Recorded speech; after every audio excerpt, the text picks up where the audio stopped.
Okay, so good morning to everyone and welcome to this workshop entitled Unpacking the Social World, Groups and Solidarity. Our shared goal today is to shed some light maybe onto constituents of the social world, namely groups and solidarity. Although both concepts are philosophically debated nowadays, it is worth taking a step forward maybe by bridging the gap between the respective literature and discuss the overlaps and interconnection among them. This is our hope, at least. And so we are delighted to have both national and international speakers gathered in this workshop. And finally, before starting this morning session, let us add that this workshop is the result of the small grant competition for workshop in social ontology funded by ISOS, the International Social Ontology Society, that we would like to thank for this opportunity. And we would also like to thank Labont, the Laboratory for Ontology, the center we are part of here at the University of Turin, for its financial and organizational support, and especially we thank Lara Barbara, Gregorio, who is not here, he's sick, unfortunately, and Davide Dal Sasso. So thank you all for being here and enjoy the workshop. I leave the chair to Lara Barbara, and we could start.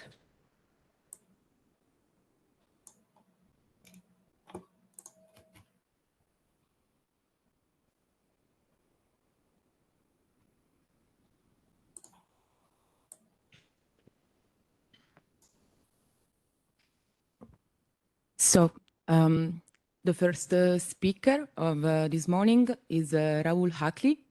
Unfortunately, he can't be physically here, but we are very glad that he decided to join us online. He is a university researcher in practical philosophy at the University of Helsinki, and the title of his talk is Solidarity and We Reasoning. You have 30 minutes for your presentation. And please. Okay, thank you. Can you hear me? Yes. Good.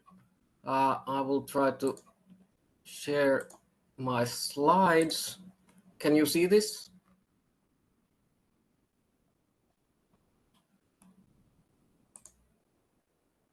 Okay, good.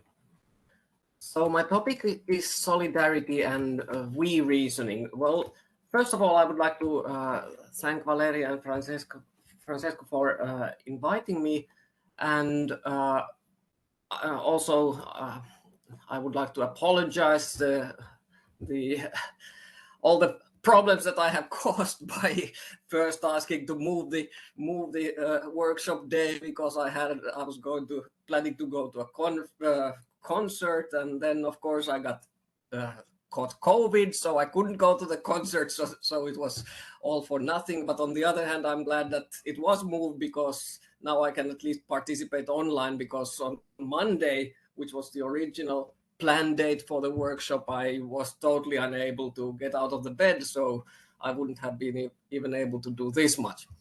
So my topic is now solidarity and we reasoning, and this is my first attempt ever to say something about solidarity, so please bear with me. I'm sure that this will sound naive and all that, but I hope that you can then correct me in the discussions.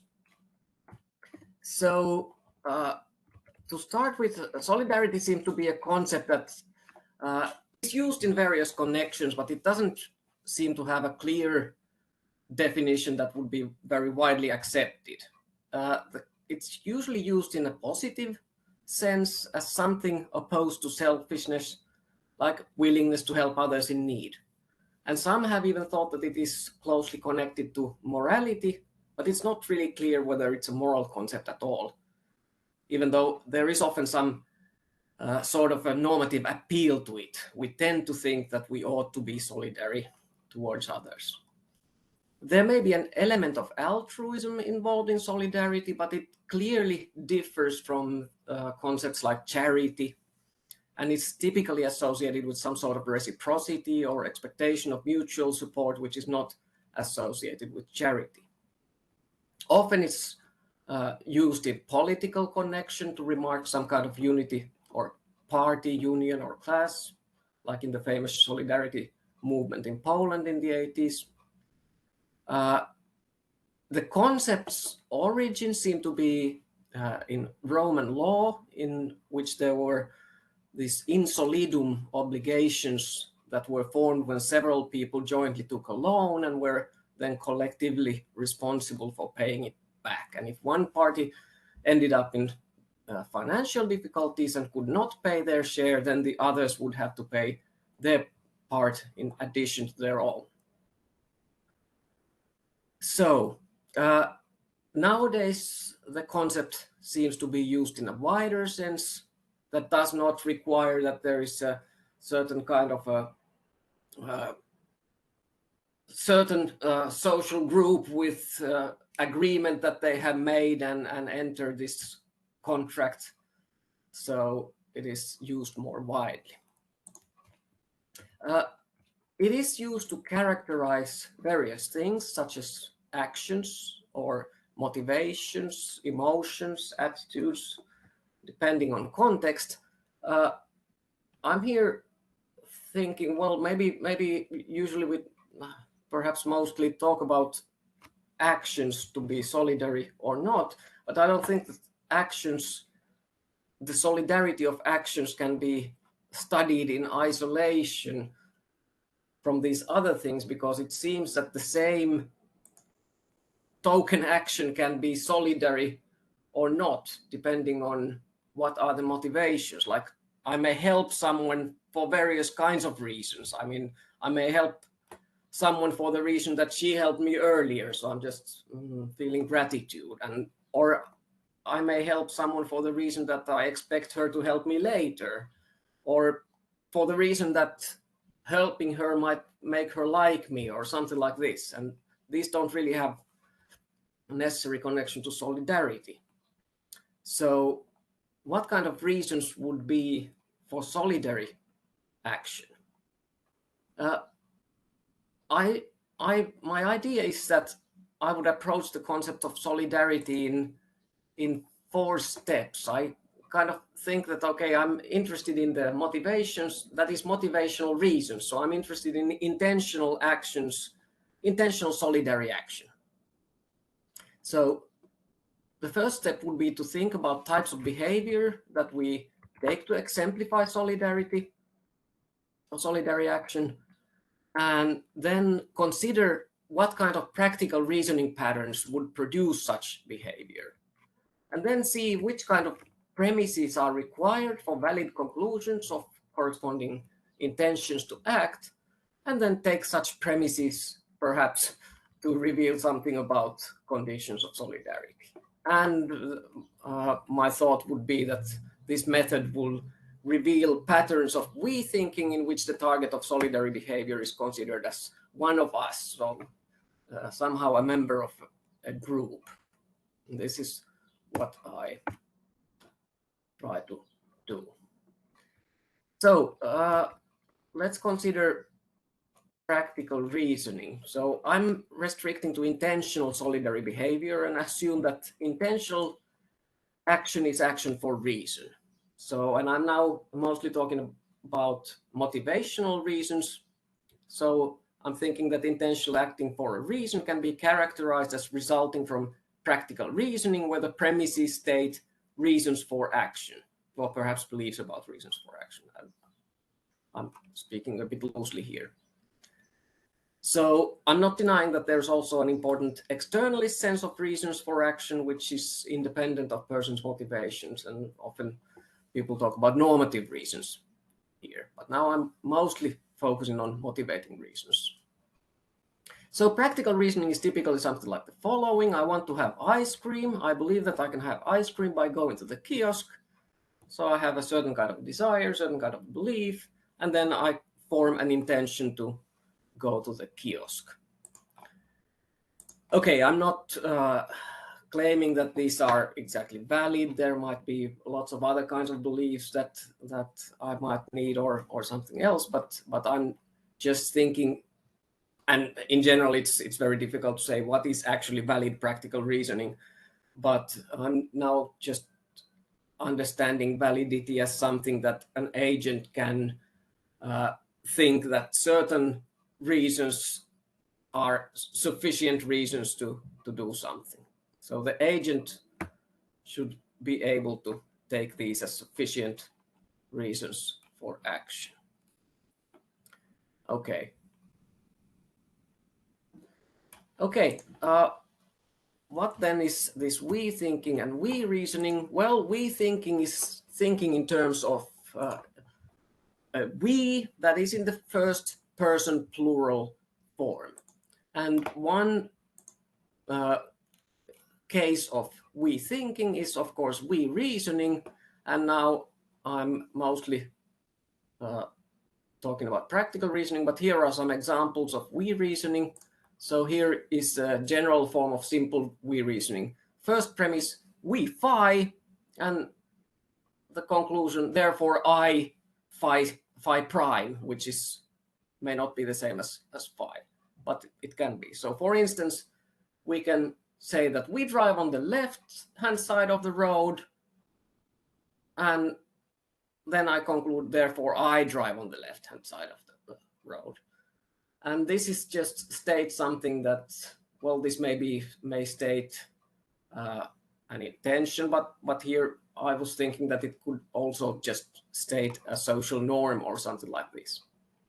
Or we believe that the earth is flat, and therefore I believe that the earth is flat. This is now a case where I act as a group member, and I admit that we have this group belief that the earth is flat, and then I reason that, okay, I'm a group member, I believe that the earth is flat too. Okay, this is very simplified, of course, and this is clearly not valid because we know that group beliefs don't really amount to, or it is possible for individuals not to believe what the group believes, but this is still a case where one reasons as a group member and can take this as a reason to at least say that they believe what the group believes. Okay, here is another one. We will carry the table, hence I will do my part of carrying the table. This is something that expresses a we intention of the Raimo Tuomela type of a case where we have an intention to carry the table together, and this entails that everyone will do their part. And this is related to team reasoning in the way that Raimo Tuomela and Carlo Miller and I have understood team reasoning as starting from we intentions, like we intend to do something together. The best way for the group to do something together is that you do this and I do that, and hence I will do this, and so on. You may reason similarly that you should do that. So, but the main idea in this team reasoning understood as we reasoning is that the individuals identify with the group and adopt the group's perspective in making decisions about what they should do. Okay. So then let's now consider some possible cases of practical reasoning that leads to solidary behavior. And of course, this we reasoning typically takes place in cases of joint action, and also solidary behavior is often connected to situations where people are engaged in joint action. So it makes sense to start from practical reasoning leading to solidary behavior in the context of joint action. So here's the practical syllogism. We start with this we intention, we intend to J. Then we realize that one of us needs help to do her part of our Jing, and she's one of us, and we help each other when needed. And I believe that I can help her, and therefore I decide to help her.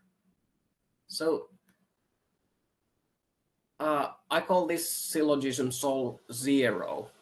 And solidarity is understood to be an integral part of joint action, and this syllogism, I think, illustrates this phenomenon. And indeed, you can think of this pattern fitting this in solidum case where we take loan together. Just replace the G here, or J, with pay back our debt, and then you see we intend to pay back our debt. One of us needs help in paying back her share, so we go and help by paying a little bit more. So this seems to fit well to those cases. However, I believe that solidary behavior is not restricted to joint action. So consider this case. So this also, to me at least, seems to exemplify solidarity, even though it doesn't really exemplify joint action, because there's no joint intention or we intention or anything like that. So she needs help. She's one of us. We help each other when needed. I believe I can help her. Therefore, I will help her. So the motivation to help is grounded in the group members' need and the social norm of helping other group members in need. Okay, if this is accepted to be also still an instance of solidarity or solidary behavior, are all the other premises necessary? Let's consider dropping the first one. Here is she's one of us, so the one missing is the one stating that she needs help. Now the conclusion does not follow because there's no premise really stating that the person is in need of help. So consider keeping that, and also but then drop the norm and her membership. Then it seems that the major premise is missing, and there's really nothing that forces one to help someone is in need. So she needs help. I believe I can help her. I think that one could take this as a reason to act. I mean, if someone needs help and I believe that I can help her, why couldn't I take this as a sufficient reason to act? I think I definitely could, and this is perhaps an example of moral reasoning, but I don't really see this as an instance of solidary action. This is just someone is thinking that, okay, well, of course I should help if I can help someone in need.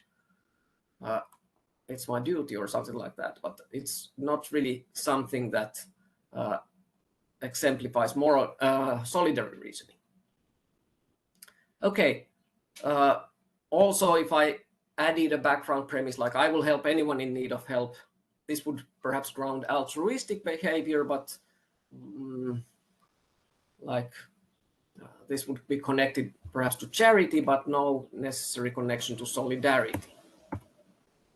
Okay, what about this one? Here, the missing premise is the one stating that she is one of us. So now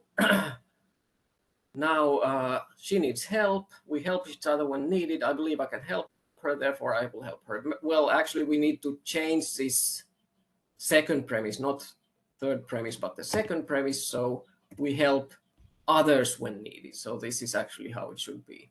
Well, this is still we reasoning and involves me intending to do something that we usually do, given this social norm, to help others when needed. But it doesn't presuppose that she's a member of the group. I'm just acting as a member of altruists or otherwise helpful people, but I don't really see any necessary connection to solidarity here. Why would this be solidary behavior? At least there is nothing that grounds reciprocity or anything like that, which are often connected to solidarity. Helping can be here motivated by other kind of considerations. Okay, what about this? This now misses the premise stating the social norm. We help each other when needed. She needs help. She's one of us. I believe I can help her. Therefore, I will help her. Well, again, for a moral person, this would probably be sufficient, but but otherwise there's no major premise, so there's nothing that really demands anyone to help. So it doesn't really seem to be an instance of valid solidary reasoning. So it seems that all the premises in the original syllogism were needed. So should I go back and see what they were? Yeah, she needs help. She's one of us. We help each other when needed. I believe I can help her. Therefore, I will help her. Okay, let's go further.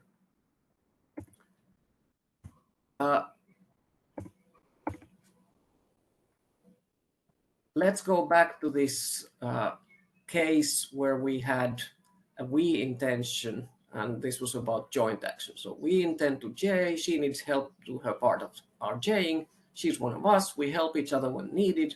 I believe I can help her, therefore I will help her. Actually, it seems that premises 2 and 3 seem a little bit redundant, because 2 seems to be included in 1. I mean, if she needs help to do her part of our Jing, it already says that she's one of us who are doing the Jing or intending to do the Jing. And 3 can also be understood to follow from 0, because as long as we have this intention to J and one of us cannot do that to their part that is necessary for Jing, it means that we need to help them.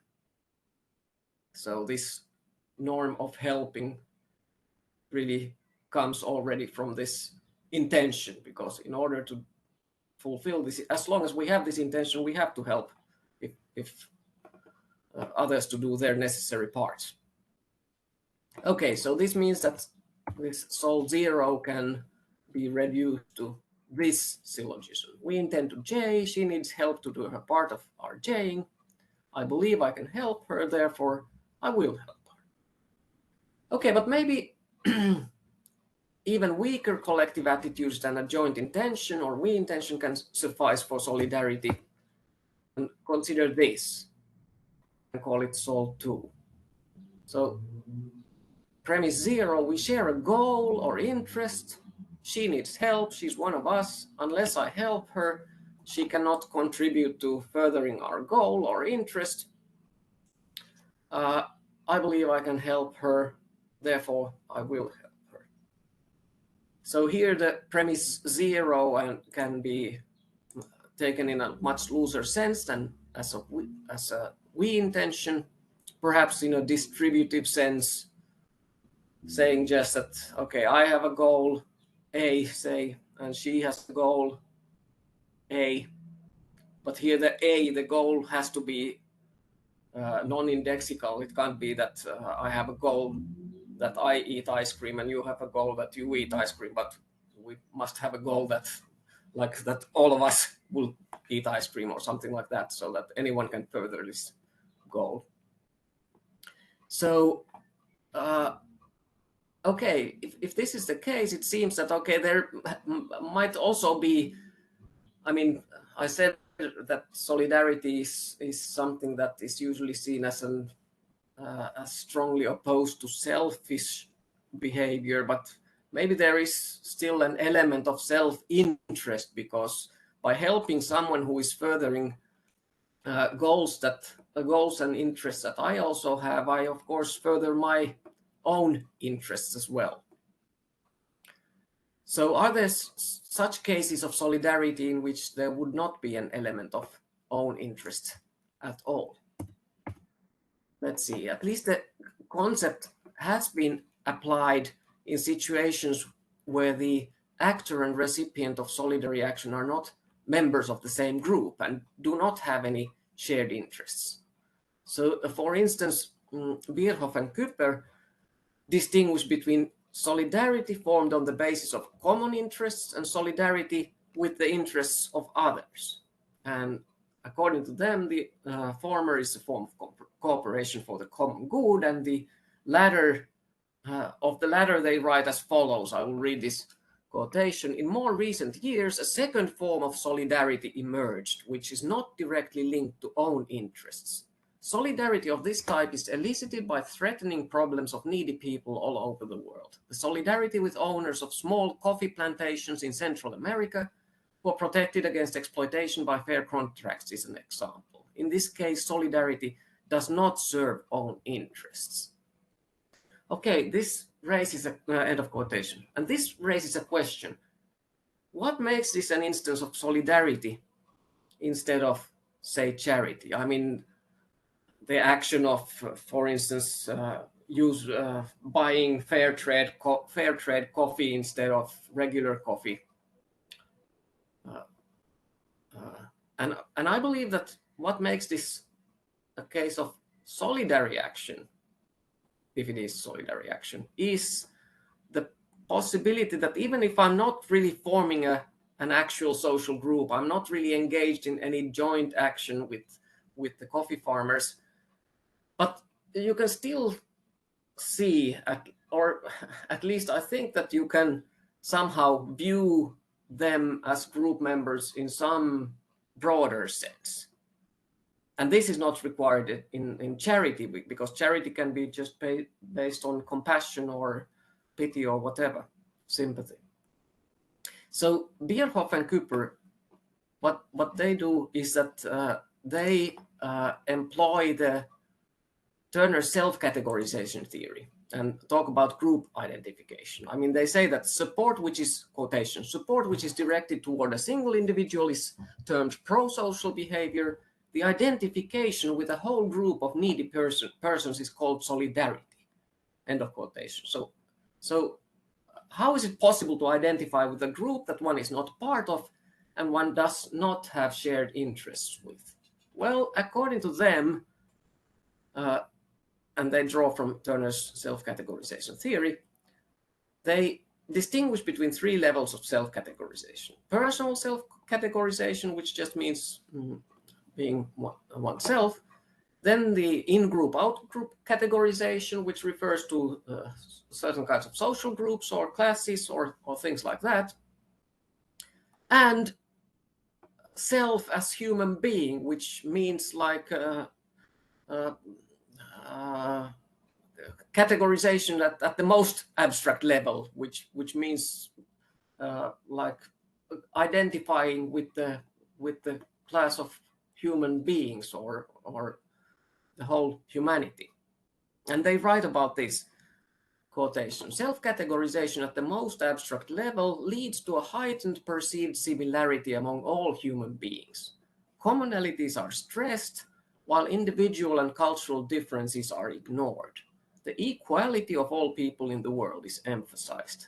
As a consequence, interests of people in other parts of the world are transformed into self-interest. End of quotation. This is quite interesting because the way they now express this idea of identifying with the whole humankind kind of collapses the whole distinction, because their own original distinction was that there's solidarity formed on the basis of common interests and then solidarity with the interests of others. But now they say that interests of people in other parts also transformed into self-interest. So I don't know if the original distinction really holds or not, but at least the way that they talk about this group identification with the whole humankind seems to collapse this.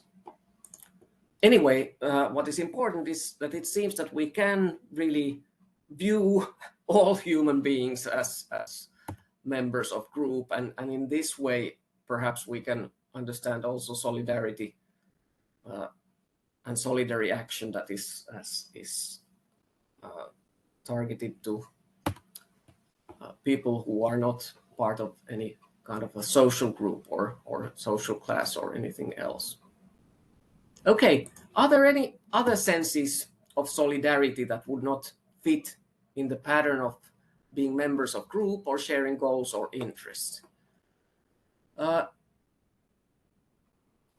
realize that I'm quite short of time, so maybe I should speed up a little bit. Well, I'm just going quickly, so maybe there are cases like have been in a similar situation or a common fate, when people from different social groups and classes and whatever get stuck in a lift, this kind of a situation, of course, easily creates a goal that will be shared, like getting out of a group. So perhaps it becomes a group in the sense that they adopt this shared objective. Even if this is just a temporary task group, but still it seems that they can very easily become to form a group. And of course, I mean, of course, it could be the case that everyone just wanted to get out of the lift by themselves, but it seems that if one person managed to get out of the lift and decided to go home instead of helping the others, they would not only be accused of moral fault, but also be blamed for lack of solidarity. Okay, in other cases, there might not be a shared goal, but some kind of a shared resource, like a public good, and everyone has their own goal to benefit from that resource, but this sharedness of this resource perhaps leads them to see that they are all in the same situation and should not overuse the resource, and then perhaps they would resort to this kind of, they would see that it's solidary to leave enough for others, and then they would perhaps reason in the following team reasoning type of a way. We share a resource, it's best for us if we only use our own share, and this is what we'll do. And okay, there are other kinds of a little bit more general patterns of reasoning which also go very close to team reasoning. Okay, but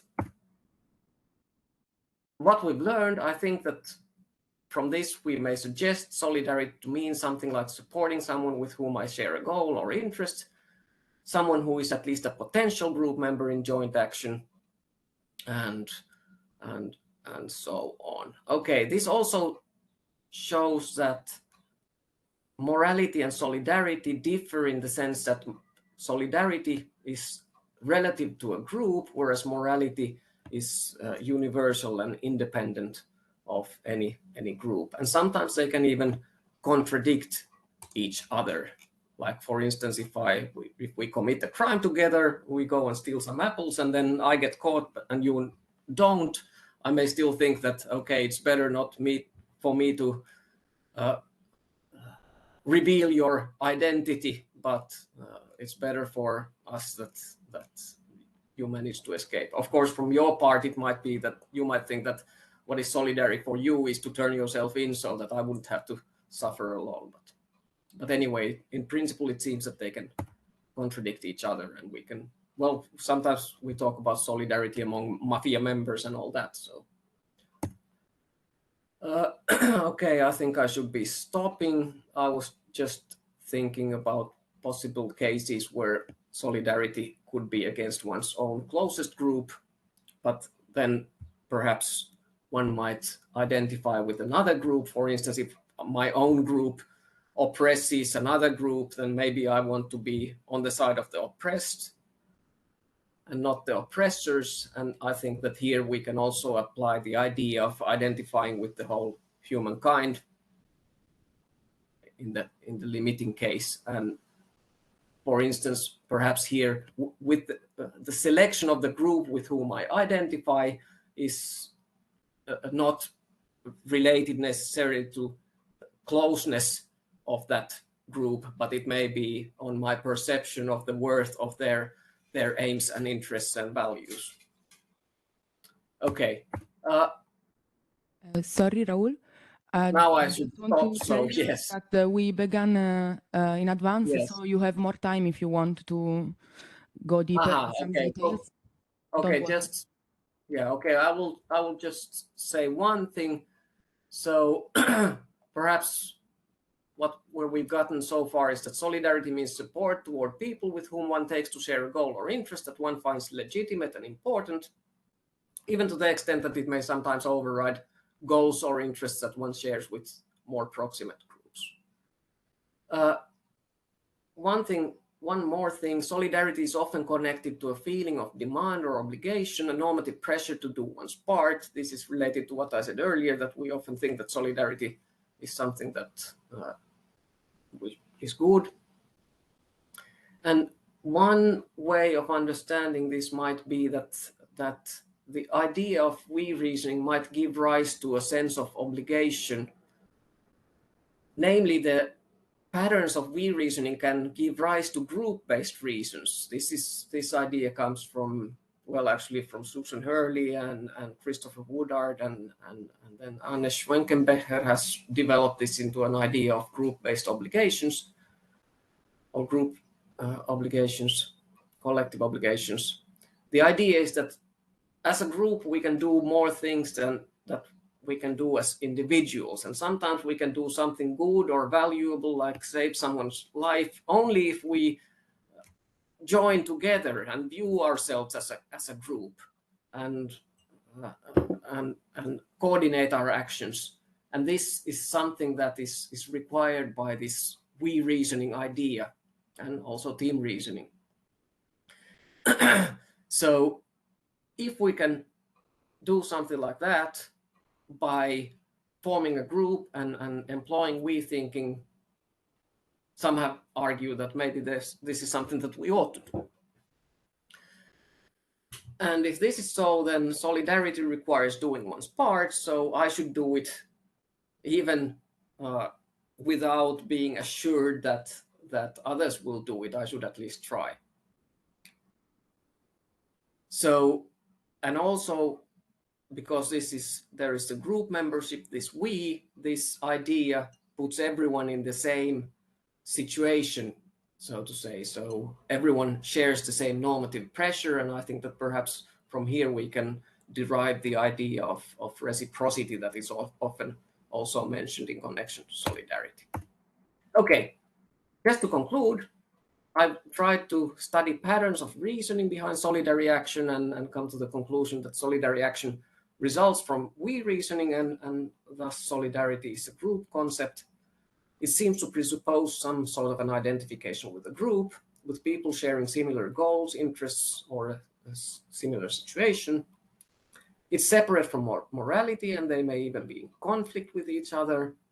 And perhaps solidarity as a result of we reasoning explains some of the normative force that is often associated with solidarity by the power of we reasoning to provide pro tanto reasons for action, namely group-based reasons.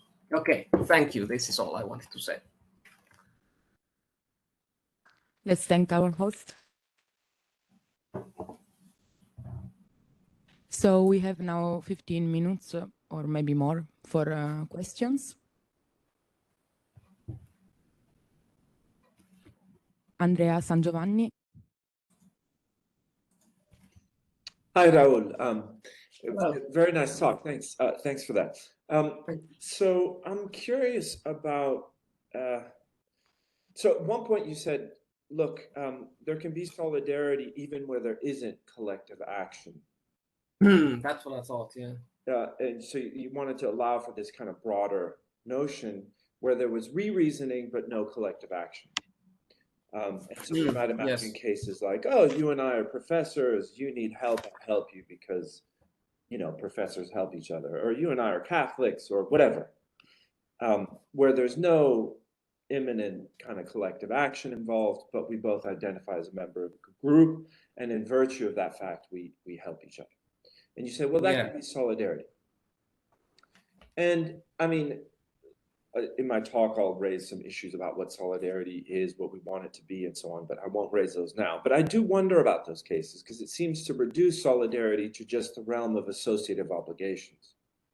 So anytime you have an obligation that arises from a special relationship, an obligation to aid or be there or help or whatever, another person on the basis of a special relationship, that seems to then count as solidarity on you. You know, I was wondering whether you wanted to distinguish. So I was thinking, like, what about friends? So suppose we help each other because we're friends, or lovers, or, you know, married or something. Would that count as solidarity for you? because it's not like,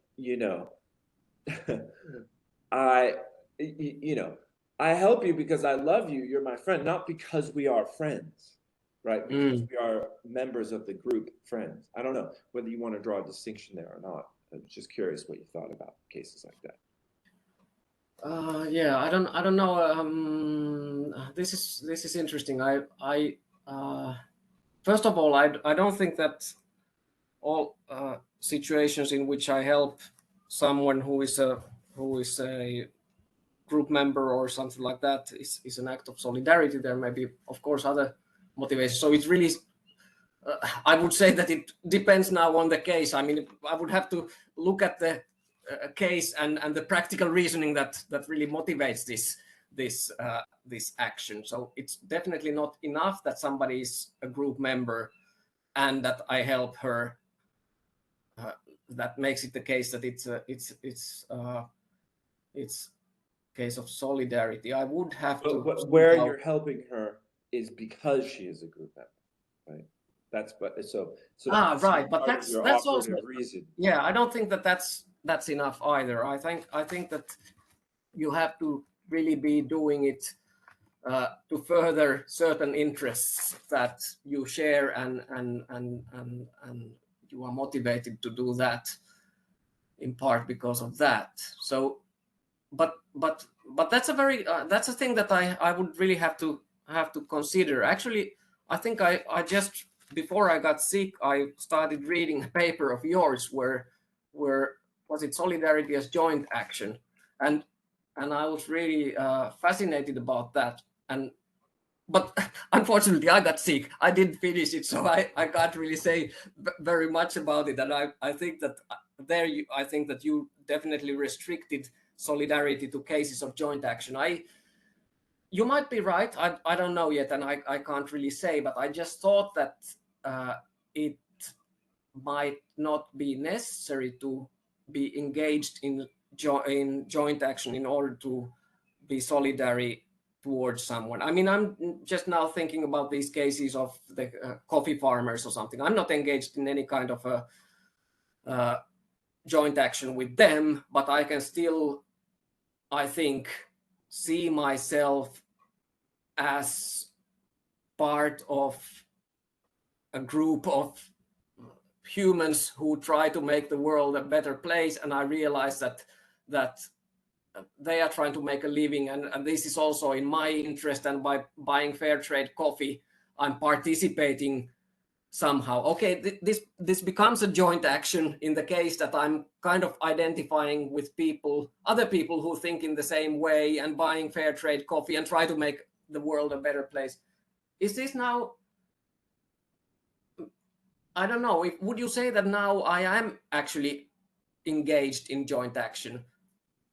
Maybe it would actually be possible, but I was thinking that this solidary action of mine it didn't emerge in the context of joint action. Maybe I then joined this collective action of trying to make the world a better place by buying fair trade coffee now, but my original motivation didn't come from a we intention that existed beforehand. This is an excellent question. I really have to think about this more carefully. There is another question online by Ervin Kondachu. Please. Can you hear?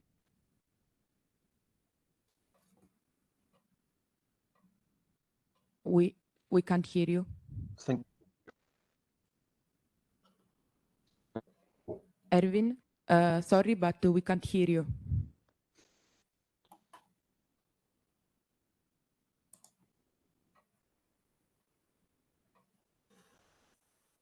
We still can't hear you.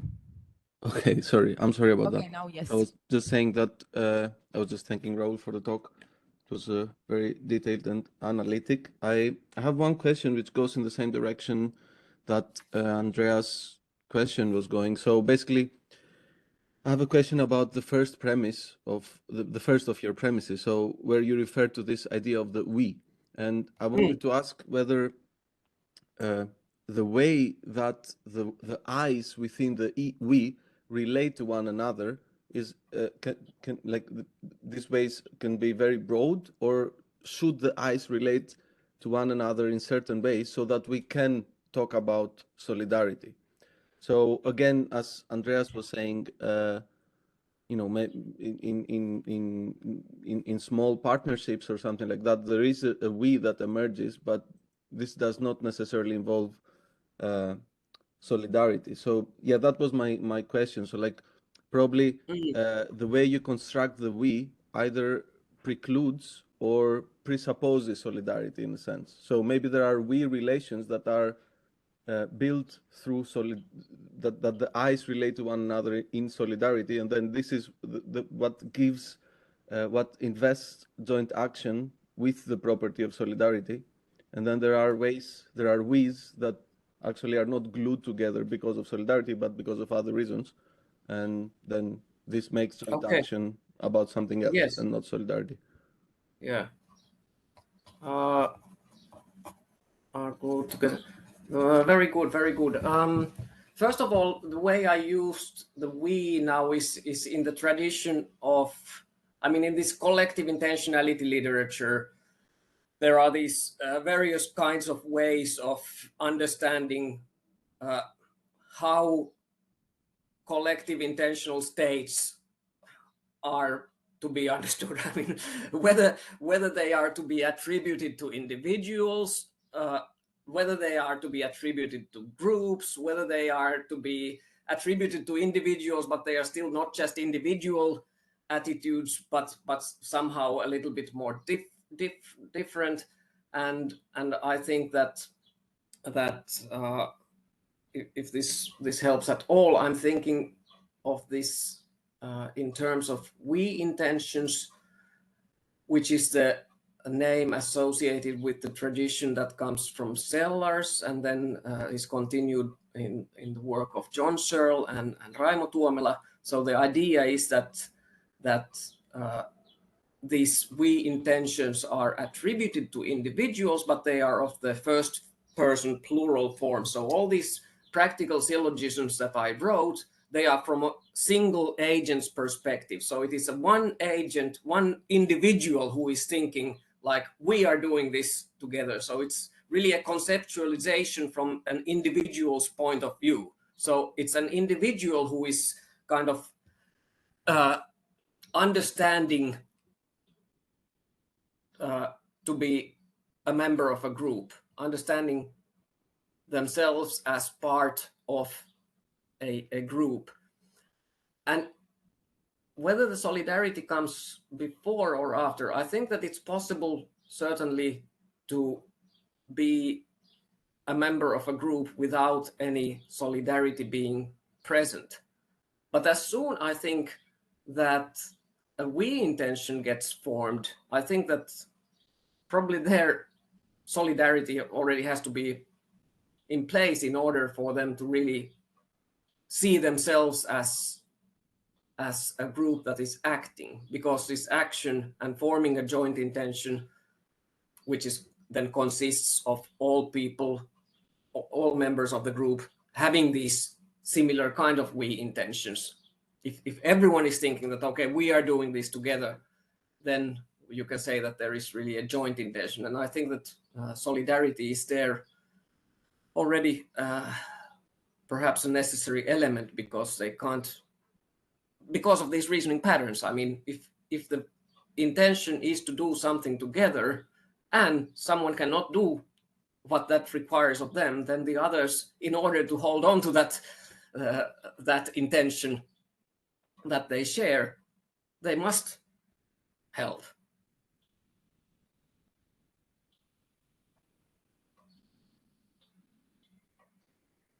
Okay. We have another question. Maybe you want to come here, so also people that are online can listen.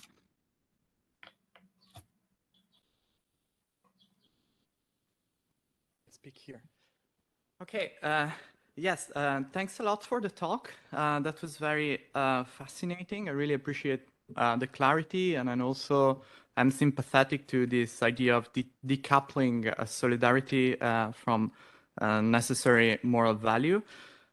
My question regards, I think, one of the assumptions, and follows a little bit from this discussion that you were having just now, and it's about the priority between the we and the fee that you have in your account of solidarity, because I can think of two possible interpretations, basically, two maybe different accounts of solidarity following your scheme of thought. The first one is where the we is prior to the fee, to the feeing, to the intention. So, for example, a group of friends, just how Andrea was suggesting, if the we is prior, then you can have solidarity on a variety of feeing actions, right? So the friends can be solidaristic in playing soccer together or in helping each other financially, for example. Well, a different maybe view of solidarity would be one in which the we is constituted by the feeling, by the goal that people share. And this would be more in line with social movements, for example, where the solidaristic kind of obligation is restricted to the specific kind of goal and doesn't translate neatly into other kinds of goals that people may or may not have within this kind of group.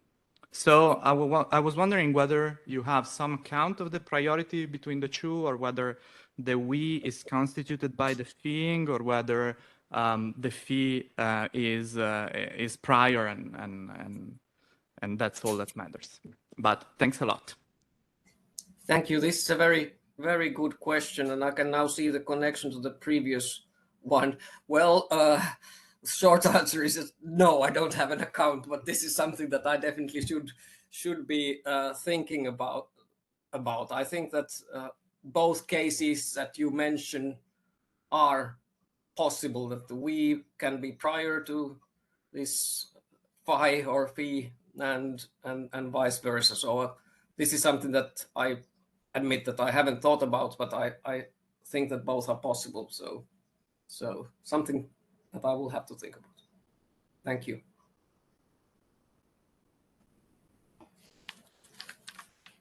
Are there any other questions? So maybe I can make one. I was wondering if in your account, maybe you talked about that in your talk, but very briefly, and I'm not sure if I got it. I was wondering if in your account of solidarity, there is space for other species other than humans, and if yes, if the lack of capacity to we reasoning is an obstacle for reaching solidarity. Very good, thank you. That is something that I came to my mind, whether, for instance, there can be something like solidarity towards animals. And this is something that now is being sometimes said by, for instance, animal rights activists. I don't know. I mean,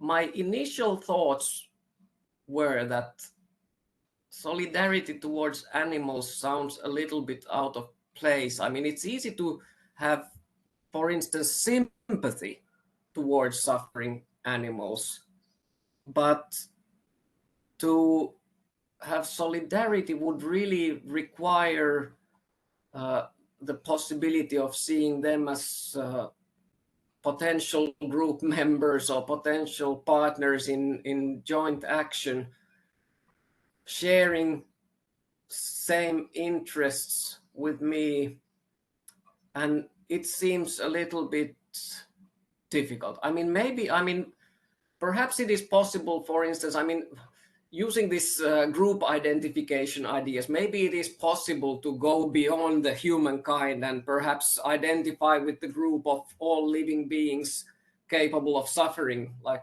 all moral patients. Maybe it would be possible somehow, but still, at least this idea, precisely this idea of being capable of reasoning, being a member of a group with certain kind of symmetric demands of reciprocity and all that, that seems a bit of a stretch. I don't have a very strong feeling about this, but I'm a little bit skeptical whether it would be possible really to, or whether it would make sense to talk about solidarity toward animals, as opposed to sympathy toward animals and helping animals and all that. But I don't have a strong view. If I can add something, this question came to me when you were talking about the type of solidarity that that emerges from the sharing of resources, and I was thinking that when we for example, restore an ecosystem, or we take care of a territory of an area, focusing on the management of resources, we often include in our programs of conservation and protections also the fact that other species share the resources with us. Yes. So it looked like a kind of solidarity that would fit your account in my mind, but maybe that's true. That's true. That's a very good point. I think that maybe there is no strong reason to exclude that, even though it seems a bit strange. Yeah, I mean, if the thing is, as I said, that I don't restrict solidarity only to cases of joint action or even to potential joint action, then I don't think that I should exclude animals either, even though I can't really engage in joint action with animals, or I would think so, because we can't really have similar we intentions and other attitudes that are required of joint action. So, but this is something that I will really have to think about, whether I should restrict only to joint actions. Maybe my official answer now is that because I mean I told you that this is my first time that I'm really trying to say something about solidarity, so my views are not very fixed yet. So, but if I'm now continuing on the line that I don't take joint action to be necessary for solidarity, then maybe I should also include the possibility of solidarity toward animals on the basis of these kinds of sharing the same kind of a situation, resource, interests, and so on. But yeah, but as I said, I don't have a strong view. I really need to think about this more. It's an excellent question. Thank you. There is another question from Francesco.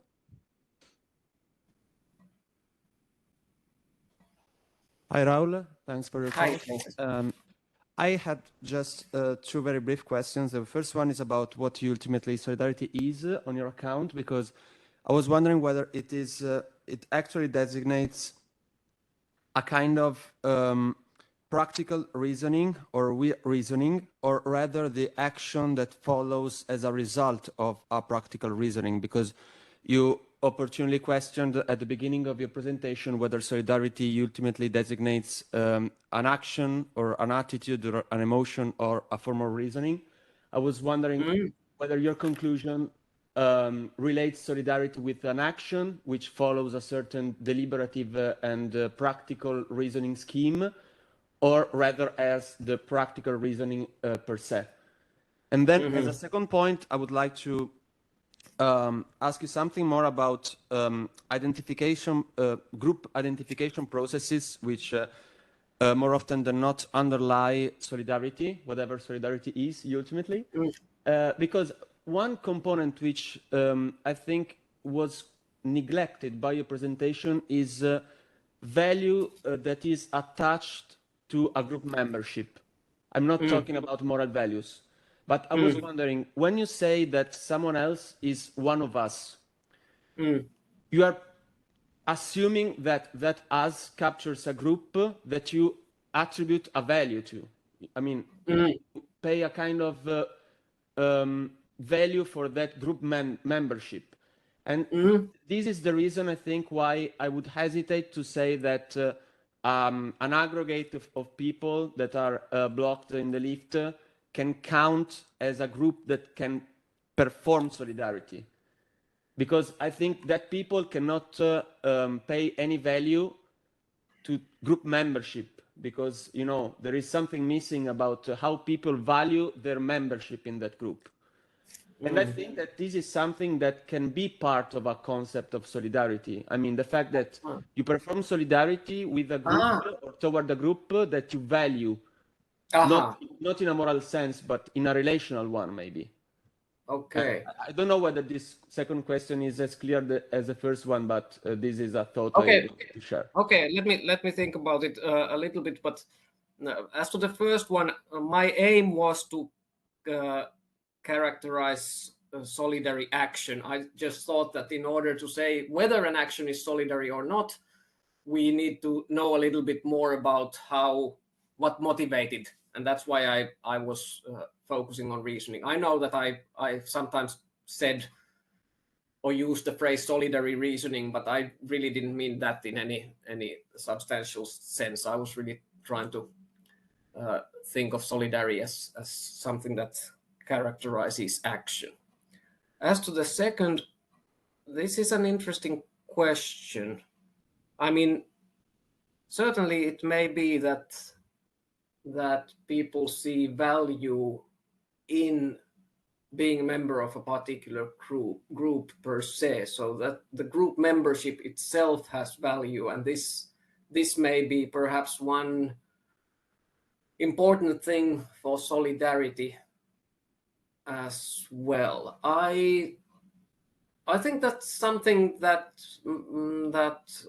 may be an important point, but you are right that I totally ignored that, and I really can't say much about it. I just thought that even well, what I thought was, and what I think is, that sometimes we can form these very temporary groups, these task groups that don't have much more of value to me apart from in this particular situation, because that may be instrumental for me to solve a certain kind of a practical problem, like getting out of the lift. I may need to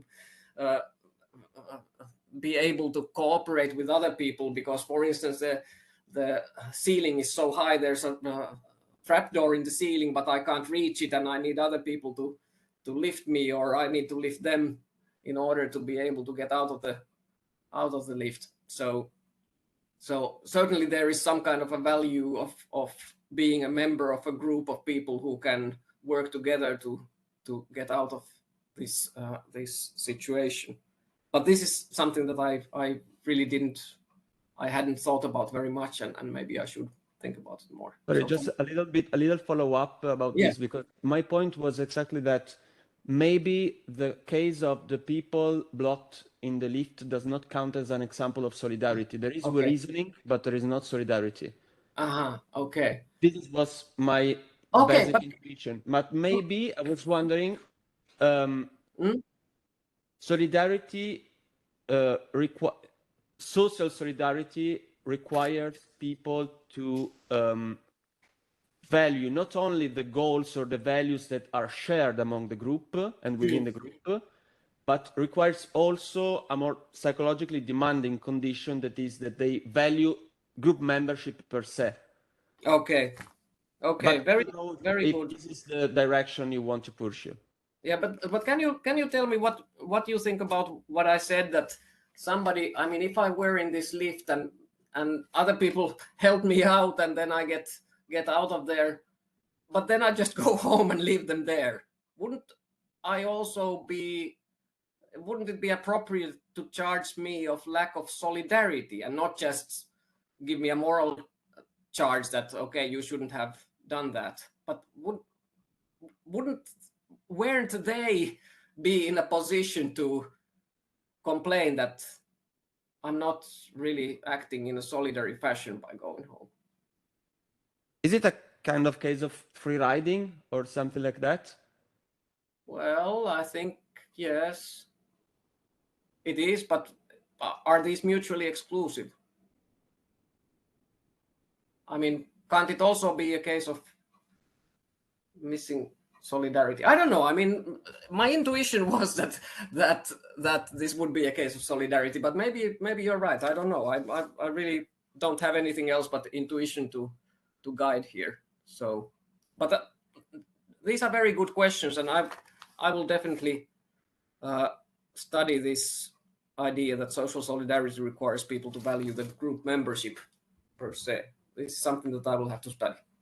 Thank you. Thank you so much, Raul. Thank you. So before the pause, there's still another question. Tiziana, if you want to approach here so they can hear you.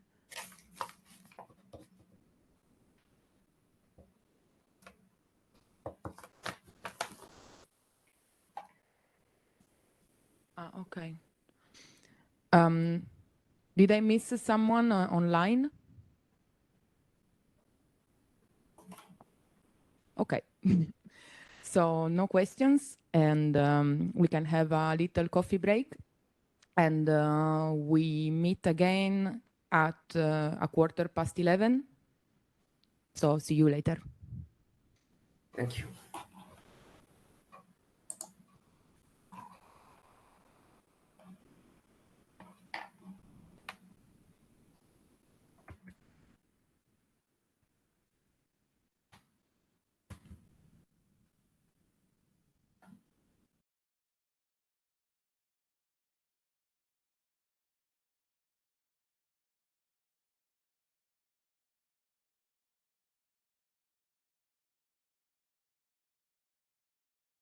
So we can go on with our morning section.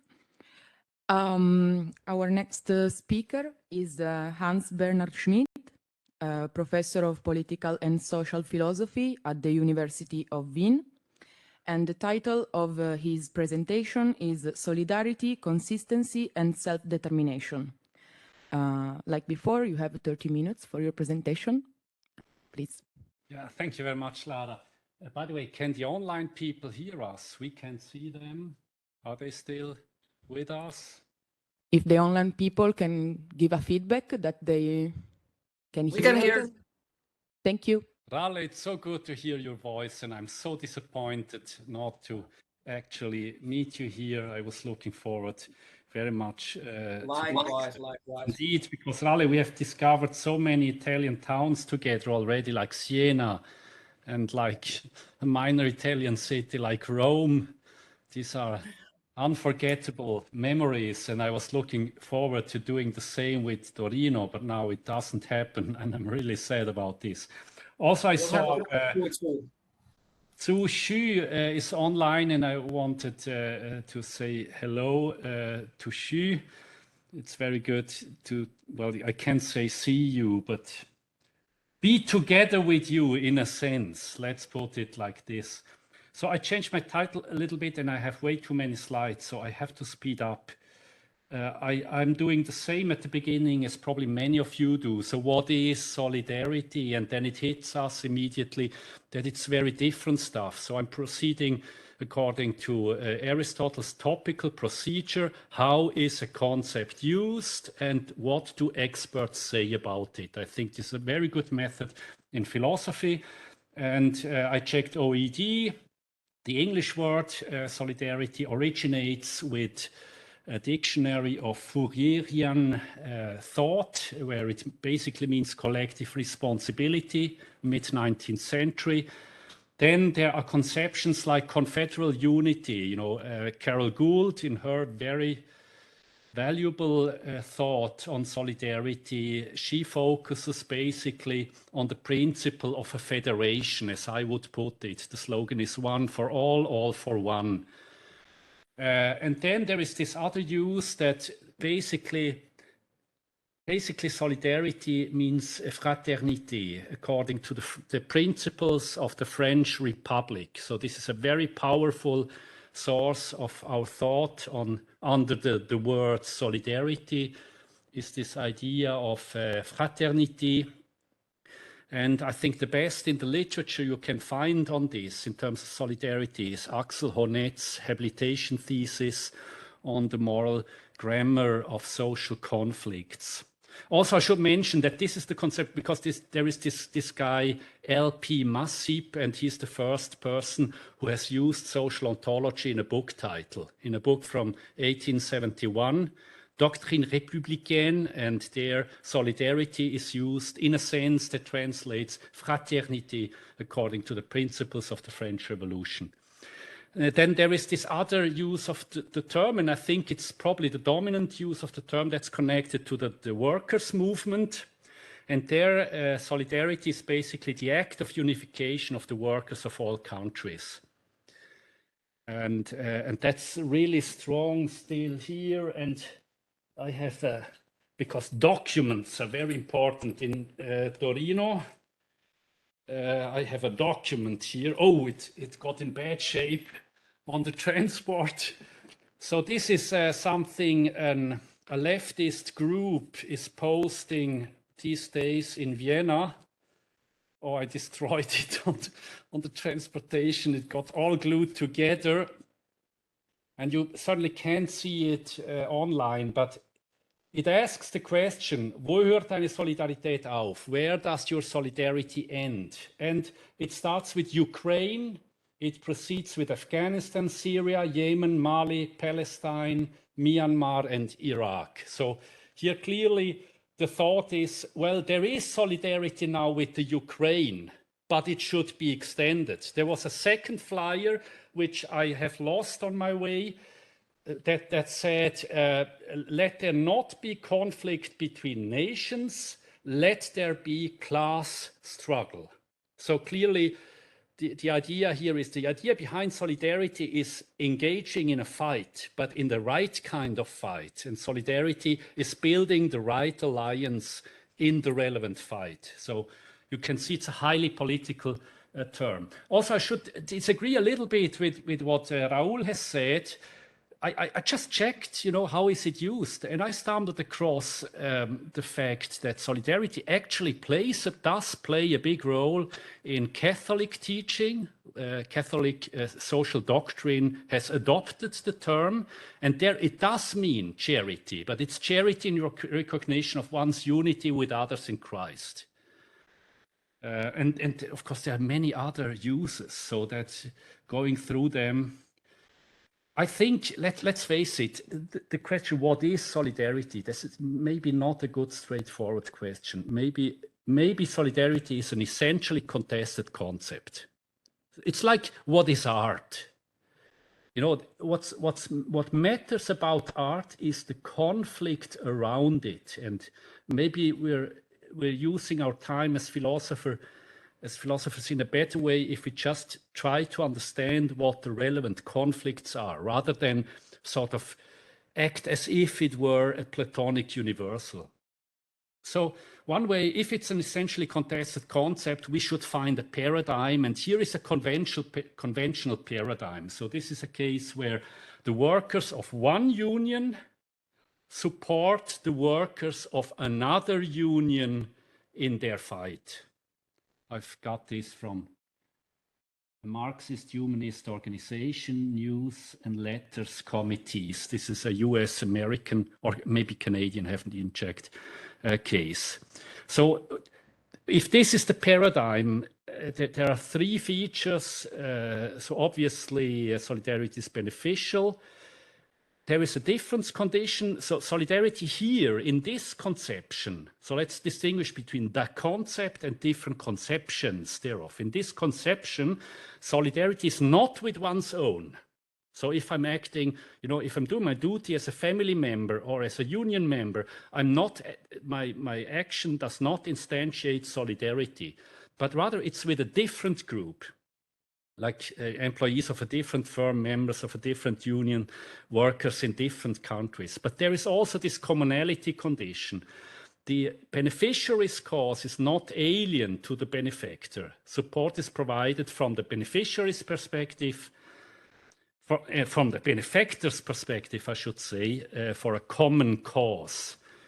And of course, so the beneficial condition just tells us that it's a thick concept. If it has descriptive elements, they are embedded in evaluative terms. And you could, once one person's solidarity is another person's meddling in other people's business or ganging up or mobbing or dogpiling or shitstorming and so on. So let's face it, it's a normative term. It's a thick concept.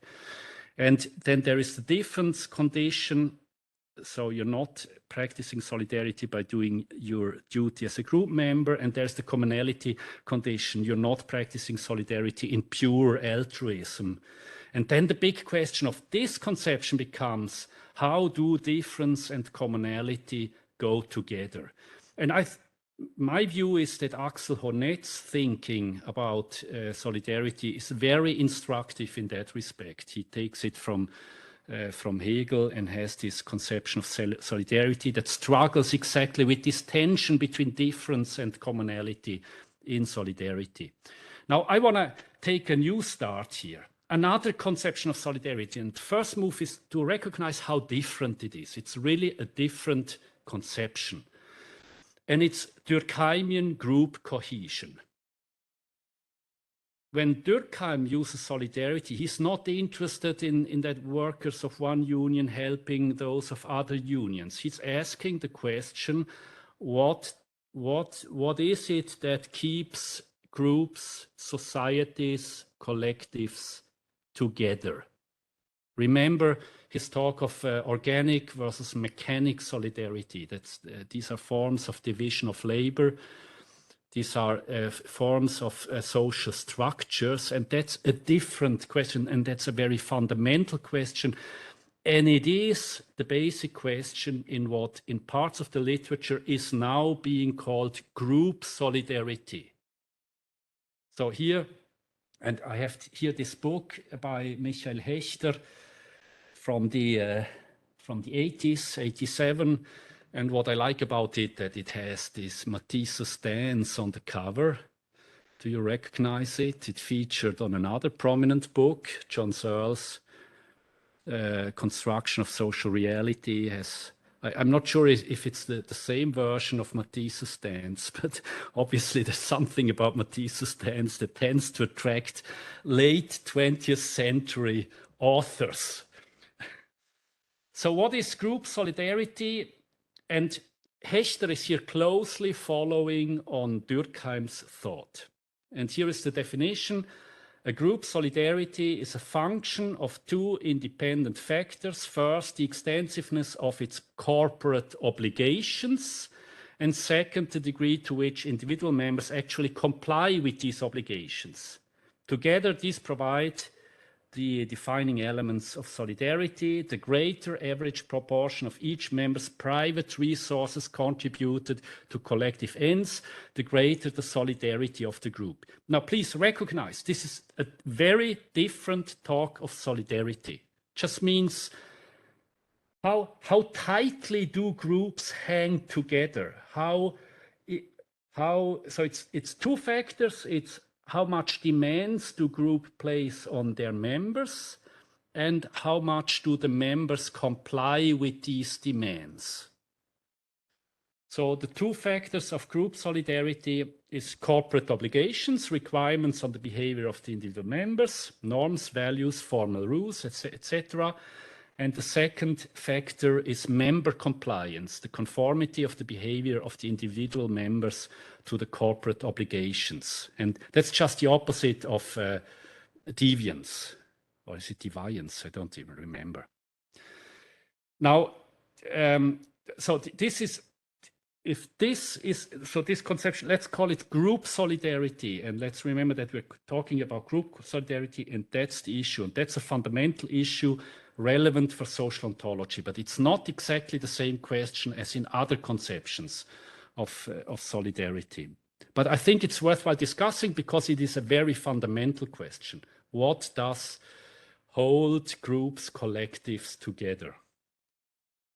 Now, there is a sources question about this definition of group solidarity. What is a corporate obligation and where do corporate obligation, and by the way, I think it's an unfortunate term, corporate, it's not only corporations, it's also other groups. And obligation might also not be a good term. There's other normative social stuff than obligations. But let's stick to Hechter's term. So what is a corporate obligation and where do corporate obligations come from? That's one sources question. And then there's the question concerning the source of member compliance. How is membership determined and how come members comply or do not comply with corporate obligations?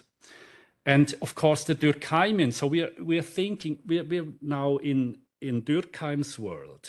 And Durkheim is a very important author in the history of, he's one of the founders of social science. And it's important to recognize where we are now in this discussion. And Durkheim has this idea, this foundational idea for social science. He says that corporate obligations are external. They are social facts in terms of representations of collective consciousness, and they are external to the psychology of the members. So he wants to say there is a new field of research, and it's not just good old psychology. It's social science. We're not talking about what's going on in the heads of individuals. We're talking about something different, something external to the heads and minds of the individual members. And he says that membership compliance is coerced by these facts. Conformity is caused, causal relation by the social facts that have a constraining force on the participant members. Social facts are a matter of collective consciousness, that it is not reducible to or based in individual member psychology. Now, this is weird stuff, right? This externality and coerciveness and methodological individualism, which is a Viennese invention. The term was coined by Josef Alois Schumpeter, also called Schummelpeter, in 1908. And the general idea is that social values, that Schumpeter's word, or corporate obligations have a micro-foundation. That's a more modern term, of course. They do not exist in a separate domain of facts. They are to be causally explained by understanding the members' perspectives, by understanding the subjective meaning that individual agents attach to their behavior. And that's Max Weber's, Durkheim's big opponent's, slogan for what social science should be doing methodologically. Provide a causal explanation via understanding of the subjective meaning of individuals. And second point is solidarity by coercion is not solidarity, right?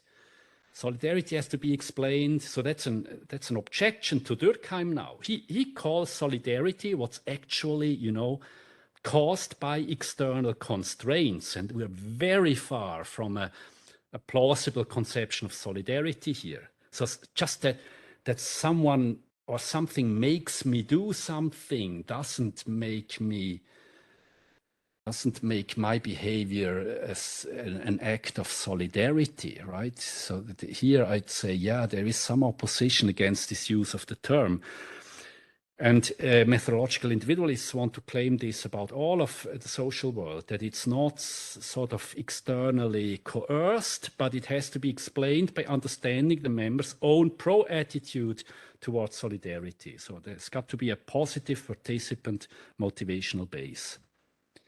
And the underline is that all meaning there is subjective in singular terms. It's what individuals think that does the that is the object of understanding and the cause of explanation, the cause in explanations of social phenomena.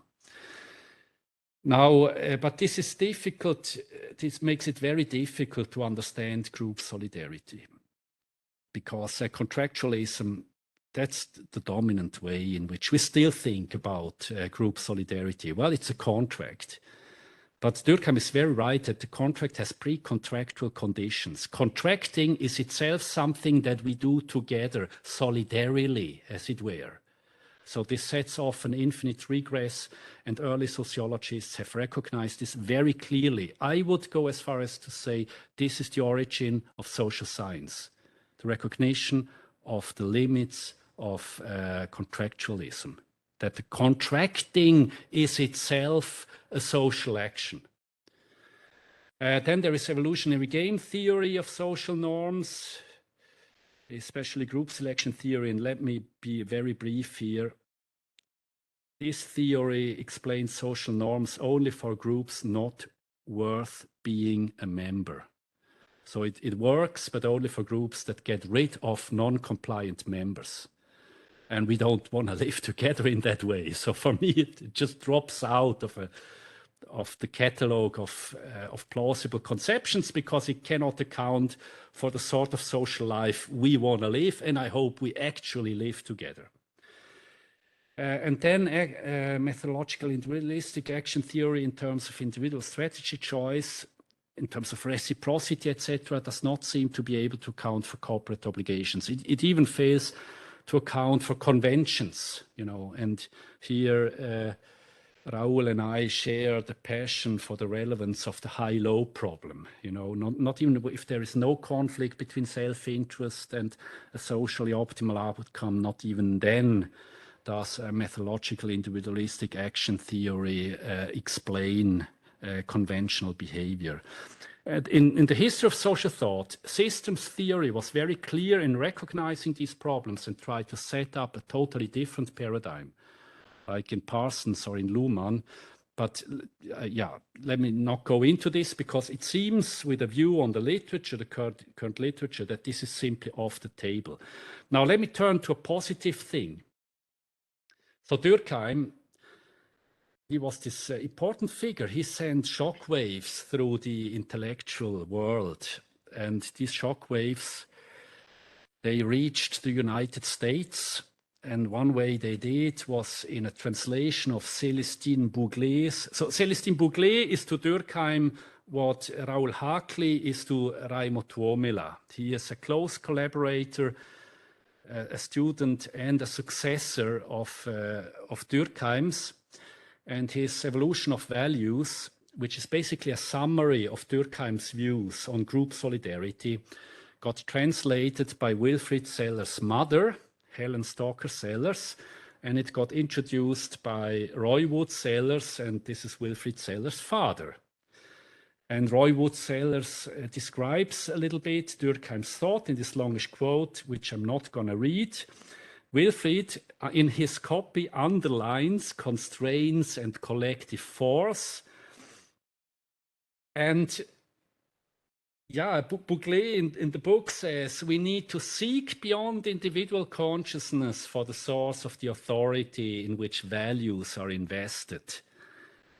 Now, Wilfrid, in his Imperatives, Intentions, and the Logic of Art, says, moral consciousness is talking about consciousness here. It's a special form of we consciousness. And in effect, one who does not intend in the we mode, I put it in bold, but because I think this is the first occurrence of the expression we mode. One who does not intend in the we mode, that is, has no sense of belonging to the group, cannot be said to have more than a truncated understanding of art. So normativity is about sources of normativity. Durkheimian thought Durkheim's group solidarity might be an account of normativity in general. Maybe not the normativity of life, this has to be counted for in evolutionary terms, but the normativity of mind and social normativity. originate. This is an attempt to capture the origin of normativity in these forms. And I continue quoting from Sellers, what is the force of such phrases as we intend? And we are committed to the intention. Here we touch on the institutional aspect of morality, for we intend is clearly not the logical sum, so to speak, of Tom intends, Dick intends, Harry intends, etc. Nor does Tom, who is one of us, does not intend that X to do A contradict we intend that X do A, any more than Tom, who is one of us, doesn't mind women smoking, contradicts we disapprove of women smoking. I apologize for the sexism of the example, but let's be, you know, this is what it was and what maybe it still is a little bit.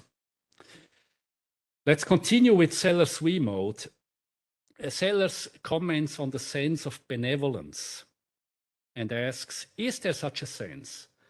Once again, the answer lies in reflection on the force of we, and its relation to I. For the sense of benevolence that is required is not impartial love of everybody, which is, as Kant saw, the espousal of a principle of conduct, roughly, that one ought to help other people realize their ends, but the simple recognition of people generally as we. We have already seen that moral principles involve the consciousness of us. So here, again, this is again different from the previous discussion. So here is the attempt is not to make a distinction between solidarity and morality.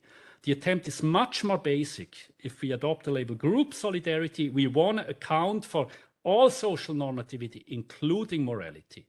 And the suggestion is here to say that morality as such is based in a consciousness of us, where the us is the least parochial, the widest we. And these are quotes from Sellers. So is the we mode a Durkheimian idea?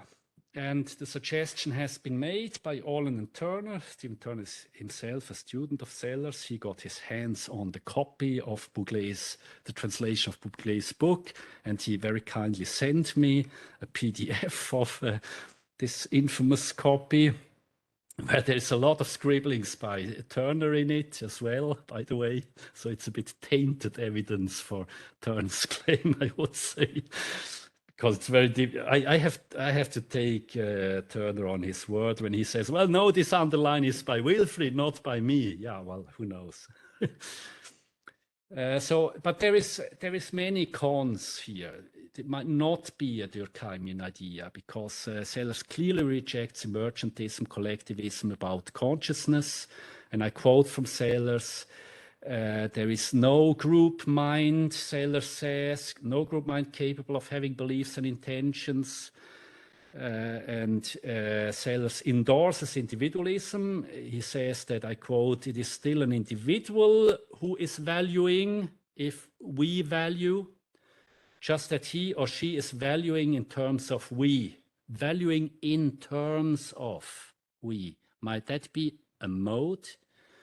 Or valuing as a member of the relevant community. We intention, Sellers claims, is a form of individual consciousness, not of collective consciousness. Just that this individual consciousness is in the we mode. This is the origin of the idea of the we mode. And this is very close, well, this is taken over from Robin George Collingwood's New Leviathan. And Robin George Collingwood calls it social consciousness. And of course, Sellers was a Collingwood student. And also Collingwood does reject, just like Sellers, he says, no, it's not the group mind. You know, he rejects externalism. He rejects emergentism about some collective mental entity, and that's simply copied by Sellers. So it seems to me that Turner and Olin are wrong here by overblowing this influence of Durkheim's conception via Sellerstedt and Mom on the concept of we-intention in Sellers. But now this is new. I don't think this really matters, this whole historical debate, because let's face it, what's Collingwood trying to do? Reformulate Rousseauian thought. The title of Collingwood's book is very Hobbesian. It's called The New Leviathan. But read the book. Rousseau is everywhere.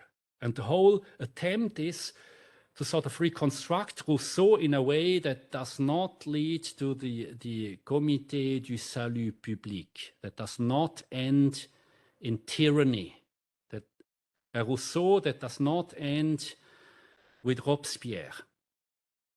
That's the purpose. And on the other side, Durkheim obviously he wrote his dissertation thesis on Rousseau. Of course, this is all an attempt to reformulate the role of la volonté générale, what we want. So it might not matter whether we mode is a conception inherited via critical reading from Durkheim's collective consciousness or a new label for Collingwood's social consciousness, as both can easily be seen as elaborations on Rousseau's general will. Durkheim, Collingwood, and Sellers agree that this should not be given a Kantian reading. So there's this opposition against Kant, because Kant too tries to reformulate Rousseau, of course. Rousseau is of a tremendous influence. Kant's idea of autonomy is the individualization of a political concept in Rousseau. He places it in the individual mind. What Rousseau captures as a feature of our living together, Kant places in the head of individuals. It's humanity within me. It's not our being together anymore, rather it's humanity in me. And all of these authors say, well, this is mistaken. You know, you shouldn't do that. You shouldn't think that you are humanity, because you're not. You're just a guy. So this is against Kantian reading in terms, Kantian reinterpretation of la volonté générale in terms of universality, the general perspective. Collingwood and Sellers agree that it should be given a communitarian reading in terms of a joint intentional attitude, like we will go for a walk. So values, social normativity should be explained in terms of we intention. Now, how much time do I have left? 15 minutes. 15 minutes, this is good. I can try to start a controversy with Raoul here. Raoul, are you ready? It's not the first time you're seeing this slide. I'm ready. I'm ready. Good. So here is something we agree. We intend to phi is what we need to explain if we want to capture group solidarity. But you know, if you want to answer the basic question of sociality. And the phi-ing, I put it in green because it's collective rather than distributive. I think we also agree on the relevance of this distinction. There's not much in terms of analysis of this distinction in the literature, unfortunately. What's the difference between a distribution and a collection? But I think one way to make it clear is that if it's collective, the phi, it's one token action. If it's a distribution, if it's distributive, it's many actions of one type. So it's type identity rather than token identity. So let me give you an example. A distributive case of we intend to phi is that we intend to brush our teeth, where each of us intends to brush their own teeth. But if we intend to have a party together, the party is one activity. It's not that you're having a party and I having a party, but it's us having a party together. So the partying is one token activity rather than a manifold of activities of one type. And I think we agree on that. Also, I'm a phenologist, and I hope that I can win you over for the following way of analyzing. So we're not doing history of philosophy any longer, or history of theory. We're now doing analysis. And I'm a phenologist, and I believe that intentionality should be analyzed in terms of subject, mode, and content. So in our case, the content is the phi. The subject is we. And the mode is intent. And if that's the case, so if this is agreed upon, let's start with the controversy, because there's three ways of analyzing we intend to phi, where the phiing is collective. There is content accounts. We intend to phi in this analysis means that we distributively, each of us intends to phi together. And that's basically, that's what Weber tried to do in his he really struggled with this idea. Well, what is it if we're doing something together communally? He has this conception of communal action. And in the current literature, there's one strand in Raimo that's still, well, he revised it a little bit, but there's still this idea that if we intend to fight together, it's that each of us intends to fight together. And I think here Sellers is very clear. He has the own agency, the own action requirement, or own action condition, where he says, intention, if properly understood, is of action, and if it's of action, it has to be of own action. You cannot intend another person's action. You can intend to make another person to act, but then what you actually intend is your making of the other person to act. So I'm aware of the current discussion about the own agency condition, and I think, in my view, this is as certain as anything is in philosophy, that the own action condition is true. And I challenge you to, So this debate is still going on, because if you want one important motivation is to hold on to the content account of shared cases, but we want to individualize this. But if the own action condition is true, we cannot intend to fight together distributively, because neither you nor I can intend our joint action. We can intend only our own contribution, but not the joint action. And then, of course, the objection is, well, if it's just my contribution, in virtue of what is it my contribution? It's my contribution in virtue of our intention. And then we're in a circle. Sellers clearly saw, and by the way, Collingwood did it too. So he said that, well, there is this talk of intention that I intend that we, Jay, take Bradman.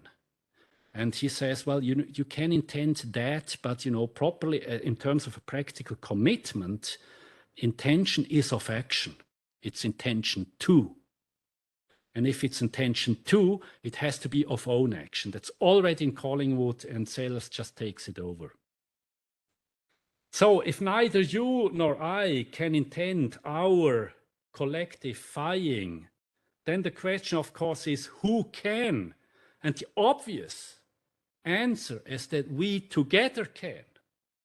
If the own agency condition is true, we want to stick to it and accept it as philosophically true. If there is such a thing, then this is the right analysis.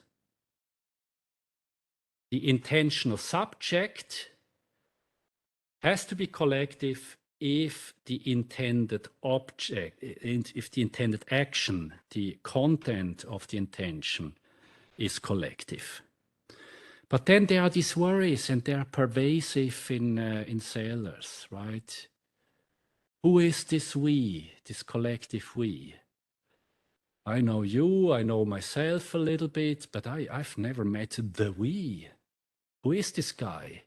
Where is he, and what does he do? I assume it's a he, the we. The spooky, right? This is, Sellers said, well, this is against empiricism. It doesn't exist. because it's nowhere to be found, the we.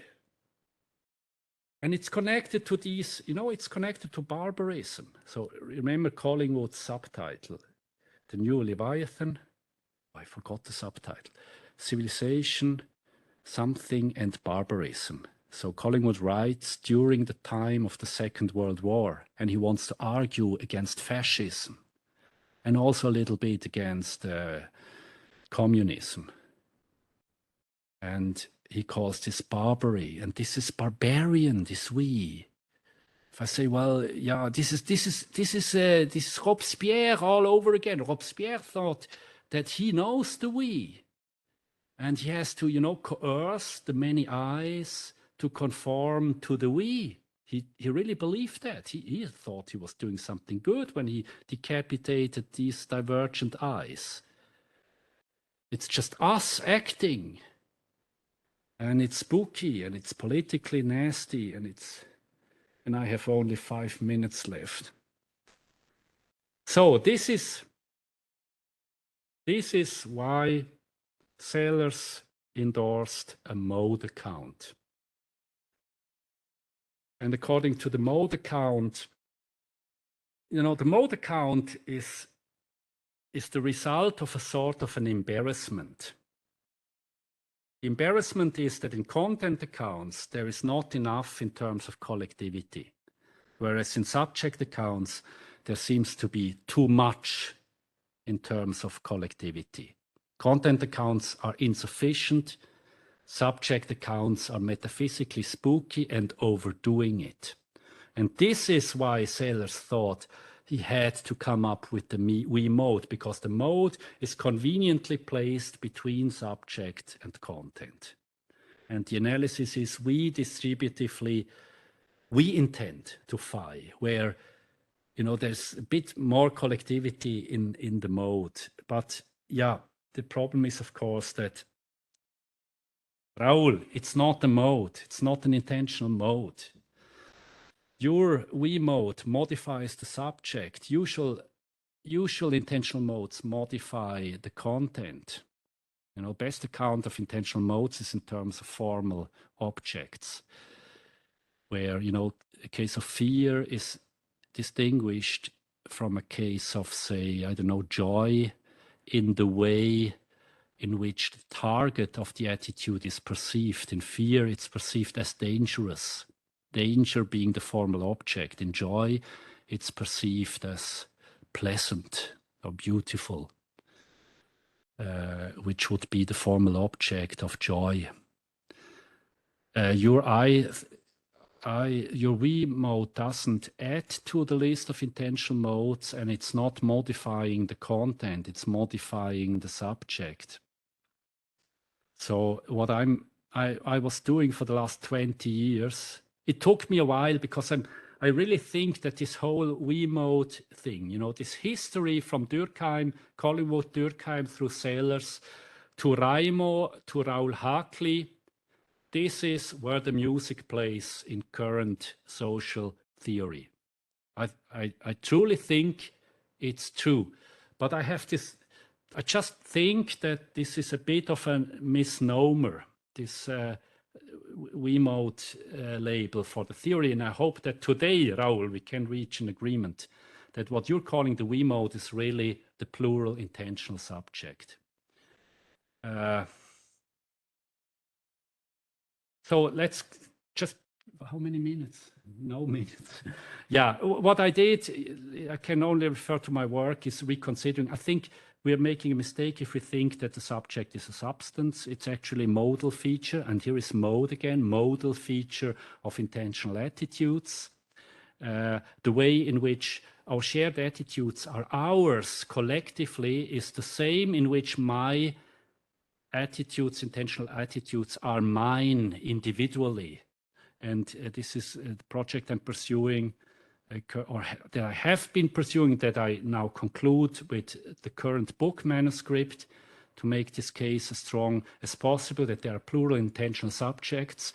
And this, by the way, connects nicely back to Durkheim, because, this would be a way to understand collective consciousness. It's plural intentional subjectivity. It's not external. It has not a coercive external force, but it's sort of a form of mindedness that's not just individual. It's not singular, but plural. And the last step I wanted to do in this presentation is connect this back to this plurality issue in the general debate about solidarity, but there's no time for it. And this is all from my side. Sorry for the overlength.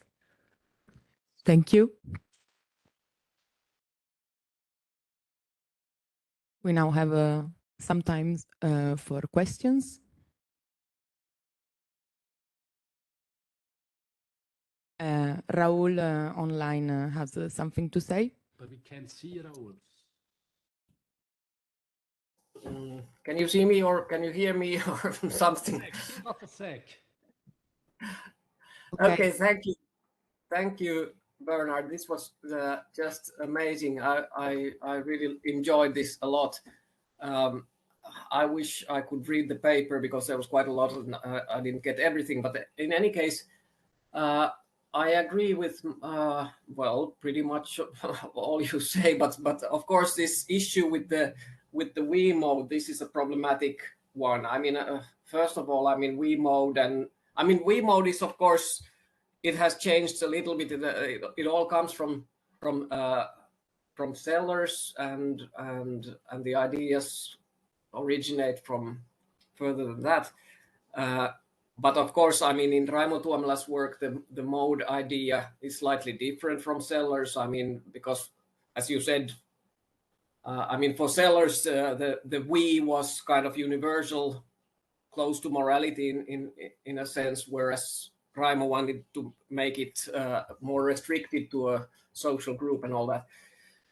But what about the idea of we mode or we intention? I mean, yes, and we mode and we intention are also two different things in Raimo's, because you can have a we intention in the I mode and we intention in the we mode. But let's not go to these details. What is modified in the case? I mean, if you talk about the mode of intentionality, that is intention or belief or desire or hope or fear or whatever, I agree that the word mode is used in different sense in we mode. It's not that really that is the that the we mode is about. And I agree what you said in the end, but this is actually what I wanted to ask earlier already, namely the modification of the subject, because you said that it is the subject that is modified, but then what's wrong with the distinction? And I think that you refer to distinction in the end as well, the distinction between intentional subject and ontological subject, because that's exactly what I think that happens in we mode, that the intentional subject becomes we, but the ontological subject is still I. So this is how I conceive we mode in Raimo's account, and I was wondering what you would have to say about that, and how does that relate to what you're saying? Thank you. Thank you very much, Raul. This is very helpful, and you remind me of, in my own inclination for a long time, up until around 2015, was to go exactly the way you suggest. The distinction, I called it a phenomenal subject versus ontic subject. I didn't call it ontological because, ontology is the study of ontic structures. So I called it the ontic subject versus the phenomenal subject. How sort of, things appear to us, that would be a phenomenal question, versus who is it really? That would be the ontic question. But then it struck me, this is a nonsensical distinction, because intentional subjects, intentional subjects is who we are. So, you know, the intentionality is the ontology or the ontic, you know, the way we exist. And I felt like I'm doing the same thing as Sellers did, you know, for fear of taking the bull by its horns. I'm sort of trying to say, well, yeah, but we're really, you know, objectively, we are still just individuals. And it strikes me as wrong because who we are is intentional subjects. You know, who we are in mental terms is, and this is an ontological point, intentional subjects. So it's wrong to say, well, this is just phenomenology, it has nothing to do with ontology. Also, in the book, I have an argument that says, well, if this were the distinction, we would permanently be making a mistake by, you know, intending in the we mode, because we would then phenomenologically be subjects that we are not really ontically. You know, we would be making a mistake, you know. If there is a distinction, a difference between, you know, the ontic subject and the phenomenal subject, it's sort of a mistake. And that's just not, it would be like a case of phobia, you know, where we are afraid of something that's not really dangerous. And this is why I came to drop this, any such idea. And I came to, you know, reconsidering the whole history of, and of course, I'm very much with these authors. They don't like fascism and communism, and they don't like Robespierre. And I think this is really has to be taken seriously.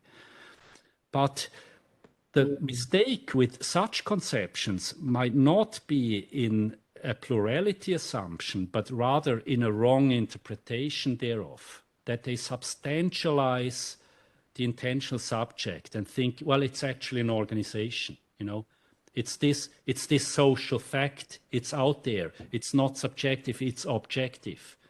It's the committee, that's us, you know, it's the party, that's us, it's the nation, the ethnic identity, that's it. And then we, by sort of trying to distance ourselves, would be making the same mistake as them, because we would grant them that plural subjectivity, if it exists at all, has to exist in that form. In the individual case, we have come to recognize that the I is not a substance. It's not an object. You know, take Hume, take Sartre, take any good philosopher of subjectivity. There is no, if I intend, it's not the I that intends. It's not that there is me and then there is the I. And it's the same in the plural case. If we intend, it's not that there is you and me and then there is the we. Let's just not forget this important lesson. So I do believe that there is truth in philosophy, and I think here clearly there's something true about the criticism of substantive conceptions of intentional subjectivity. There's a good point that Hume makes and other authors make, and we should not forget it if we're now discussing plural attitudes. And that does the trick, you know. If we don't forget them, we're not in danger of thinking that us is actually this organization or this ethnic identity. We're not in danger of making this mistake, and we need not say, well, we're just individuals. Okay, thanks a lot. Thank you. Also, Carlo had a question? Yes.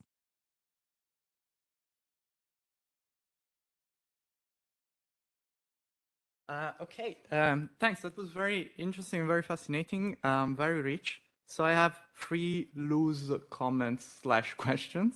So the first is about this, let's call it moral skepticism towards the we of Sellars, as a separated question from the maybe metaphysical or epistemological skepticism of where the we is. So the case of communism and fascism. I was wondering whether it would be worth it to, again, decouple the idea of solidarity from necessary moral value in order to admit that solidarity, that we action can be employed in morally bad way and also in morally good ways. And so that would not be a problem anymore. Still, maybe the metaphysical / epistemological worry of where is the we actually may subsist, but at least we got rid of one. Then another thing I was concerning this epistemological metaphysical worry, I was wondering how this relates to the idea that we actually have, in some cases, maybe not all the cases that we would want to put under solidarity label, but we do have collective decision-making procedures, and this can create a we, right? If you have, for example, a political institution, a democracy that issue collective decisions that could be taken to be the will of the we. In a very formal sense, and you can identify in the world where these decisions are taken to be. And finally, this is more a curiosity, but something that I was thinking about when you mentioned Hobbes and Rousseau. I was wondering whether Hobbes' distinction between author and actor may be of help with respect to solidarity, to the discussion of solidarity. I don't have any specific thoughts on this, but I thought that you may make a parallel there that might be helpful, but maybe not. So thanks. Yeah, thank you very much. So yeah, I like the author-actor distinction. Hobbes is an ingenious move. This is very useful if you want to account for social authorization. You know, if you authorize someone to act for you, then that becomes the actor, you remaining the author.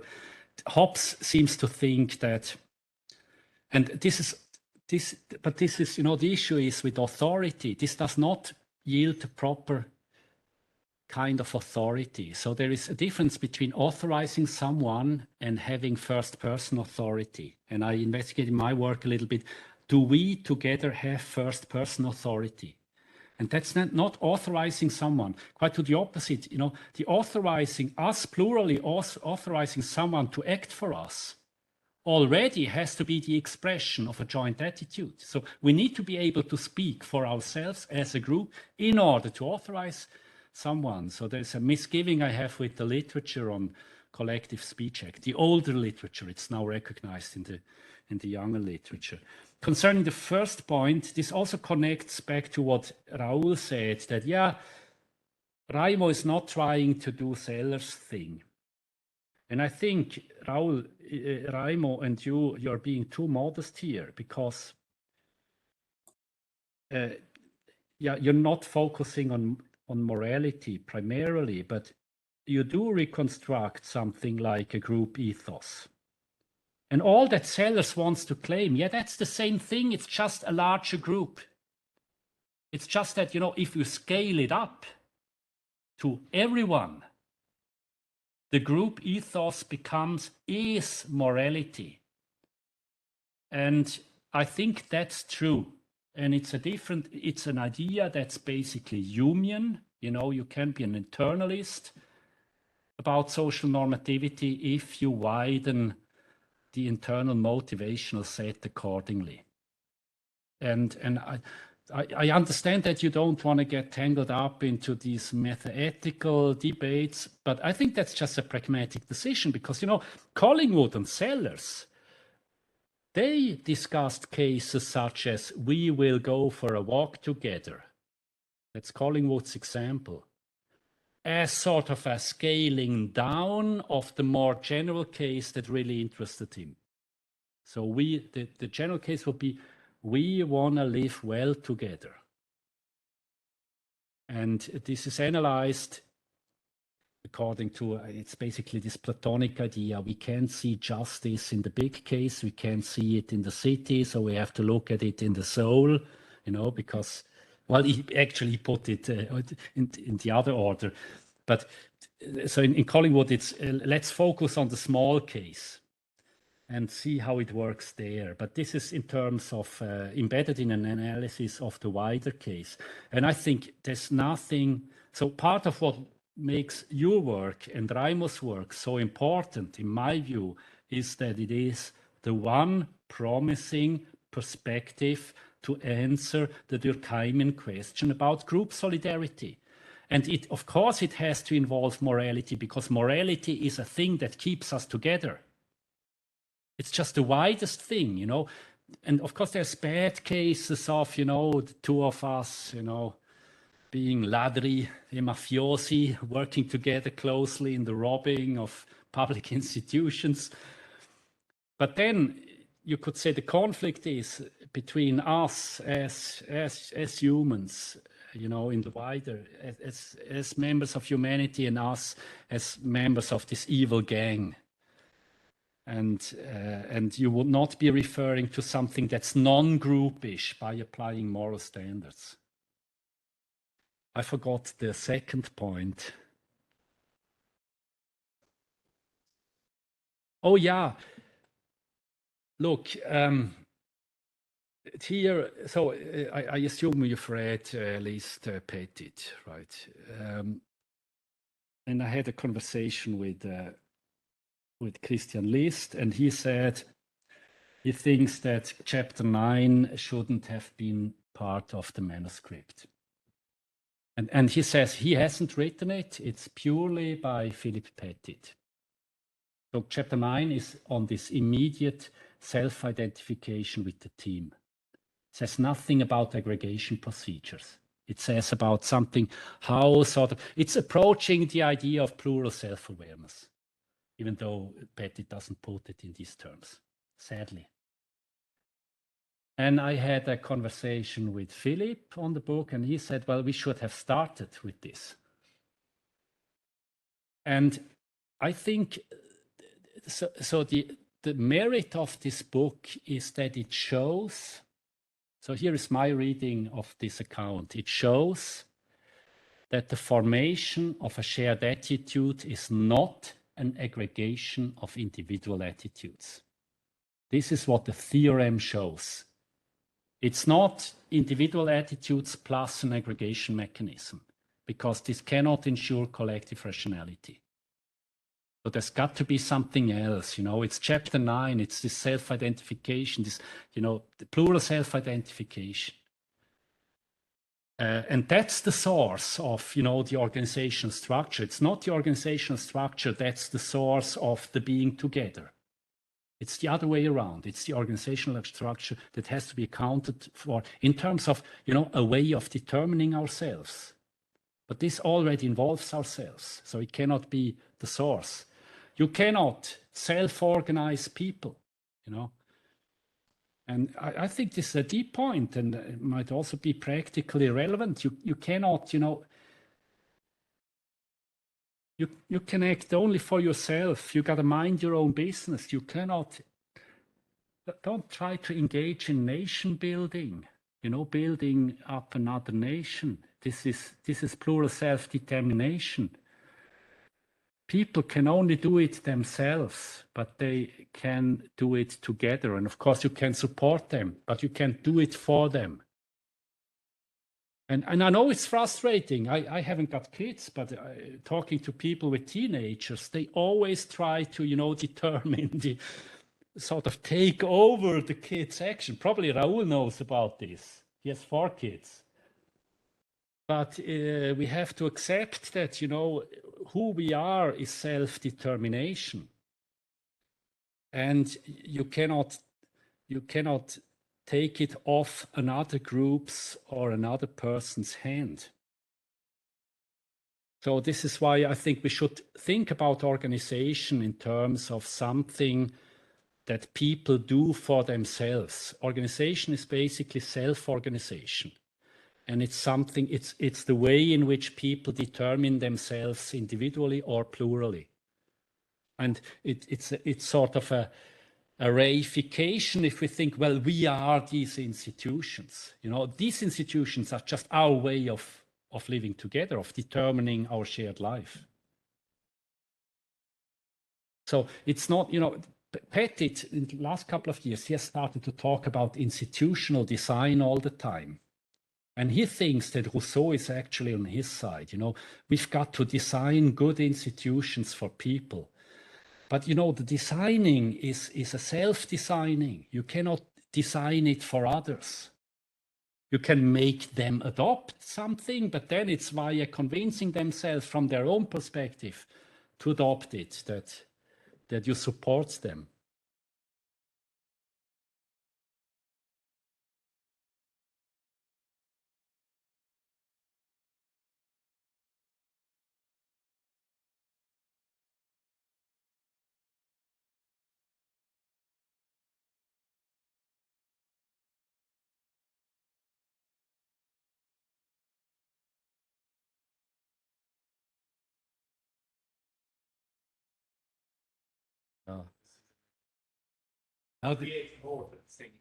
This is where we disagree. I don't think that that you create a group by. So let's take. Sorry if I interrupt you, but yeah. we are running out of time. Maybe you can talk about this later.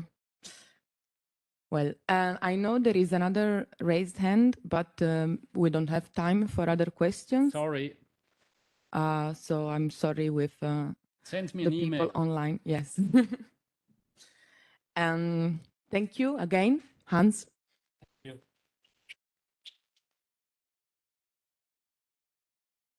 you. We can now proceed with the last presentation of this workshop for this morning. As they approach here. Now we have Francesco Camboni, who is a postdoc fellow in moral philosophy at the University of Torino, and Carlo Burelli, postdoc fellow in political theory at the University of Genova. And the title of their presentation is The Function of Solidarity and Its Normative Implications. Okay, perfect. Thanks a lot for having us. It's a real pleasure to be here in Turin.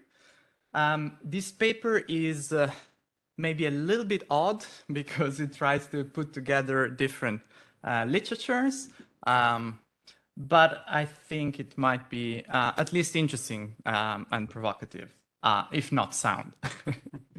So basically, sorry. Yes. So basically, the research question is the same of many other papers today, but the way we're going about it is a little bit different. We are looking at solidarity as a function, and its value is given by this discharging the need of societal cohesion. Basically, it being a function explains both what it is and why it is valuable. Very briefly, what we will be doing here is, first of all, looking at the literature on functions, on proper function more specifically, and illustrate what is the etiological functionalism and how it may enhance our understanding of the social world. And then we try to start from a Durkheimian conception, functionalist conception of solidarity. We try to rephrase it in this sort of more contemporary literature that we thought may dispense with some of the epistemological worries that are traditionally associated with functionalism in social science. And third, we use this paradigm to discuss why we should have solidarity, why it might be of value. So let's start with the first part, functions. So what functions are really? So basically, this account that comes from philosophy of biology, philosophy of mind, tries to look at functions as objective features of the world. So not related to intentions that we may have, as sort of Searle, for example, uses the term function. So in this account, functions are not merely features of things, but features that explain the existence of said things. And they are defined and pinpointed in the world when two conditions are satisfied. The first is the disposition condition. So a system must display a certain tendency in order for that tendency to be a function. But more importantly is the feedback condition. So the fact that that feature causally contributed to the existence and persistence of that system. Sorry, is there? We didn't share the presentation with the others. Oh, okay, sure. Let's share it. I think. Is this it? Sì, Webex, condividi. Okay. Perfect. Sorry. No problem. My bad. So.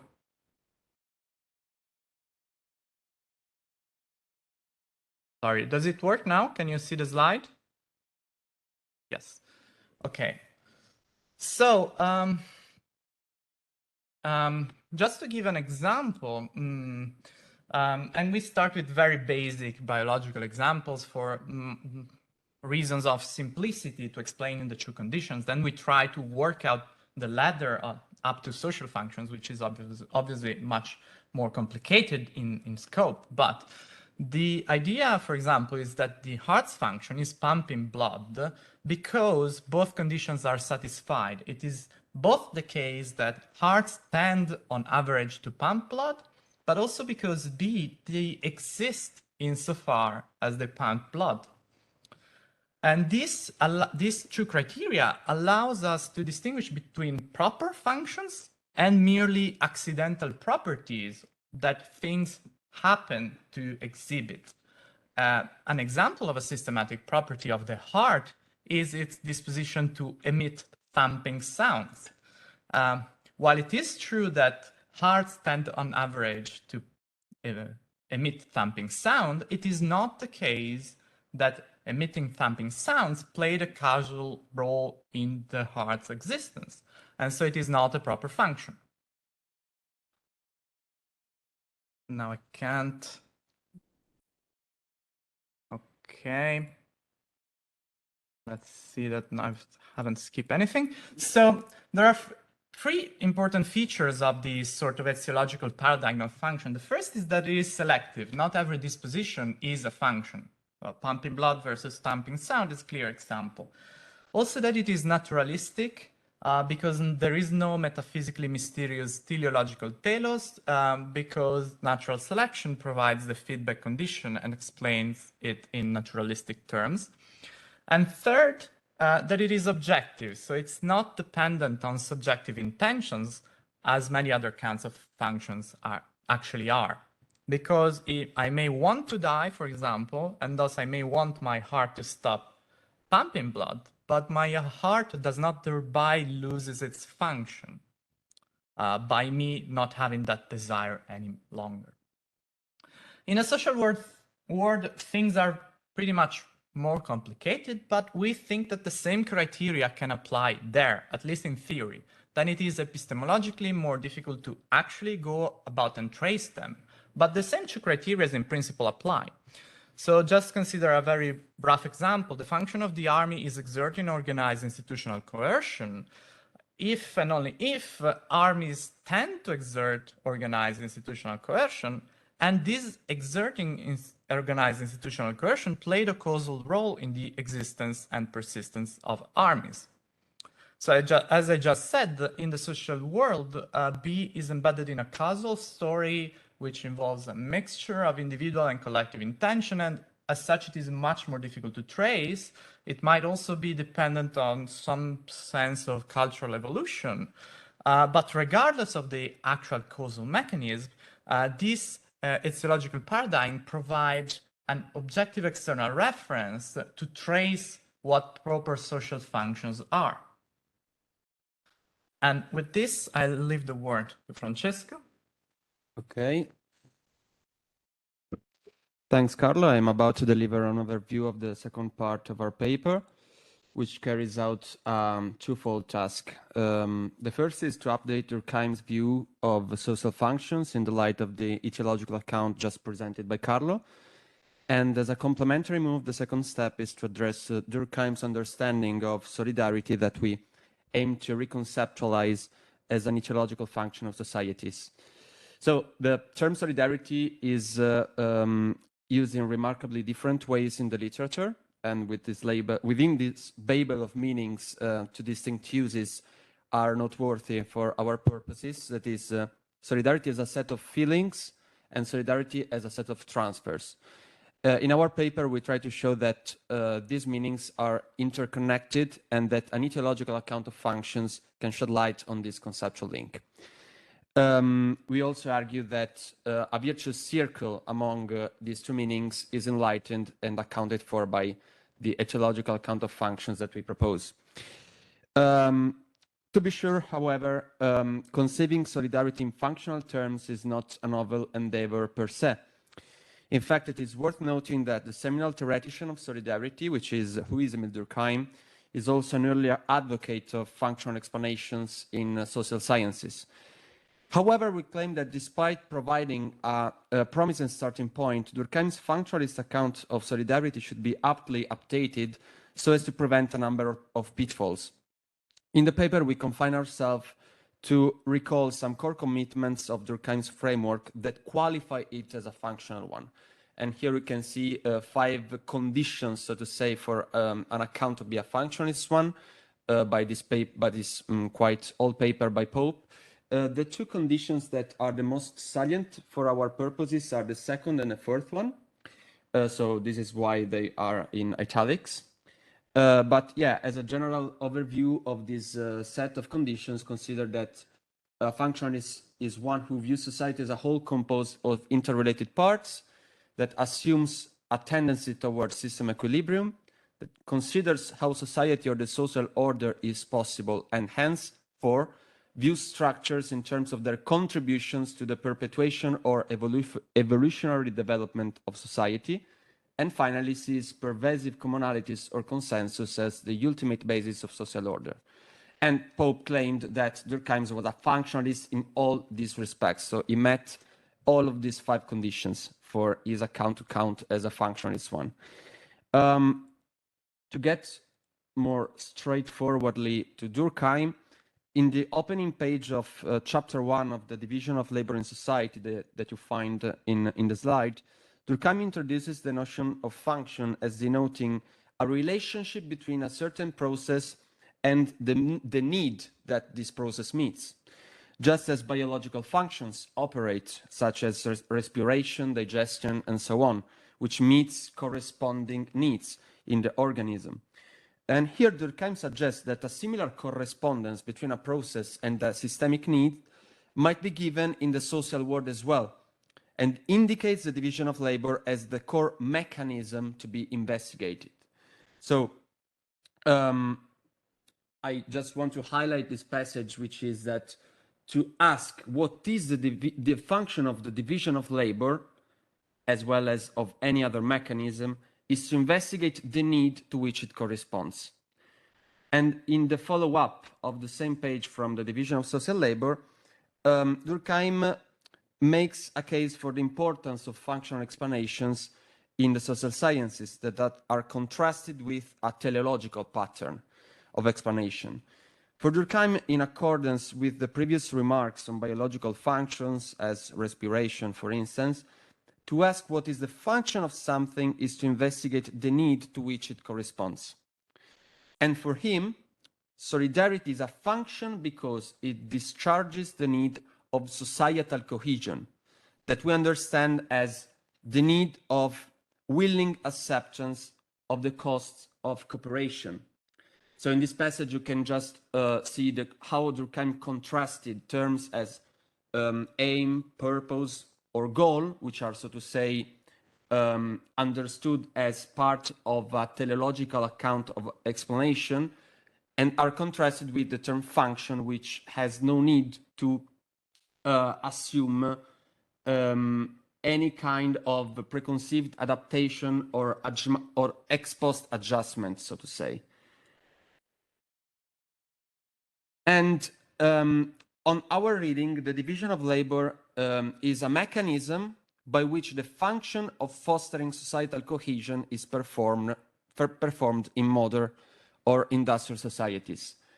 And this distinction requires some more time, because we have unpacked a distinction between a mechanism and a process that can both relate it to a same function. So in other words, the term function can refer both to a mechanism performing a process and to that process performed by a certain mechanism. To be sure, it might be given the case that different processes can be performed by the very same mechanism. For instance, hearts pump blood and regulate blood pressure, which are two separate functions performed by a same mechanism.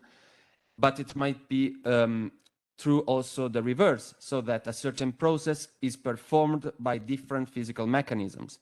For instance, pumping blood can be performed by natural hearts or by an artificial pump.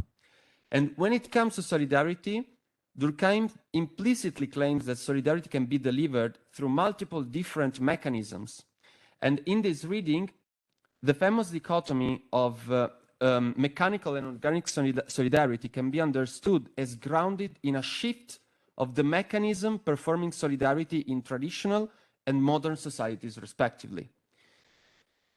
Durkheim's view of solidarity has been subjected to the various criticisms of social functions, such as that it involves unclear causal mechanisms at best and ex post causation at worst.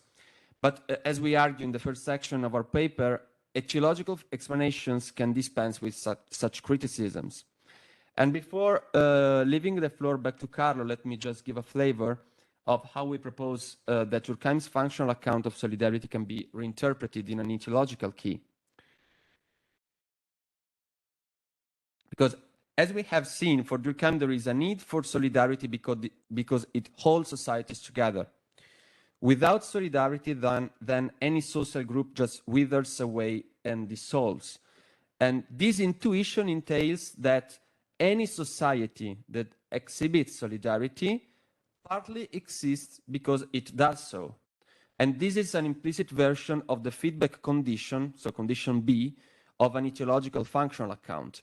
And accordingly, then, we propose that Durkheim's functionalist account of solidarity might be unpacked in etiological terms as follows. So, solidarity, that is fostering societal cohesion, is a function of societies because A, so tendency condition, societies tend to maintain solidarity, and B, maintaining solidarity contributed causally to the existence and persistence of societies, which is the feedback condition. And as we understand it, the scope of such etiological scheme is broad enough so as to apply to most societies historically known. So in other words, the need for solidarity is not a distinctively modern property, but rather a precondition of any society as such. And although solidarity can be performed by several mechanisms, some of which have been disclosed only under modernity, its social cohesion producing process remains the same both transhistorically and cross-culturally. So in other words, our account leaves room for a variety of mechanisms performing solidarity and puts more emphasis on their common process, that is producing social cohesion, rather than to each mechanism's specificities per se. However, in our paper, we spend some more time on discussing welfare state as the primary mechanism through which solidarity is performed in modern societies. We argue that as a further specification of the etiological scheme sketched above, the welfare state is a mechanism of solidarity because the welfare state tendency condition tends to foster societal cohesion, and B, as a feedback condition, fostering societal cohesion contributed causally to the existence of and persistence of the welfare state. And so understood, welfare state is a good example to make sense of solidarity as a set of transfers which supports the set of feelings that are encompassed by the very notion of societal cohesion. In fact, in a virtuous circle, such feelings support redistributive policies in turn, as they dispose people to be more likely to value cooperation and resource sharing. as well as to reject inequalities as a determinant of social disintegration and, on Durkheim terms, anomie. In other words, whereas solidarity as a set of transfers is embedded by the modern mechanism of welfare state, the set of feelings or societal cohesion is rather the function of solidarity as an activity in general. And here I pass the ball back to Carlo. Yes, just a brief note on the connection to the welfare state that maybe is surprising to you that deal with the issue of solidarity from a different kind of literature and approach. But we came at this point because solidarity is often invoked in a certain kind of political science literature on welfare studies. I'm thinking, for example, about Bo Rothstein or Ferreira or Frank van der Broek. And so we thought with this paper that it was useful to show that if one conceives solidarity in a functionalist way, then the literature that treats solidarity as joint action and collective intention, as well as the literature that treats solidarity as a sort of welfare state set of transfers, could be connected. So the set of feelings and the set of transfers are both part of a solidarity conceived functionalist in a functionalist way. And this is why we sort of made this connection. Another important point, I think, that emerges from treating solidarity in a functionalist way is that we account for some of its normativity. Keep in mind here that this is not a kind of necessarily moral normativity, but it is normativity nonetheless. So solidarity is something that appears to be desirable. We have reasons to act solidaristically, even though these reasons and this desire and this desire and these inclinations are not of the moral kind. And so let's go back a little bit from the etiological functionalist approach. The question is, do functions provide norms? Well, we can answer this question by looking at the distinction between malfunctioning and non-functioning, which appears to be two different kinds of things. So malfunction happens when something fails to discharge its function, but it doesn't lose the function. Think, for example, of an animal that gets blinded. Its eyes do not lose the function of seeing. They only lose the ability to perform the function. Both conditions, A and B, still apply. It's still the case that eyes tend, on average, to allow seeing. And it is also the case that these eyes, even though they malfunction, they exist because previous tokens of eyes were selected by allowing animals to see. Or think, for example, of somebody being shot in the heart.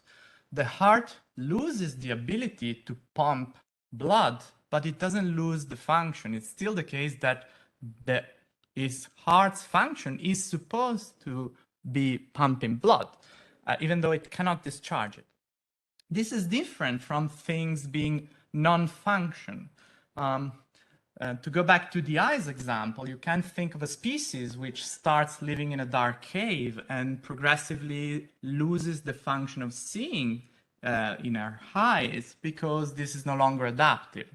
So it is no longer the case that the remnants of such a creature's eyes tend on average to allow seeing. And it's certainly no longer the case that these remnants exist because they allow seeing.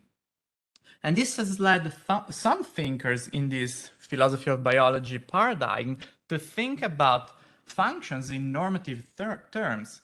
For example, Neander says that to attribute a natural function to something is to attribute a certain kind of normative property to the thing.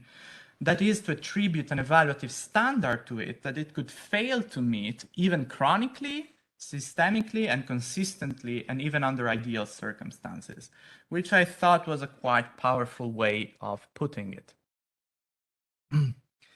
So how does this functional normativity work in practice? Well, an item counts as functionally good so long as it can perform its function. And items can even be ranked from best to worst in virtue of their functionality. Just to briefly mention 3 examples from the realm of human artifacts, from the realm of biological entity, and from the social realm. You may think of a knife as an item whose function is cutting, and then you can think of a functionally good knife as one that cuts well, that it can properly discharge its function. Similarly, you can think of a heart as a functionally good heart if it can pump blood well, and a bad heart if it fails to pump blood. And in the social realm, you can even think of social institutions such as an army as functionally good or functionally bad. For example, a functionally good army is one that it is good at fighting, providing that is discovered to be its proper function. And in this example of the army, you also see how you can decouple this functional normativity from properly moral normativity, because obviously you can also judge armies normatively on the basis of morality. For example, if they fight justified wars, or if they fight in a justified way through to legitimate means. But this is independent from such an army functional ability to actually fight, right? You can have a morally good army that is really not functionally effective, or you can have a very effective army that is morally abhorrent. And so this is interesting to trace this specific normativity of functions. Let's go back to solidarity, which I realize we went a little bit away from, but I think it all ties up together now. So if solidarity can be understood as a function of society, as Francesco just showed, I think, in a Durkheimian outlook, then we may have reasons to want it, even if we actually do not want it. And these reasons do not have to be of moral kind. They are not necessarily justified in the light of the ideally good society. Rather, these reasons are functional, that is, pinpointing the systemic need, societal cohesion, which solidarity discharges. Obviously, these functional reasons, these functional normative reasons are always pro tanto, right? So you might have a really abhorrent society from a moral perspective, and in that case, the reason is only pro tanto, and it gets overridden by other moral considerations. And then you may have sort of gray area where you can't really see whether the society is good enough morally or if it is the case that functional normativity takes priority there. So all things considered judgment gets difficult, but we want to outline here that moral normativity and functional normativity are 2 distinct things that are both valuable, and they can pull in different directions. And which one ought to take precedent in a specific case is a contingent question that needs to be addressed. So just to very briefly recap what me and Francesco tried to do with this talk, we tried to answer the question, what is solidarity and why it is valuable? And which we sketched an answer that says that solidarity can be understood as a key function of society, that is the discharging the need of societal integration by producing societal cohesion, and also trying to argue that solidarity in this sense is functionally valuable in the sense that it is essential if a society is not to wither away. And we're done. Thanks a lot for the time. Thank you.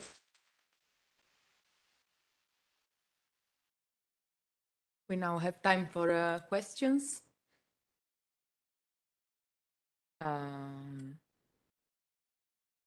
So I don't know which is the first one, but maybe it is San Giovanni, please. Okay, hello, Carla, Francesco, thanks. That was excellent. Really liked the paper. So my question is about Durkheim and how to understand Durkheim and solidarity in this functional light. So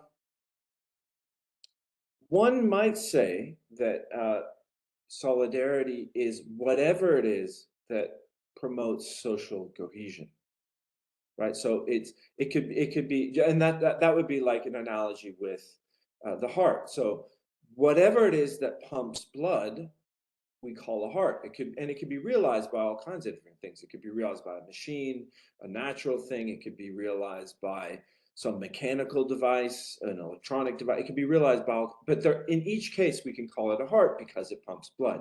It's defined functionally. So not only does it have a function, but it's also defined functionally. And so you might think, look, solidarity is like that. It's, for Durkheim, it's whatever it is that produces societal cohesion. But I actually don't think that's right. So for Durkheim, solidarity, there are different ways that one might produce societal cohesion, right? One way could just be through mere coercion, right? Now, of course, Durkheim famously thinks that's not possible, but conceptually it's possible, and that wouldn't count as solidarity. If you get societal cohesion through coercion, then it's not solidarity. So then you think, well, what is societal cohesion? It just means, right, so you got to think, what's the background that Durkheim was thinking, right? So the background is class conflict. You know, there was lots of class conflict in France towards the end of the 19th century. There was the first, you know, general strikes, the rise of socialist movements. And so for Durkheim, really the question for modern societies is, you know, societal cohesion means how do we get the classes to collaborate, right? And the idea of the opposite of societal cohesion is class conflict, dissolution, anarchy. Those are the opposites.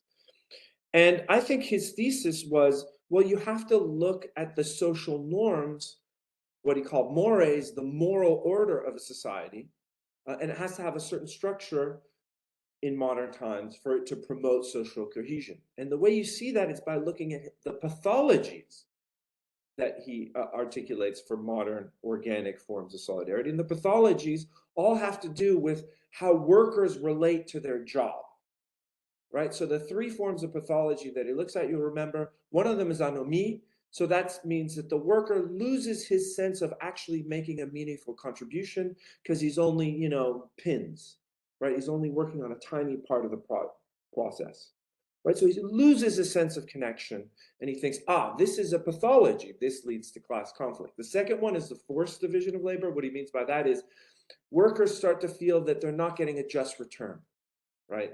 They're not getting what they are earned, that other people who are just of the right family get the money and not them. That's the second one he gives. And the last one is there's not enough work to go around. People are listless, they're looking for work, they want to work, but there's not enough work. And those are the three pathologies, right?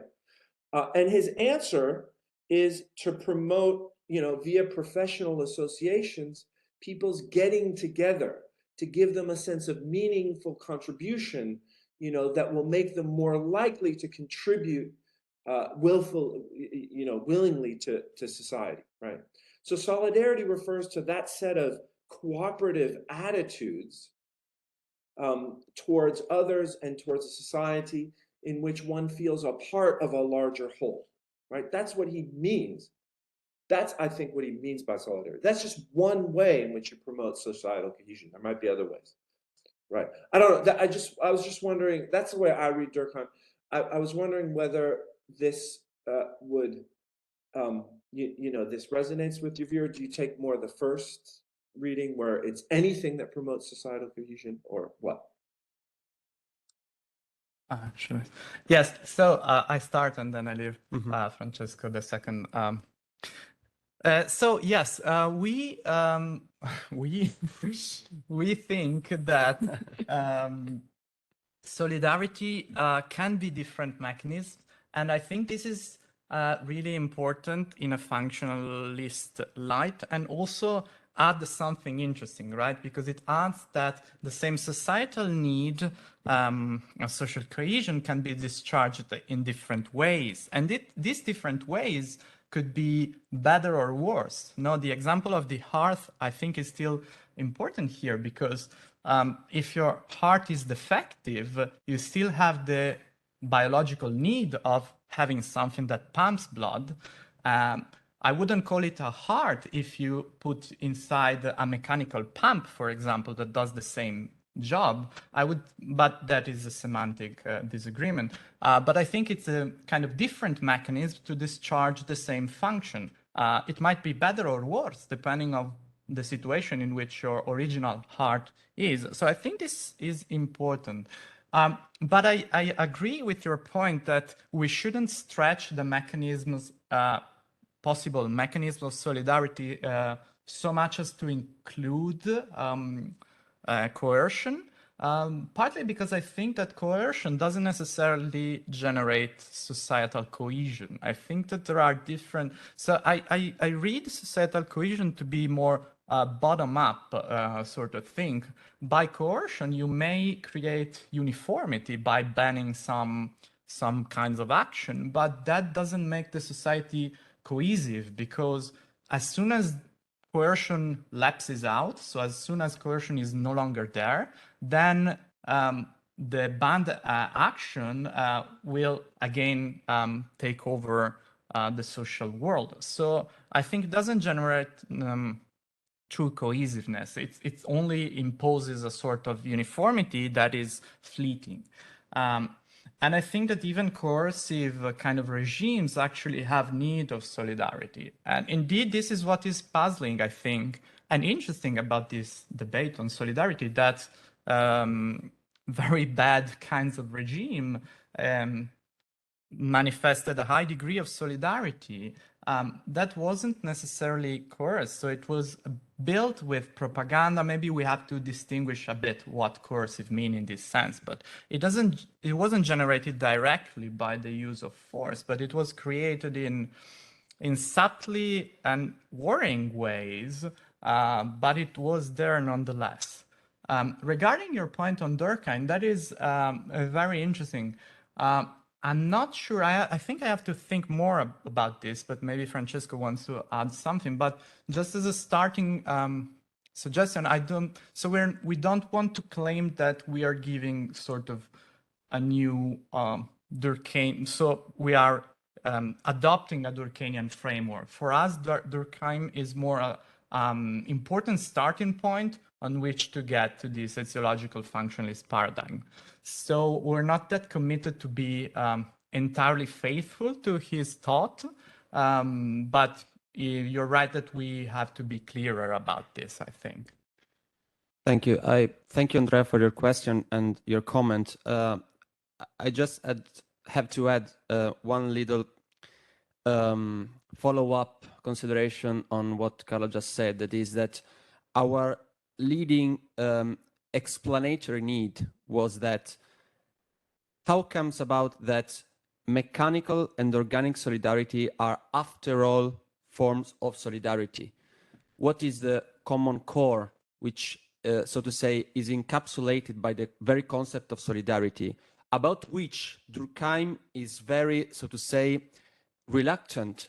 He hesitates to define solidarity per se. He thought he had good methodological reasons to refrain from a definition of solidarity per se, but we think that it is somewhat implicitly operating behind his account a distinction between a process and a mechanism. And we think that the etiological account of functions can apply successfully also to Durkheim's framework of solidarity, because it can make sense of the distinction of the mechanical and organic solidarity in terms of a shift in the mechanisms that perform solidarity in diverse societies. And there is a passage from Stephen Luke's essay on Durkheim's life and works, where he rephrases the passage from a mechanic and organic solidarity in these terms, so that the function once performed by common ideas and sentiments were then performed by political and economic institutions. So Lux as well, in a sense, enables and justifies this reading, so that the difference between mechanic and organic solidarity is indeed relying in some commonality among them. That is, that they rely their function, they, so to say, assign their function to a certain mechanism. And I think that although Durkheim did not define solidarity in straightforwardly conceptual terms per se, and he did not define societal cohesion as analytically as we would like he had, this definition that we propose can be mapped onto his own account, so to say, quite appropriately. But you're right that there are many mechanisms by which societal cohesion can be performed and implemented in a certain society. I'm not sure, as Carlo, whether coercion is in the long term operating successfully as a source or mechanism of societal cohesion. But to be sure, it is consistent with our account that there might be other mechanisms than the solidaristic ones that can perform the same function.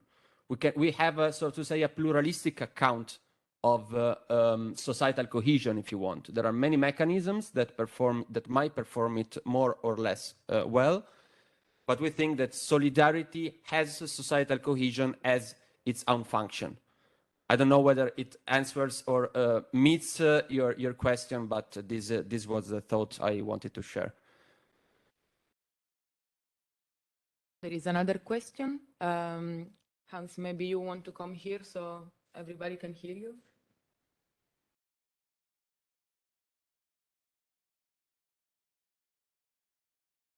Presentation. Thank you very much.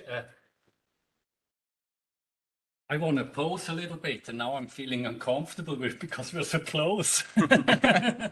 So there is this controversy around intentionalism versus functionalism in social ontology.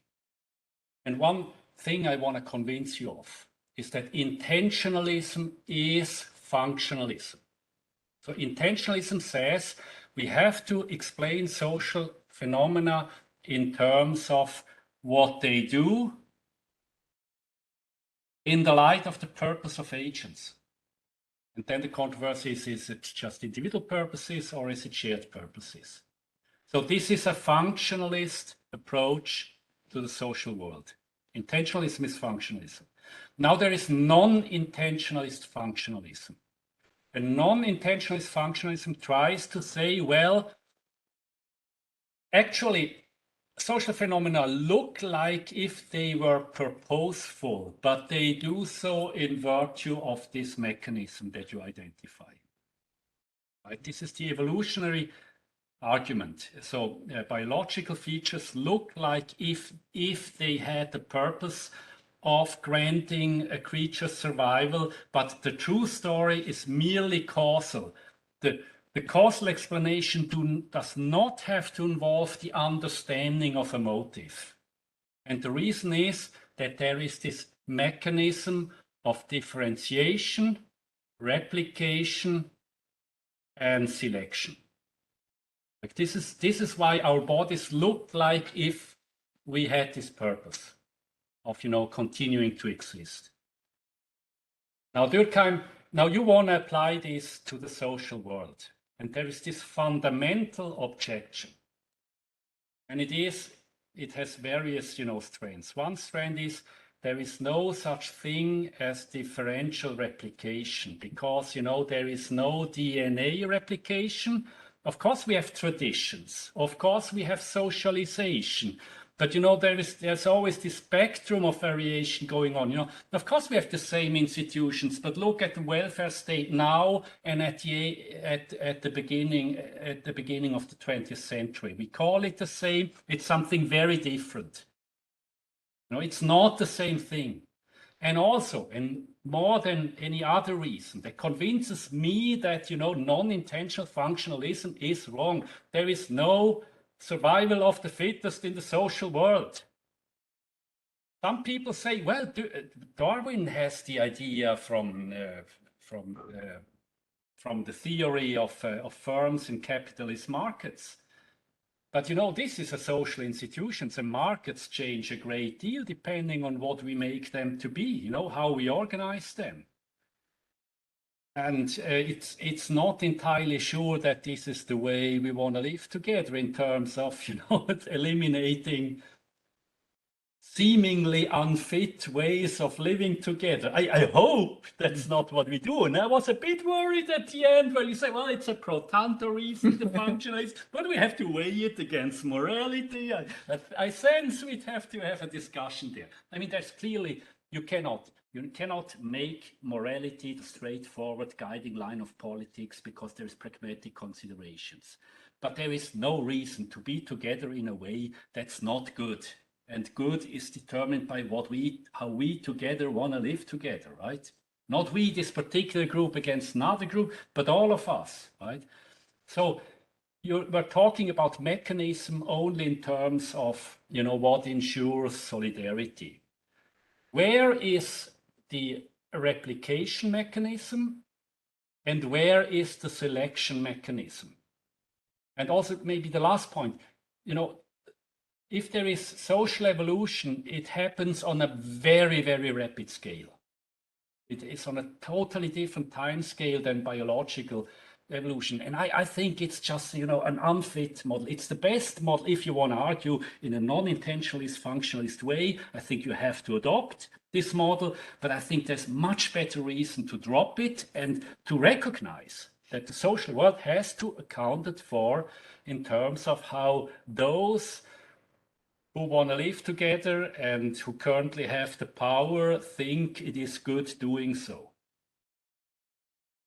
I guess this was more like an objection, but I mean, if you identify the mechanisms and the mechanisms I want to hear about, you know, replication and differential selection, then I'd be more open to the idea.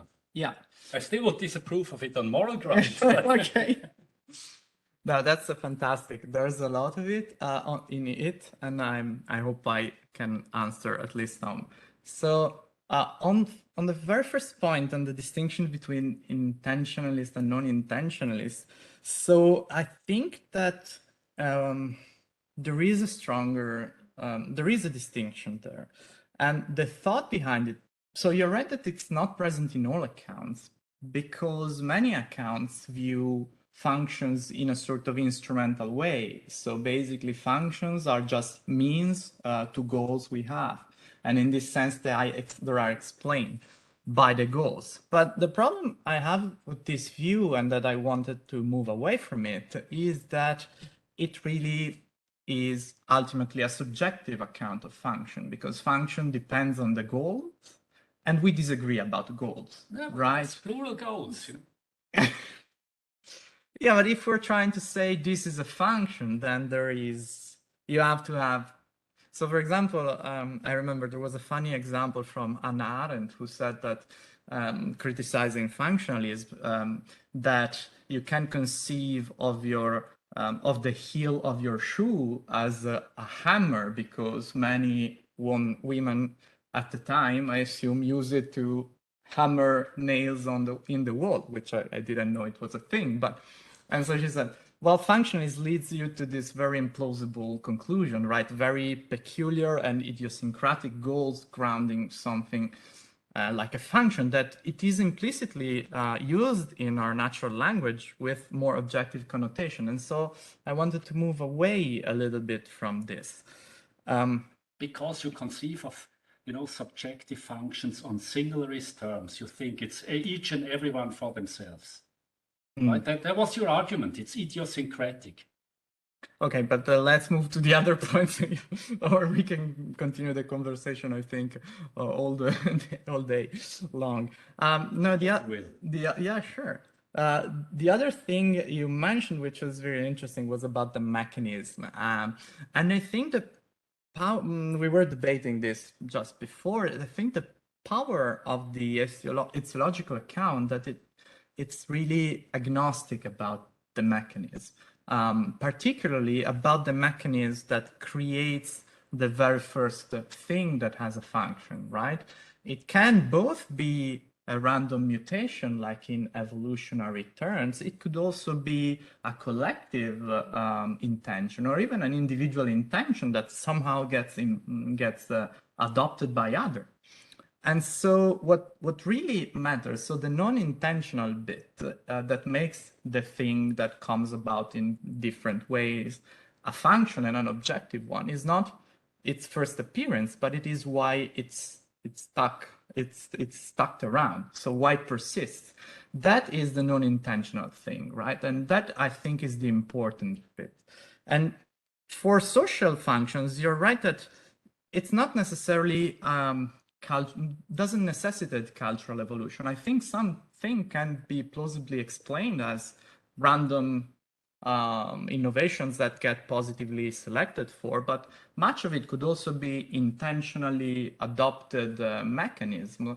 But this intentionality is not grounded on the goals that people have. So the goals that people have is not what makes these things functional. What makes them functional is that these things get selected for.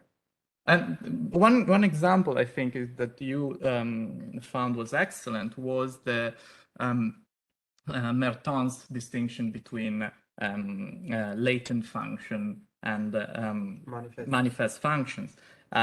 There you have the distinction, right? The manifest function is the intention. So these people make a rain dance because they want to make it the case that it rains.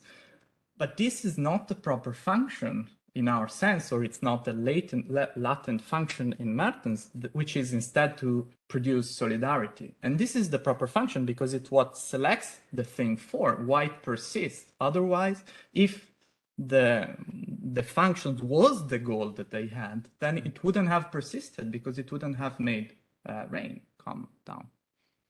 So this is a force. Then you can. There were other stuff, but I can't answer everything now. I think, I don't know whether we are out of time, but we can discuss anyway during the lunch. But I was wondering, do you have in mind something like that? The circumstance that the welfare state and redistributive policies changed so much in this century, basically, transformed, so to say, the mechanism that he previously was in something else? Oh, it's more like, there's something that is being characterized functionally. And I'm questioning this identification of the something, where we're on quite solid ground in biology, because, there is some stability in the replication process.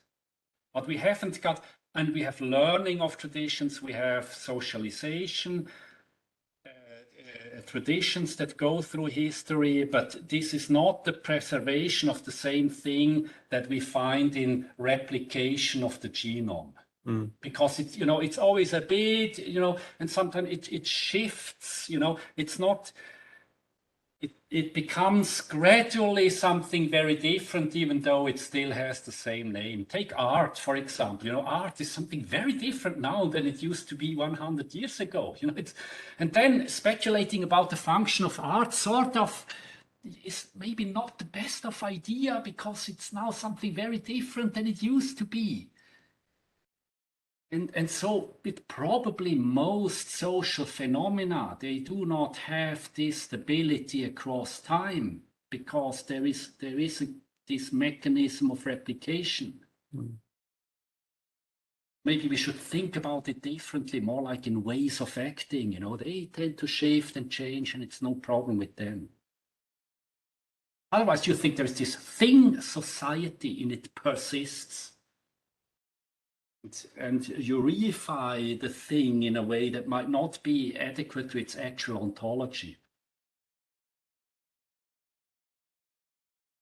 Because I was wondering, in case welfare state schemes would not be able to be successful anymore in providing and fostering societal cohesion, then according to the functionalist account, they would, so to say, sooner or later disappear according to a kind of natural selection applied to the social world.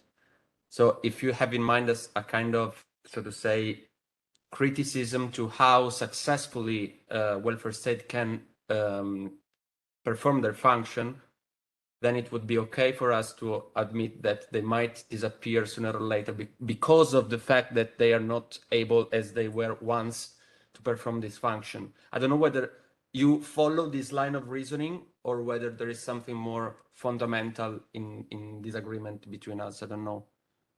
Oh, I agree with what you're saying. Of course, I also agree with the distinction between manifest and latent functions. But I would say the latent function has also got to be explained intentionalistically. If these people, or at least some of these people, the powerful among them, wouldn't like to dance together, they wouldn't continue doing it. And certainly with the welfare state, you know, it's of course for social cohesion, for redistribution, but now gradually it also has become, you know, the workplace of a whole industry. You know, this is also a function that it has. How has it got to be accounted for in terms of it being the same across time? I'm not so sure. I think it should be accounted for in terms of goal of purposes and purposes of people, but of course we have to account for them in a pluralistic way. It's not all in individual minds, in minds, but it is shared. I'd say it's still Durkheimian because he has this talk about collective consciousness. He doesn't really delve deep into what consciousness is, but you could sort of draw Durkheim on this intentionalistic side.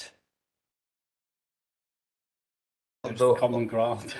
Yeah, I think we can discuss it in while we go for lunch, right? Okay. But I have a kind of reply to go on with the discussion, so I don't know whether we are ending. Yes, thank you.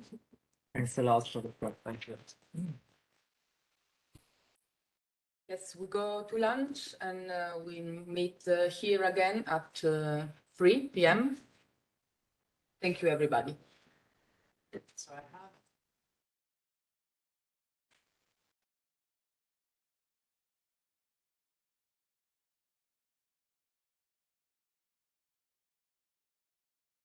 Okay. Okay, thank you, Davide. As you said,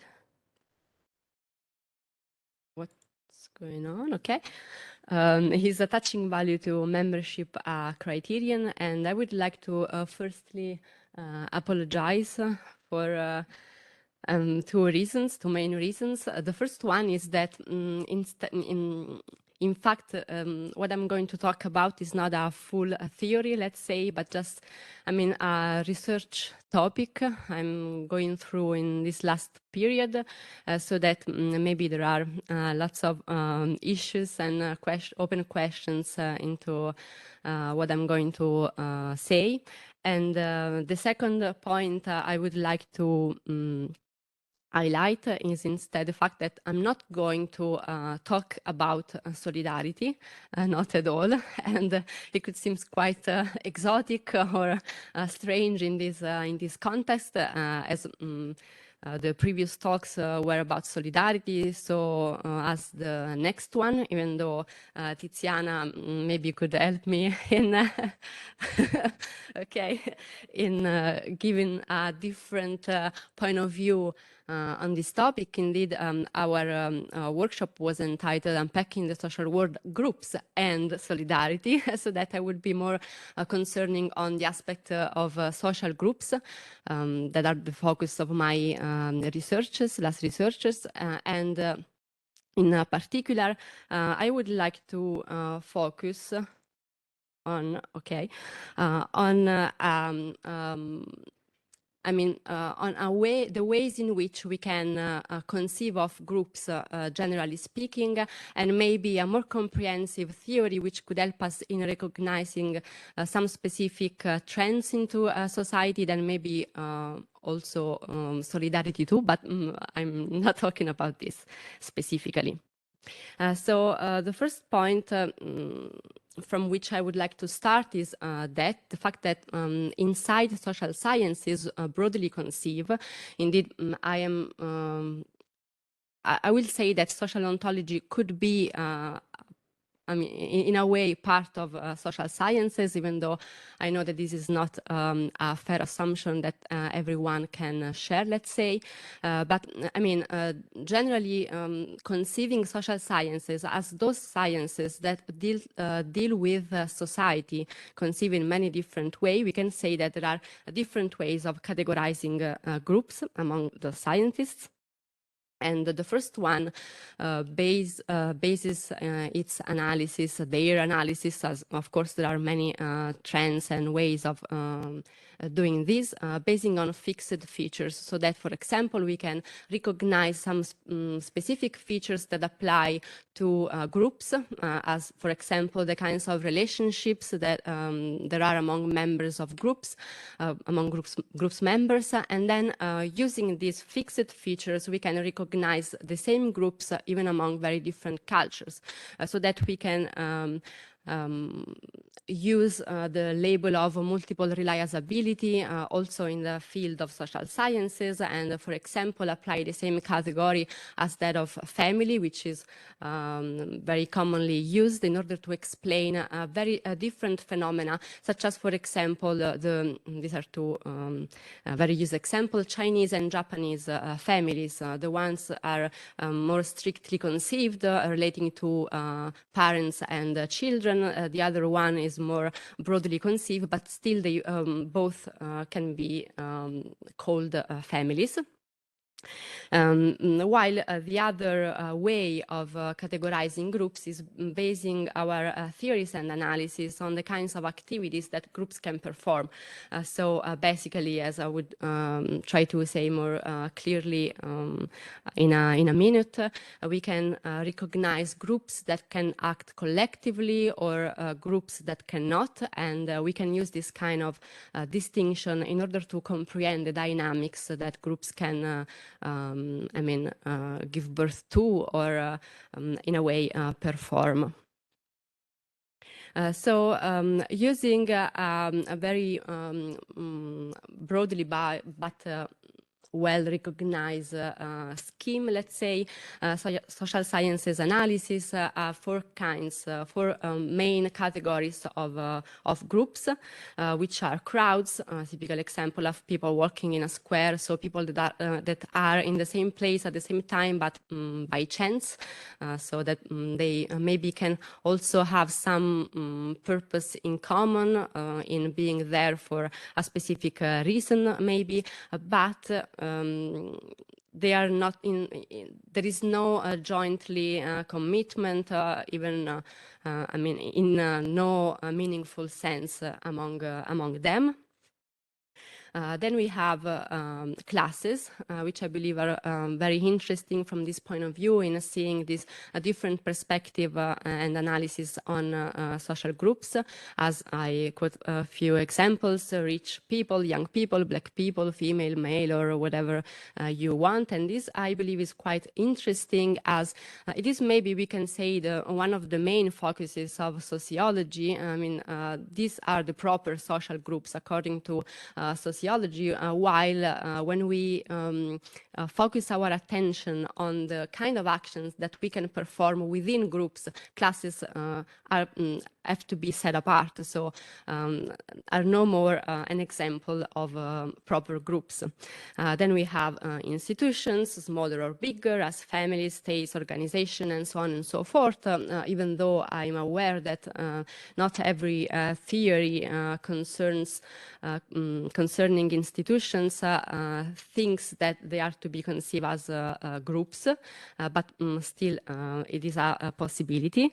And then finally we have proper collectives, or we can name it also small groups, as the famous example made famous by Margaret Gilbert in Social Ontology, of two people working together. So two individuals who decide to to work together jointly in the proper way, forming a plural subject. Within this broadly conception of groups, so we can focus on a kind of sociological analysis. Of course, this is a broad definition, according to which we have this distinction between being outside or inside a group, so that groups can be defined by outside observers, and then we could have groups that are largely random and maybe in this sense insignificant for members, even though they could be useful at the statistical level, so for the purposes of the scholars. While being inside groups mean that groups are defined as such by their members through patterns of interaction and shared representation. And a typical example of this kind of group, which is seen from inside, and that for this very reason becomes a proper social group in the proper meaning, is that of peer groups. Share definition of peer groups. Peer groups are collections of individuals who define themselves and are recognized by others as a distinct social group. Peer groups may also define themselves through shared social characteristics such as age, gender, sexuality, occupation, or ethnicity and ethnic groups. Such groups have shared norms, cultures, and rituals, and socialize new members according to these. And I believe that this is pretty interesting, as it can show the main differences between these two ways of conceiving of social groups. And indeed, on the opposite side, let's say, on the other side, we have social ontology analysis, according to which we still have twofold conception of groups. On the one side, we have aggregates. Very famous examples are the worldwide population of people with blue eyes, the population of people named Susan, the population of people currently capable of reaching IC, or using Sir's word, people running towards a shelter because of the rain. And these are examples that we could take also by sociology. For example, Max Weber, talking about individual action, made the example of people opening the umbrella when it starts raining, as it is something that in our culture, of course, if we as a culture use umbrellas, when it starts raining, it is quite common to use them. But even though we perform this action at the same time, this is not a proper example of something that is made jointly. And the other part is instead of collectives, proper social groups on the part of social ontology, so plural subjects, according to definition by Margaret Gilbert, or using the second part of the first example, people running towards a shelter because of a performance, so because they are part of a because they are dancing, doing something they previously agreed on. But then I was thinking that this kind of definition miss one point, let's say, as what, for example, if we are people with blue eyes in Greece, for example, where having blue eyes means that we bring bad luck, for example. So it is not, put like it is put by Gilbert, this should be some external features with no consequences. But maybe this is not always the case, so that maybe we could have a more comprehensive way of conceiving our way of behaving into society if we follow, let's say, a third way, according to which we can adopt a subject's perspective, in particular in relation to the importance they attach to the fact of being part of a specific group or community, and then create a scale based on this specific feature, on the importance the subject attributes to his or her membership to different groups, so that in a way we can comprehend also a third case, let's say, the ones in which being part of properly peer dynamics, we could say, we act in accordance with other people of the same community, even though without prior coordination. So even though not within the proper plural subject perspective. But then, of course, what does it mean to focus on value in this perspective? And when I was wondering about this specific topic, two actually very different examples and clues maybe came to my mind. The first is coming from Scheller's phenomenology. As of course all of you know, Scheler, in his applying phenomenology to values, feelings, and so on and so forth, made up a hierarchy of values, of course strictly related to his conception of ethics as material and at the same time a priori, so into a specific context which I'm not going to go deep in, nor even to, apply in all its specificities into this account. The values he listed are the following: the values of the sensibly agreeable, vital values, person values, and values of the holy. Of course, as I was saying, they are the result of a specific philosophical perspective, according to which, for example, they are universal, as they are a priori, and for this very reason they cannot be challenged by empirical questions, for example. But what is interesting, according to me, in this specific reference, is the fact that using these kinds of values, according to Max Scheler, we have 4 different kinds of groups, sorry for the pronunciation, Masse, Lebensgemeinschaft, Gesellschaft, and Gesamtperson.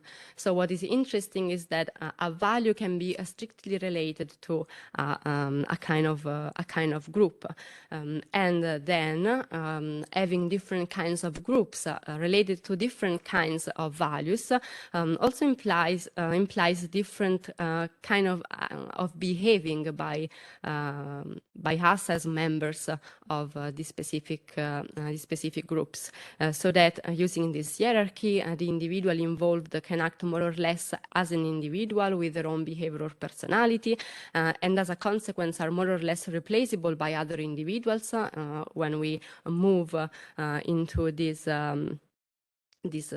scale or a hierarchy of values, and then we could also say that we have different conflict situation in the fact that when a value is shareable, and for this purpose is less conflictual, let's say, so it is, more shareable, so it does not give birth to conflicts. But this was not the only reference it came to my mind, as also a kind of reference of properly social psychology conception of our ways of considering our being inside groups or communities could be relevant for this purpose. So I have an example I was thinking about. It is the following. If I attach particular relevance to the fact of being part of a community or a social group, as women, for example, made up of all female human exemplars, then I will probably react if I think that one of the women's rights has been violated. On the contrary, if I do not attach any kind of importance to being part of that same group, then maybe I will be less willing in reacting, and I could even not notice that something unequal has been done. So that, a different maybe not different, but the concern among the psychological our psychological attitudes in feeling parts of specific communities should be taken into account. And I use these two concepts that are salience and the theory of prototype in order to make it maybe more comprehensible, as far as salience can help us in recognize which features are conceived relevant and then of course salient in our communities and maybe in our minds in order to understand our ways of being into society and into social groups, and maybe recognize inside and out groups and so on and so forth. At the same time, the theory of prototype, meaning that we can defining something not in an Aristotelian way, giving a definition, but using features that are more focused at the beginning and become,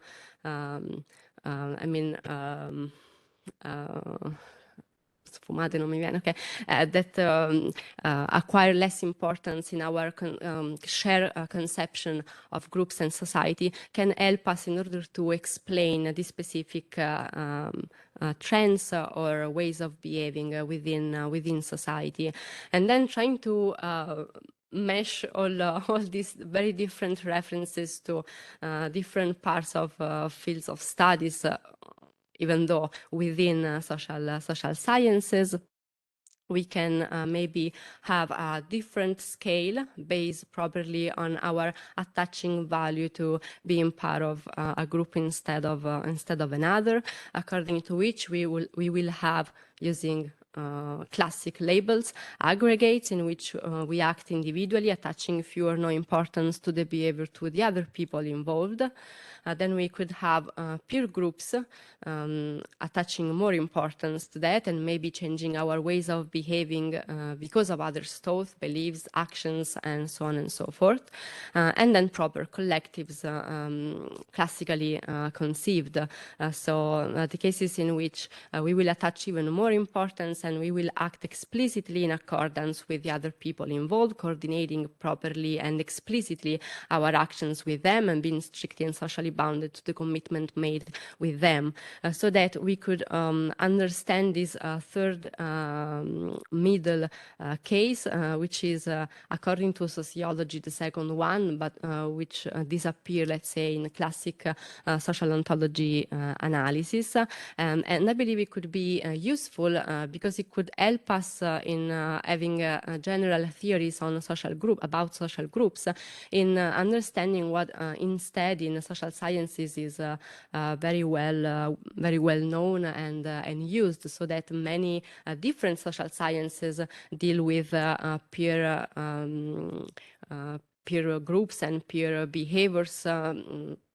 For example, also within economics, I'm thinking to Freier's analysis of what he call acting white, so the fact that we can change our ways of behaving in an apparently unrational way, because we are using or we are within properly peer dynamics. But of course, there are many cons on this about this perspective. I'm going to name just few, but of course there are many I'm not going to consider. First, I would say that it could seem too subjective criterion, as of course there is no way to say that even within a specific society, culturally or specific culture, if we prefer, we don't have the same attitude of all people of that same society. So that maybe I could attach few or no importance of being part of my family and act completely individually within this kind of sociological group or institution, if you prefer, while someone could attach a very importance to it, so that I mean, there are studies as, for example, that of the so-called amoral familism in Italian societies, according to which people attach or attached in the past, I don't know, much importance to their families and very few to the state, for example, so that it could be seen in it could be subjective insofar as it is not universal, but at the same time, I believe that the scale is not subjective. I mean, can be an objective criterion, even though the application could be very, very different. The second point I would like to highlight as a cons is that it takes into account very different perspective and kinds of analysis of social groups, so that we could someone can simply say, well, but this was not my aim. In social ontology, we just want to focus on collective actions, and classes cannot have collective action, while sociologists may answer something different. And as a consequence, it could seem something too exotic. I mean, something that could not be applied nor by philosophers nor by social scientists in general. But maybe there are also some advantages as this one. Hopefully, this different point of view implies the possibility of understanding the fact that we adopt different behaviors when the actions we perform are directed to members of different communities. Then this way could be a way of looking at people's self-understanding and perception, offering a common ground, maybe on the basis of which it would be possible to have further inquiries on the social dimension of self-experience, and in a way takes into account a more practical perspective on groups' behavior, not just focusing on external references, let's say, but also to the part of being inside the groups. So thanks for your attention.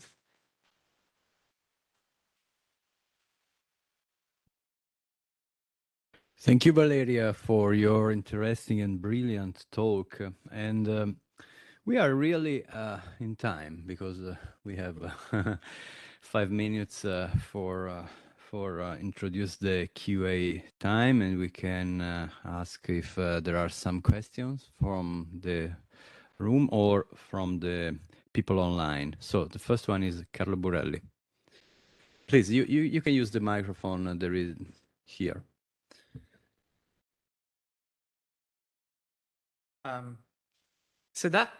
Thanks. That was very, very fascinating. I had an objection. Then you mentioned and discussed it in your final slide. Okay. But maybe I can push you a little bit more, because I was thinking about the first one, so the subjective case, right? Because you may think that if you look at the value that is attached is a sort of an individual feature and varies from person to person.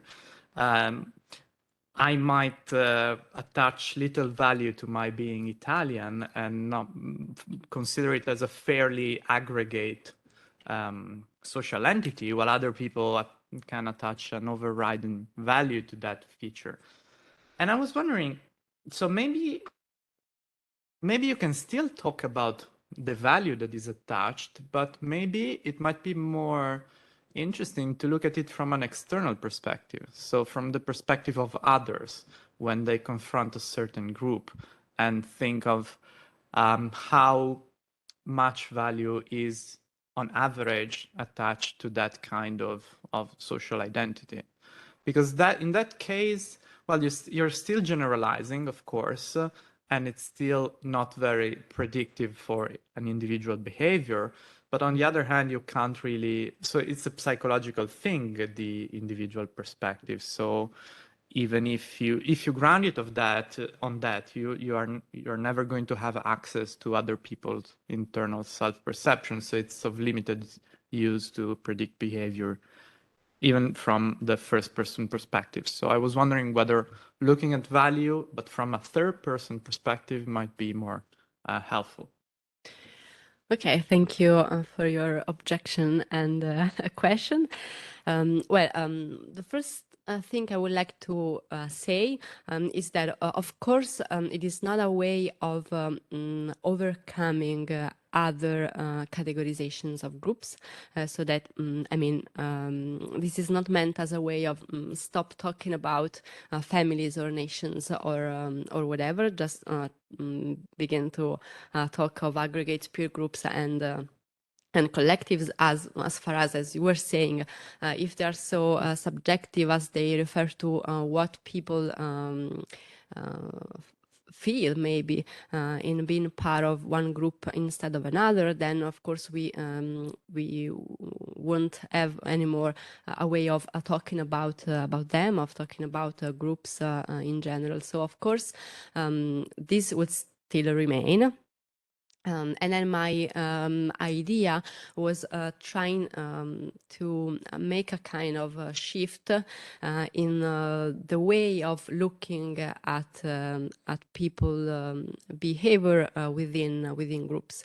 But of course, you're right in saying what you said, in saying that maybe the two could go together, in that, we can using this scale from an external point of view, as far as in talking about them, we should we need to be outside, otherwise we should talk with every individual, asking him or her what does he or she think about being part of that group instead of the other.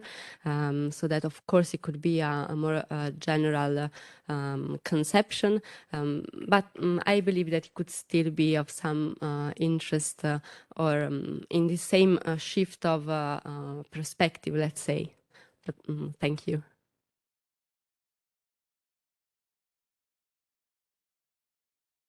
We have another question from Raul Heckley. Please, you can open the microphone and pose the question. Thank you. Thank you. This was very interesting talk. I was just wondering, this is maybe a clarificatory question. I was wondering what you said about this connection about giving value to a group that one is a member of, and then being more concerned about perhaps violations of rights of people in that group. I wasn't really sure I saw any correlation there. I was just wondering, for instance, first of all, I could be very upset about women's rights violations, even though I'm not part of women. But on the other hand, I might also,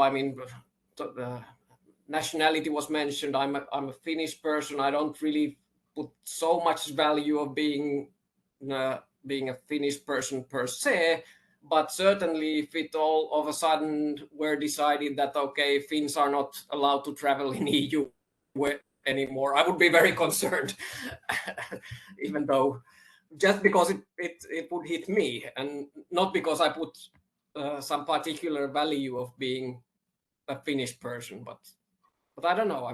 Can you perhaps clarify a little bit? Okay, thank you, Raul.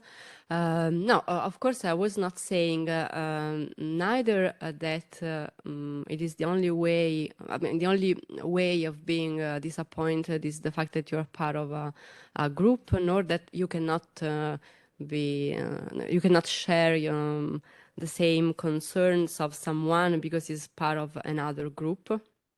I was not saying that. I was using that specific case as an example, and I was wondering how that specific,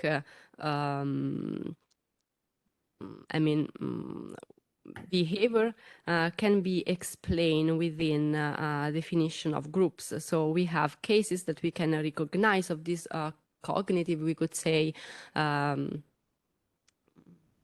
features that imply that we are more willing of seeing injustice or being, that something can be noticed or not in reference to our ways of conceiving specific features in our societies, from the point of view of salience as well as in our definition of a prototype of something, let's say, so that there are psychological trends behind or beyond these our ways of acting in those specific cases. And I was wondering, how can we explain these within a more comprehensive theory of groups? But of course, I wouldn't be exhaustive with that example, saying that it is the only case, or that it is fully explanatory of this kind of actions and reactions. But thank you. I will think more about it. Okay, thank you, Valerie. Thank you. We have 10 minutes for other questions. Are there someone? Okay, now here, please.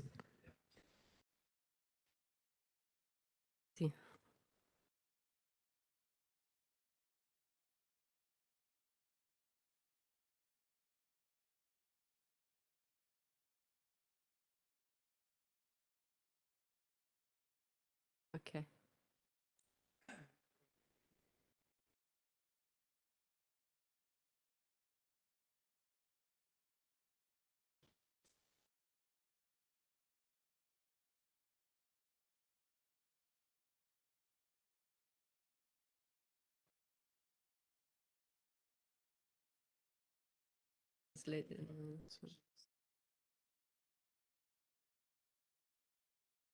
Sorry, if possible, I ask you to use the microphone just because people online can't hear you.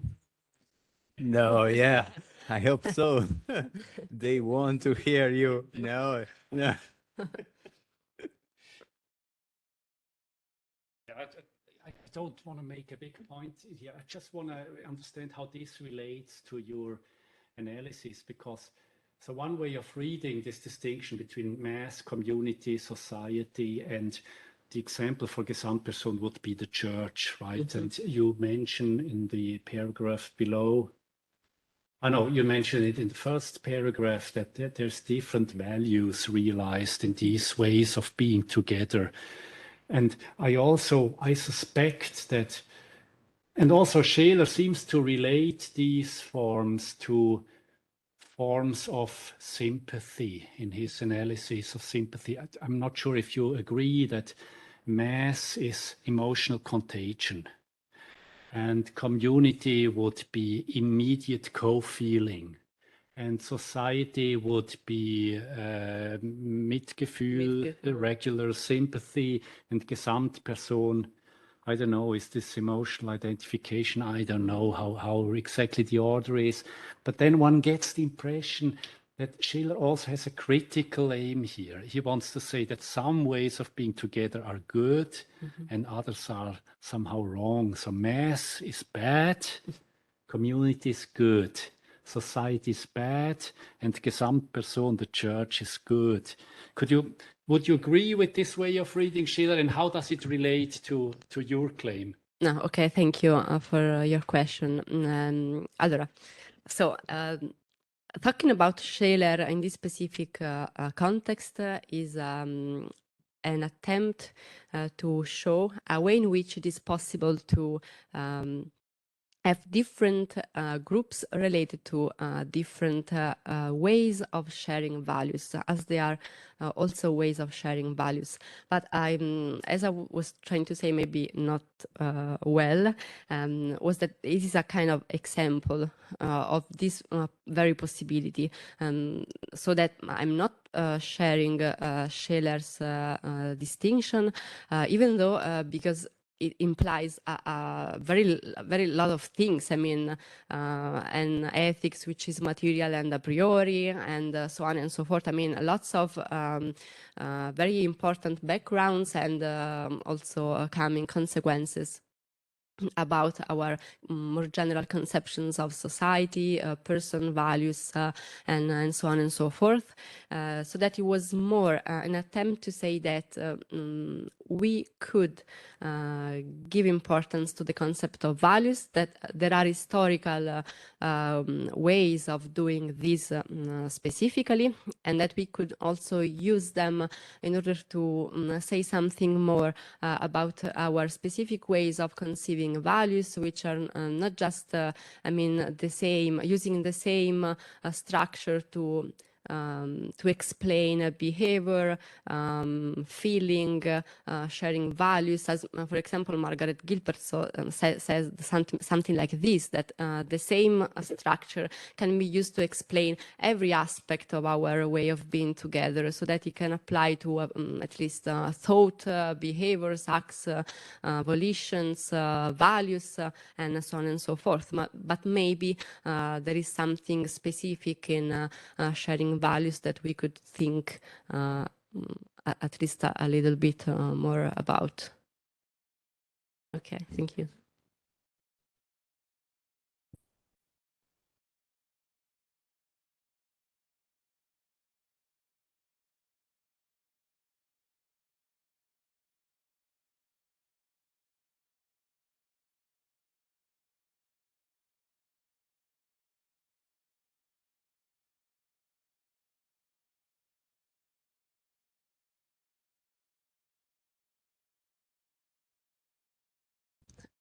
Okay. Yes, allora, it is maybe the same as in it is not an answer or a justification, but it could be also the same in general in talking about, it is a typical objection also to classic theories of social groups, so that there is an agreement in having a common goal, but what about the agreement to agree to have a common goal? And of course, I have no a specific answer in that. Of course, there are things that happens, let's say, so that there is no specific point in which we can say now we begin to be a social group in the sociological sense, in the sociological meaning, as far as peer groups are, as I was trying to say, sharing values, norms, and also kinds of behaviors without a proper agreement, and of course without a specific day of birth. It is something that can derive from very different things, elements, but then maybe I believe that we can use the label or the feature of attaching importance in order to understand this kind of behaviors within groups, within a specific community.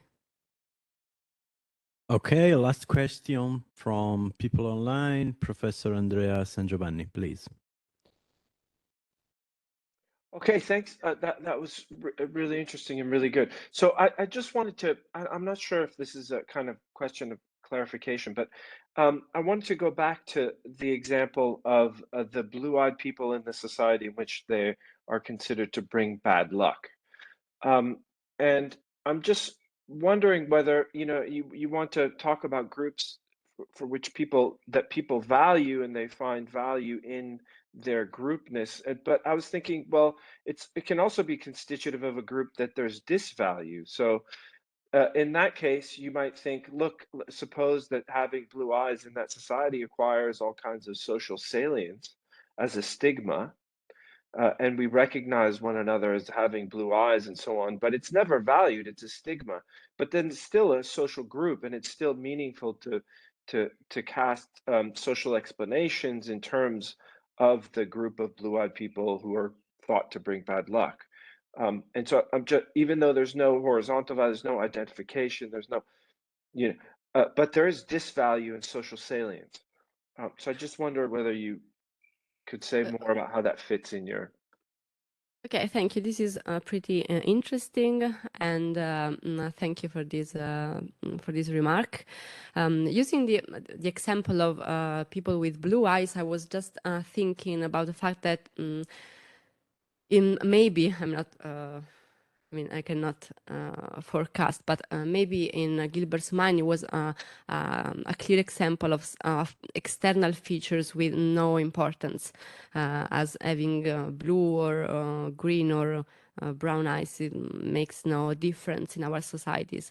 But it was, I mean, quite a very small challenge on my part in saying that the features that are relevant or not depend on the culture in which we are, so that something that could seem unmeaningful in maybe in the US could be not the same in another country, and this relates to the feature of salience and the categorization of groups as in groups and out groups in this specific sense, so that if I mean the question of this value could have a twofold consequence maybe, but of course I have to think more about it. On one side, if we are seen as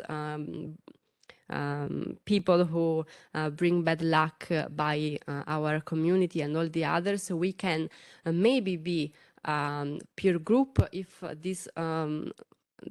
this specific behavior, but the part of other people's is salient also for us, so that we can feel injustice, and I mean it could work. It could work in the same way for other minorities which are seen in a bad way. Let's say to use a general term within society, and I believe that maybe it would be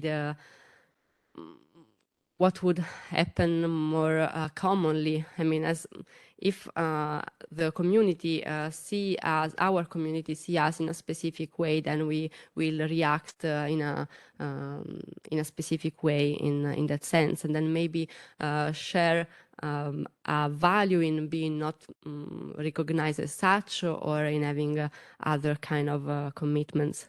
But of course, what you said is really interesting. Thank you. Thank you once again, Valeria, for your talk. We can stop here. Thank you.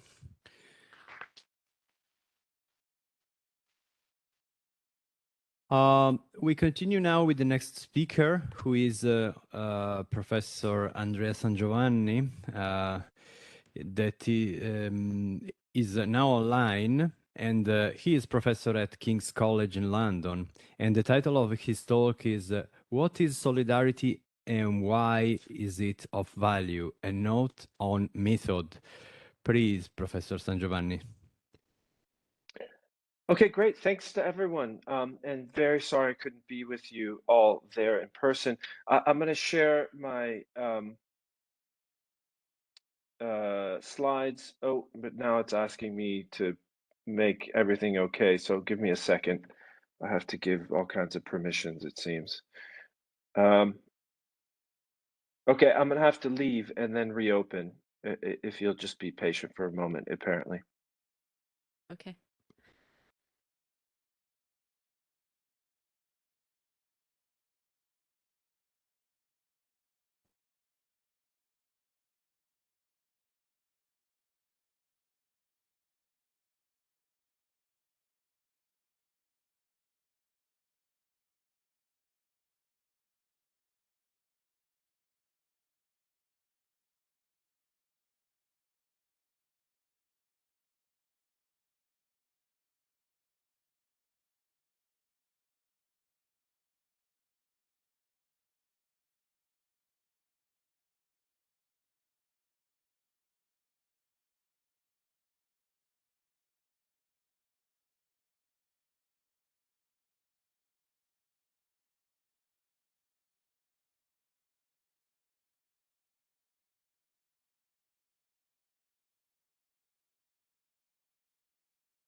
Yeah, now we can see your slide show, and yeah, now the visualization is correct. But we can't hear you. I think you need to open the microphone.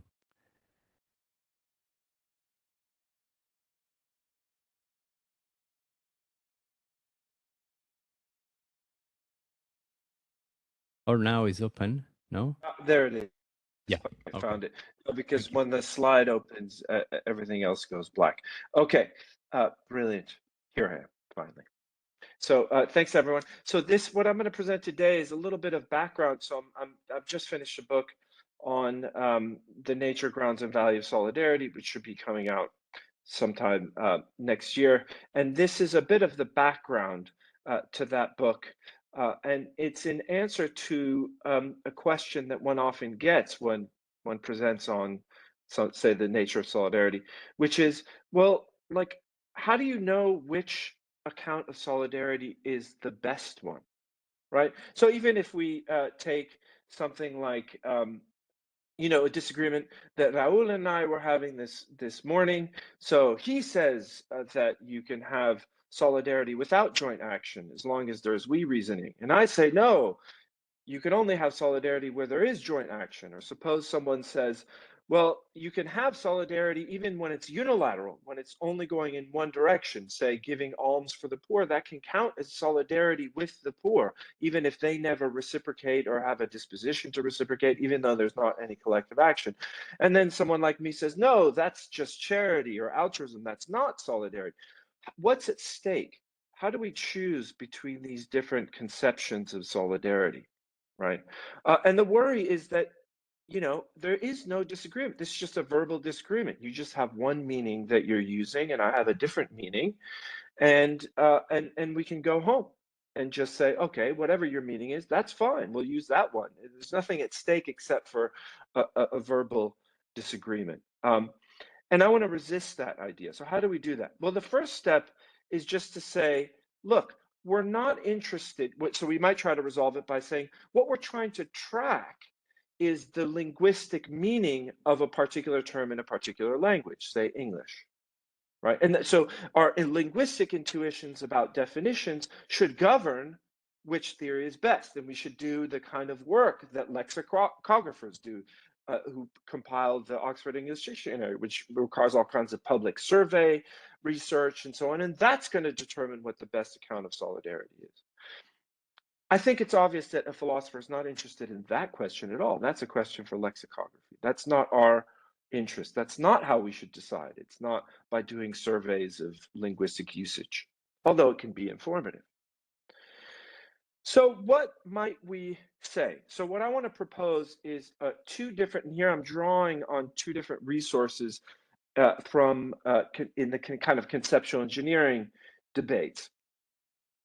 And these are two different options that I think are really interesting to get a bit more grip on what it means to genuinely disagree about what solidarity is and why it's a value and so on. And so one strategy, we can adopt what's been called by people like Plunkett and Sandel, meta-linguistic negotiation. So let me explain to you what I mean by that idea.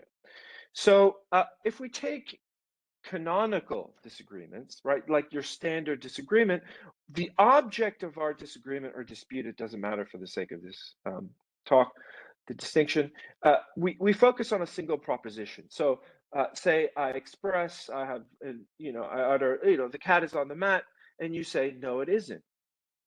So what the focus of our disagreement is the same proposition. I'm affirming it and you're denying it. Now, in a case like this, we share the relevant concepts. We're assuming the cat, what the mat is, what being on means, and so on. So we share a whole empirical or descriptive picture of what's going on. We just have a different view of the facts, and we have a single proposition, which is the focus of our disagreement. That's canonical disagreement. That's like your standard disagreement. And if you thought this was the standard disagreement, I mean, the only way in which we could meaningfully disagree, then we would have problems when two people come to the table with different concepts of solidarity, because it looks like they're not sharing the concepts and so not sharing enough to make their disagreement meaningful in this way. But of course, you know, there are other kinds of meaningful disagreement. And here's one important category of what are called non-canonical disagreements. And my favorite example usually involve gradable adjectives like cold. So imagine, here's the example, we're in Antarctica and you're a longtime resident at this faraway station and I'm just a visitor. And I come along in the summer and say, oh, it's so cold here. And, you know, the longtime resident says, no, it's not cold. Right? Now, suppose that we have a temperature right there in front of us, right? So we share all the empirical descriptive facts about what's going on here. We know exactly what the temperature is. We know even exactly what, you know, we could even say our subjective states are, whatever. We know, we have all that information, but yet we can still disagree. We can have a different concept of cold. And so so the two people, the resident and we're supposing, have two different concepts of cold, right? So if you take cold as being beneath some threshold, right? Temperature below some threshold, what we have is a different conception of the threshold. And so that means we're picking out different properties. The longtime resident, you know, picks out something in the vicinity of minus, you know, 20 Celsius, and I'm picking out something in the vicinity of 0 Celsius. So we have different concepts of cold, but our disagreement can still be meaningful. How?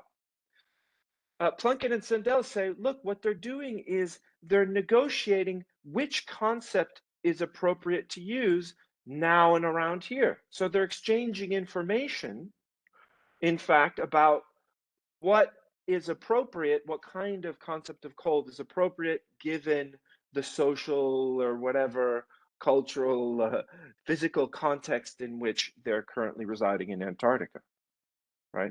So that's, in a way, when the resident says, no, let me tell you, this is not cold. He's giving information to the visitor about what cold is around here, okay? And so here we have two different concepts, and what they're doing is negotiating over which concept is appropriate for a given context. So I think that might be one way to make sense of disagreements about different concepts or conceptions. I don't think the distinction is very relevant in this case, of solidarity. So what we're doing really is disagreeing about which concept is appropriate to use now and around here, like the people in Antarctica. But if that's the way to understand or to make sense of meaningful disagreement when we're talking about solidarity, say, and indeed, I think this can be generalized, by the way, to all kinds of concepts like justice and democracy and human rights and so on, but I won't go there. Let's just focus on solidarity for now. If we think what's really going on is people are negotiating which concept is appropriate now and around here to make sense of who's got the better concept, there's a very important implication. Now we have to do much more work to say what uses we have in mind for the concept, what context we have in mind, what kind of inquiry are we thinking of engaging in? What are we hoping to contribute to? What kind of information are we trying to communicate in what context? And I think that's going to determine, if we take this proposal, which concept is better. So notice both concepts, can be used to say something true. So when the visitor and the resident say it's cold, they're both saying something true on this model, right? So it's not a question of who's saying something false and who's saying something true. It's not a canonical disagreement. It's a question of which concept is better, more useful now and around here. So if we take this kind of view, then immediately we have to know, are we talking about social movements? What kinds of social, are we activists? Are we, what kind of, are we sociologists? And until we do that, our disagreement is merely verbal, as it were. There's nothing that can decide it, right? It's just like these intuitions which are floating around, but without an anchor. So to anchor our discussion, we have to say much more about where we are and what we're trying to do in our particular conversation. Okay, so that's one model. In fact, I think it's not the best model for understanding disagreement when we're debating things like solidarity or human rights or democracy. I favor another model, and that's the one I'm going to now present to you, which is to think of solidarity, or indeed things like democracy and human rights, welfare state, as a social kind. Okay, so we can think of indeed a social kind with moral content, but we can talk more about how it's a hybrid kind. So it's a social kind with moral content. So social kinds, what do I have in mind? Here I'm thinking of people like Searle, Hacking, Haslinger. Let me give you an example. Social kinds like money, marriages, and gender. And then that's opposed to natural kinds like mountains, water, and cows, right? So what makes a social kind social is that it's, as Searle says, ontologically subjective, but epistemologically objective. So the idea here is for something to be money or to count as a marriage, right, requires reference to our attitudes, to beliefs, desires, and so on that we have, subjective attitudes that we have towards the world, in a way that, for example, whether something is a cow or water or a mountain does not depend on our social attitudes. So it requires for money, marriages, and gender to exist in the first place, ontologically to exist, it requires, reference to our attitudes. But they're epistemologically objective because there's true and false things that one can say about each of these things without knowing anything about people's attitudes, particular attitudes, right? So, we can know whether something is or isn't money, something counts as a marriage or not. It can be true or false that someone has been married independently of any one particular person's attitudes, right? So we're going to have to make reference to social norms and so on to make sense of it. So there could be, in virtue of those social norms, a fact of the matter about whether someone is married or not, is a woman or a man or not, counts as money or not. Now, what's interesting is if we count, say solidarity or democracy or whatever as a social kind, then the kind has a nature, right? So we can think of our concepts or our account of a concept as attempts at latching onto or giving the content, the structure of a social reality that's independent of us and our particular interests and attitudes. Right. So we think, look, if we're trying to say what money is, we're studying society, we're studying the social norms that constitute this thing called money as a unit of exchange. And so, the idea of money as a unit of exchange, that can be a concept that we use, is meant to try to latch onto that reality, to make sense of that reality, to allow us to make inductive inferences about particular instances and so on. And so I think, look, the same thing we can do with respect to solidarity. We can think of it as a social kind. So on this view, it's a historically evolving social and political set of practices, which has a certain kind of genealogy. And what we're trying to do when we give an account of solidarity is to give an account of those practices and of the term as it emerged within those practices. So, in the book, I have a whole chapter on the history of solidarity, and I locate it very much in the middle and late 19th century. That's when the term emerges, right when you have an anxiety about, individualism and fracturing societies in the wake of markets and the decline of family, kin, church, and status, right? So you have this anxiety, and the thought is, well, what can hold societies together once those old bonds fall apart? So solidarity becomes a term that acquires meaning against that background, against those practices. So when we give an account of solidarity, we have to construct it out of these paradigmatic instances. We're trying to unify the type that makes each of these paradigmatic instances across time. So we look, for example, not just at 19th century France, but we look at social movements, contemporary social movements, we look at socialism, we look at nationalism, we look at Christianity, which are all these dominant practices which have used the term in dialogue with one another. And we think of solidarity as picking out a set of practices within those wider historical contexts. Okay. So on this kind of picture, we're not trying to negotiate which concept is more useful in a particular conversation. No, we're rather trying to use reality and say, well, my concept better tracks that reality than yours does. Okay.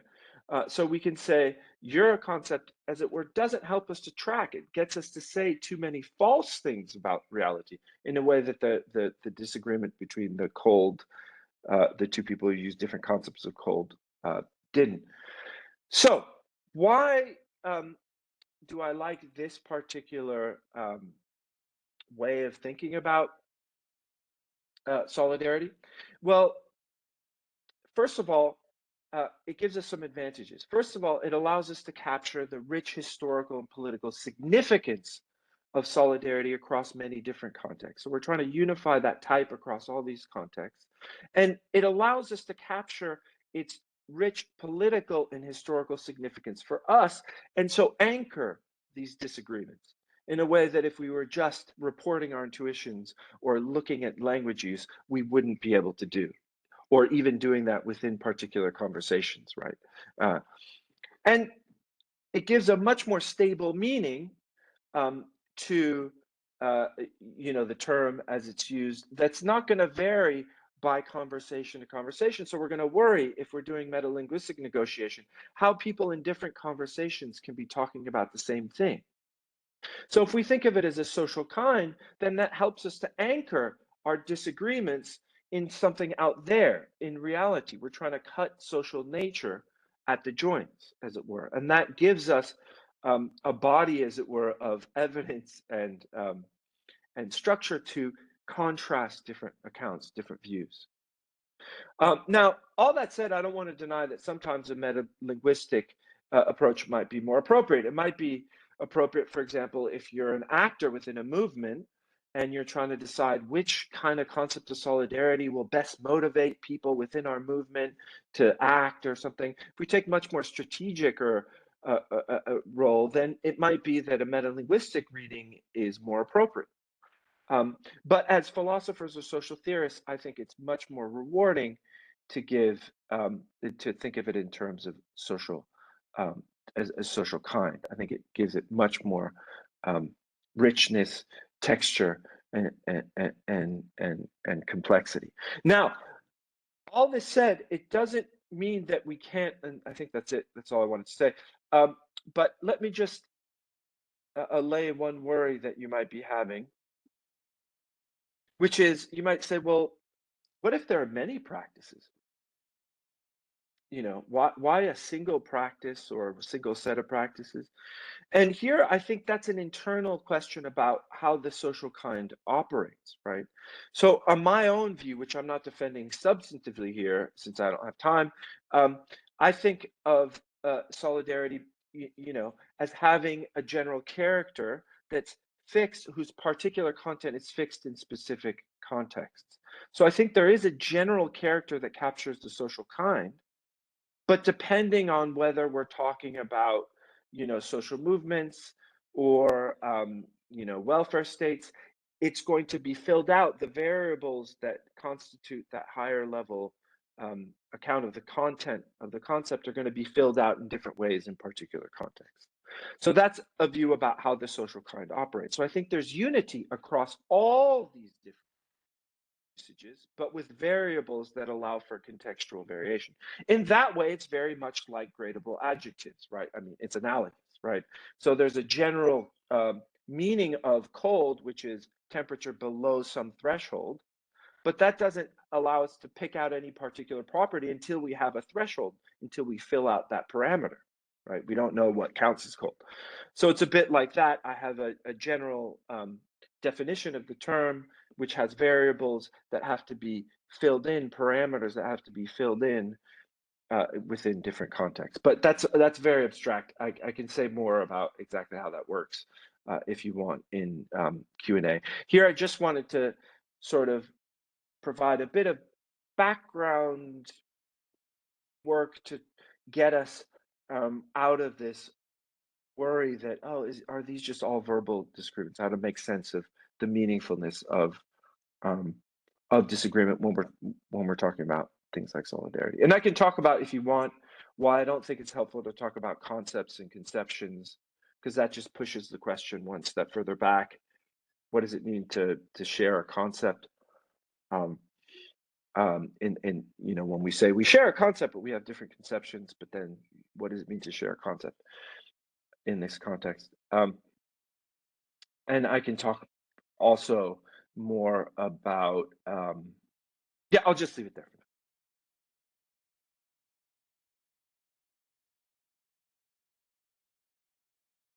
Thank you, Professor San Giovanni, for this very excellent talk and inspiring for all the contents. Thank you very much. We have time for questions, and from the room, okay, Dr. Carlo Borelli, please, you can use the microphone here.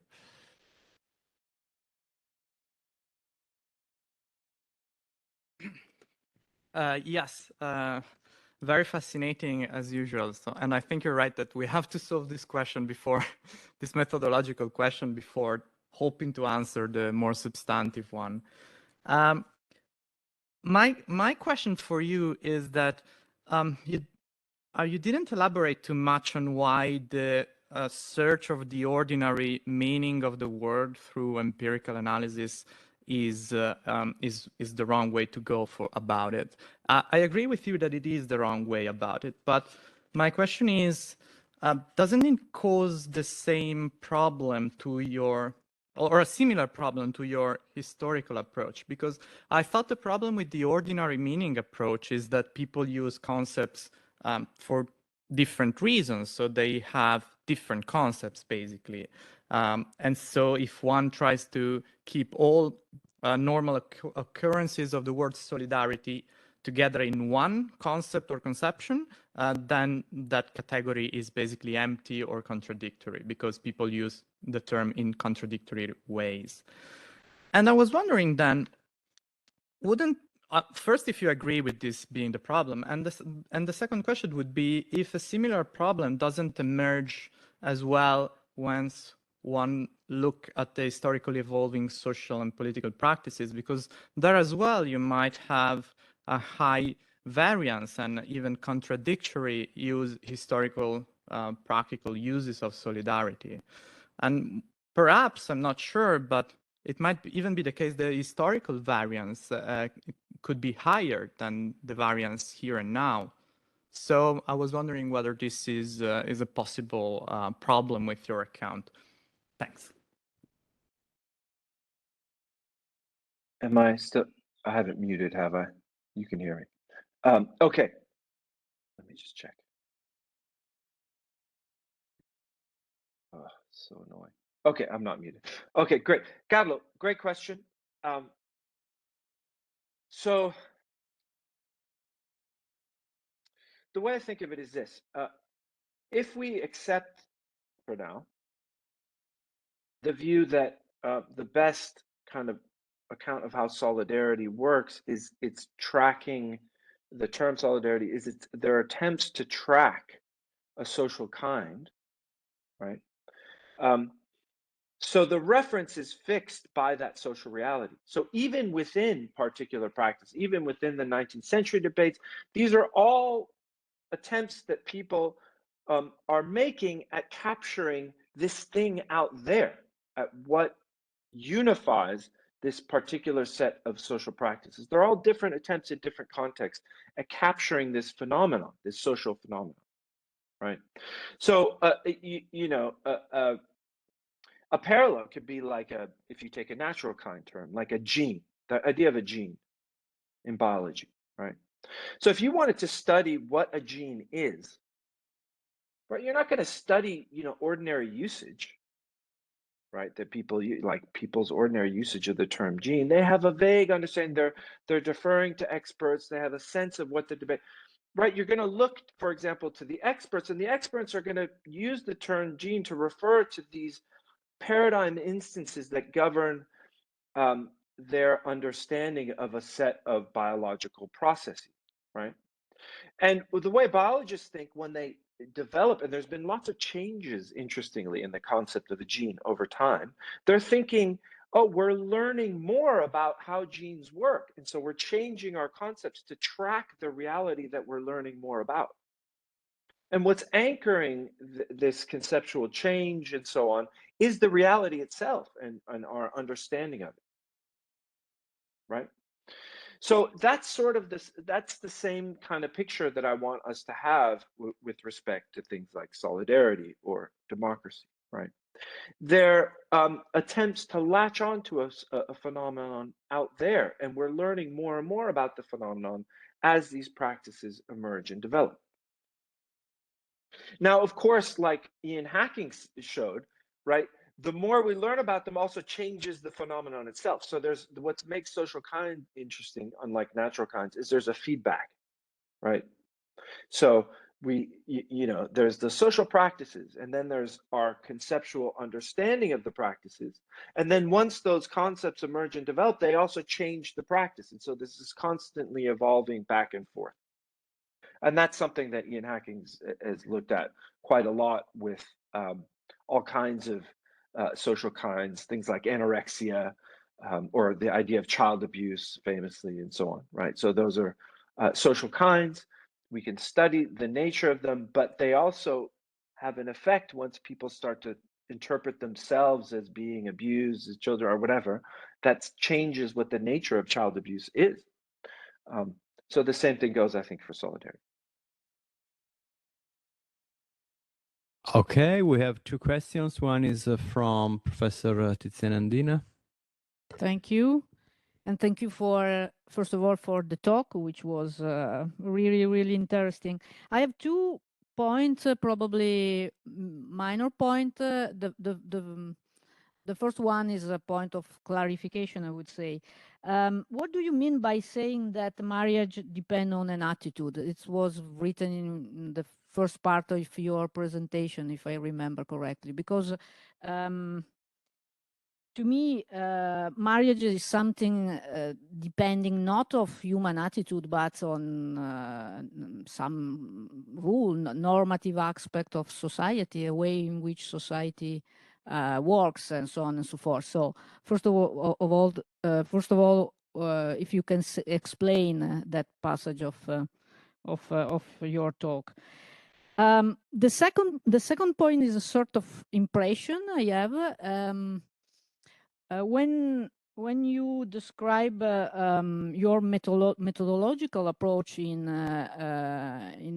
clarifying the way in which you are suggesting to use and to investigate the notion of solidarity, my impression is that your approach is something similar to the genealogical model which was used by Nietzsche in investigating the different notion, the different central notion in the history of morality. For example, we can say the distinction between bad and good, and so on and so forth. There is something similar. It's something which I'm understanding good, because the final result of Nietzschean approach was simply the deconstructing of the notion.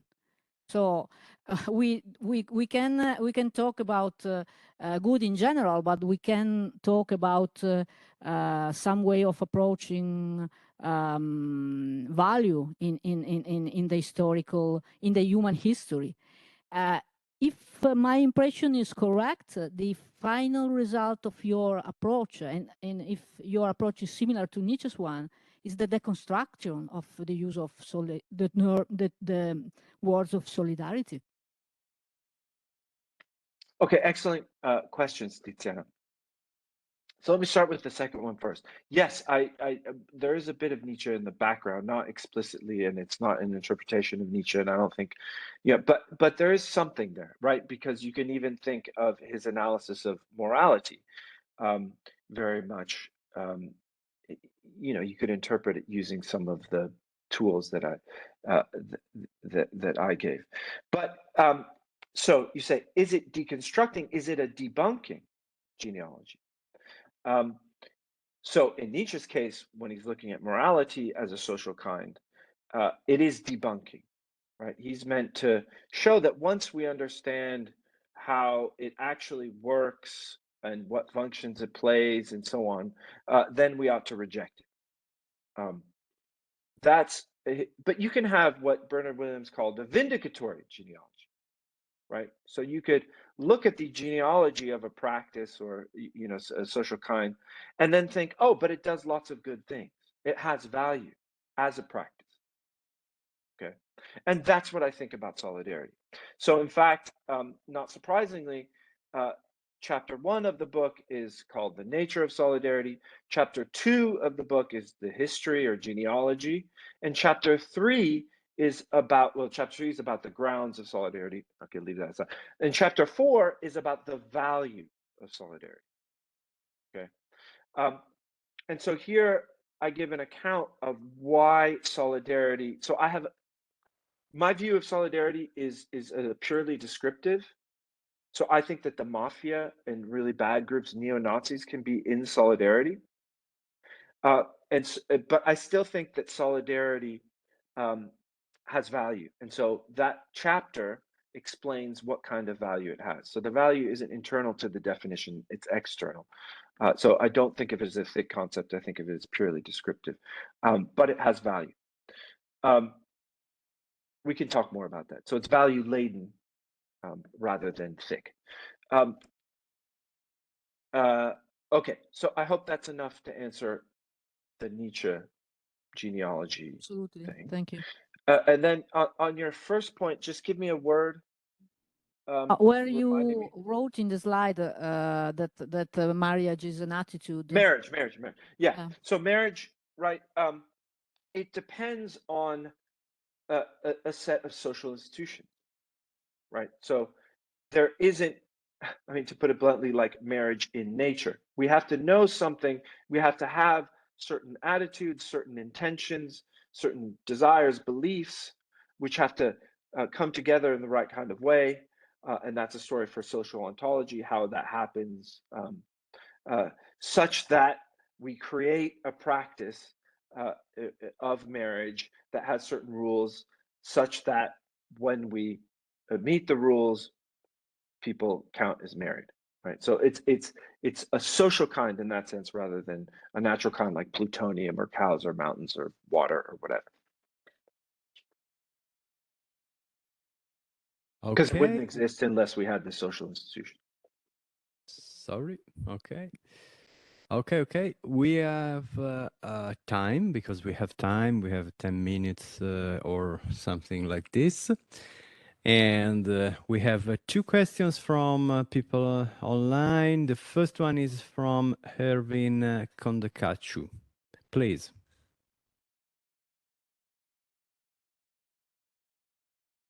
Yes, sorry. I hope you can hear me. Yeah, we can hear you. Yes. Well, thank you very much for the talk, which I found incredibly interesting.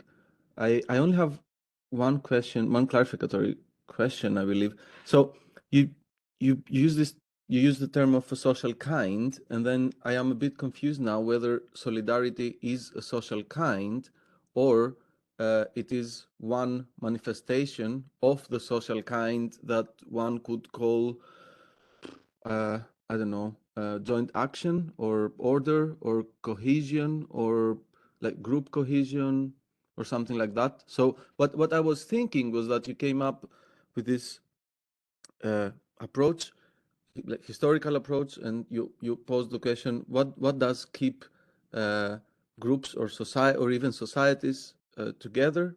What prevents them from falling apart? And then one of the things that does that is solidarity, but it could also be something else, right? And then would that mean that the social kind is something different? So it's like a kind of genus species relation, like the social kind and solidarity. Probably you already clarified that, but it was I didn't get it probably. Okay, Irvin, great. So I think of so this is the substantive view, which I didn't present. I mean, I don't know if you can see the slide. This is actually a kind of a summary of my substantive view of what solidarity is. But I think of it as a type of joint action. So, you know, and I defend it by looking at the history, by trying to understand its value, by distinguishing it from other concepts. And I think that this provides the most explanatory and evaluative leverage over that practice that we're referring to when we use the term. And that's the book. It tries to convince you that. But the main point is that, yes, I think it's a form of joint action. Not all joint action is solidaristic or is solidarity, but some kinds of joint action are. And these further conditions have to hold of joint action for it to count as solidarity. So yeah, I don't know if that helps. Joint action, yeah, is another kind of even more basic category of social ontology, and I think there. I mean, joint action. That's interesting. Whether we want to think of it as a social kind, that's a tricky question. I've never thought of that. Because joint action is pretty basic. So, that's a question for the joint action theorists. Yeah. But can I clarify? I don't know. I don't know. That's an interesting question. I've never thought of that. But solidarity definitely is. Joint action, it's like a building block. Yeah.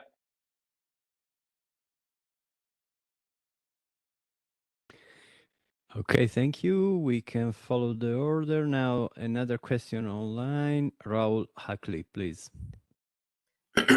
Thank you. This was very, very interesting, and I learned a lot. I'm wondering about this methodology. I mean, I'm thinking more in terms of the traditional ways of understanding conceptual analysis. I mean, I agree that we don't really want to just collect dictionary meaning of solidarity and collect all the use and try to sum them into a definition. This would be the traditional conceptual analysis. But then there are conceptual explication, which is something that you start from a certain type of a commonly shared understanding of a concept, but then you try to make it more precise and distinguish it from other concepts, and maybe have in mind theoretical fruitfulness and various kinds of other things that might help you to draw the lines and get a clearer concept. And then there is revisionary analysis, where you have some kind of a use or purpose for the concept, and you want to suggest a use for such a particularly understood concept, or a concept for a particular purpose. And of course, in the case of solidarity, it could be something like to understand political movements or something like that. Now I'm wondering whether in your methodology there is some kind of room also for this kind of evaluation or assessment of existing use, because I mean the dictionary definition doesn't allow any kind of revisionary part. I mean, not the explication type or the revisionary type, but it's kind of tied into the actual use. So I'm now wondering, is your conception tied to the use of the concept in these certain historical practices that you're studying, or is there some kind of a role for a philosopher to say that okay, now it seems that in this tradition, which admittedly is very important for the concept of solidarity, it seems that they are or have been blurring the concept with fraternity or charity or something like that? Or is there some kind of an element like that, some kind of a revisionary aspect, and on what grounds that revisionary aspect? Okay, good, excellent. Another excellent question. So the way I think, I mean, again, I've been influenced by Sally Haslinger, so if you know a little bit of the work there. I do. I mean, it's not exactly fully clear in her work either, but what I say in the book is that actually I want to be revisionary of current usage. So I think that current usage, if you look at it, like people talk, you know, on Facebook all the time, I am in solidarity with the Ukrainians. You know, I stand in solidarity with the Ukrainians, like the Facebook post version of solidarity. Yeah. If you look at my conditions, that doesn't count as solidarity. That's expressing support for a noble cause or whatever, but it's not solidarity. But this is very common these days. I mean, people use it and they kind of understand themselves, and they, you know, or even sending money to, say, earthquake victims. It's an act of solidarity. And so people, you know, that's common in usage. I mean, you know, if you have those kind of classic lexicographer stuff where you have a statement, then you ask people and they put a question mark or whatever, exclamation mark, like people would think that's perfectly fine as usage. And so what I'm trying to do is to push against that. And by saying, if we take this usage as you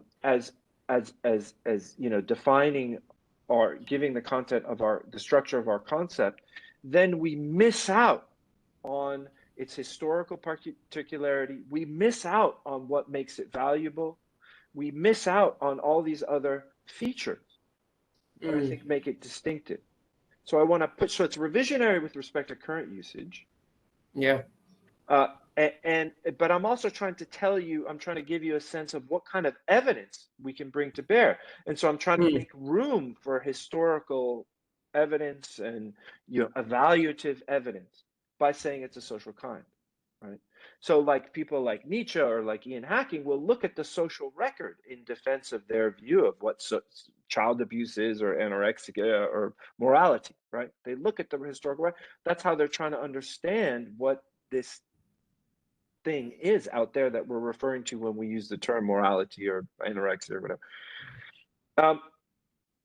And so that's, you know, that's what I'm trying to do. And it is similar to Haslinger in that way. Right. So, you know, she's doing a similar thing with woman, right? Yes, that's right. On one reading. I mean, she's changed her position, right? But on one reading, she's saying, you know, ordinary usage doesn't make social subordination essential to womanhood, but she thinks we would be better off in thinking of it as essentially subordinating, because it makes clear the way that woman works as a form of categorization in our society, as a social kind, right? So that's the way she makes that move. Yeah, that's. And so it's a similar, analogous type of move here. Yeah, so that's this ameliorative analysis, I think. Yeah. So that's the way I also think of what I'm doing, is a kind of ameliorative. You can call it an explication. That's a little old-fashioned, but Strawson. But that's, you know, I mean, sure, that it's a kind of explication, I think. But it's more than that, because it gives you this domain of evidence, and it gives you an anchor and something out there, right? It gives you an externalist, right? That's the point. I didn't use that term because I don't want to use jargon, but right, the externalist anchor is important. Okay, thanks. Okay, we have now last question from Professor Schmidt. Many questions.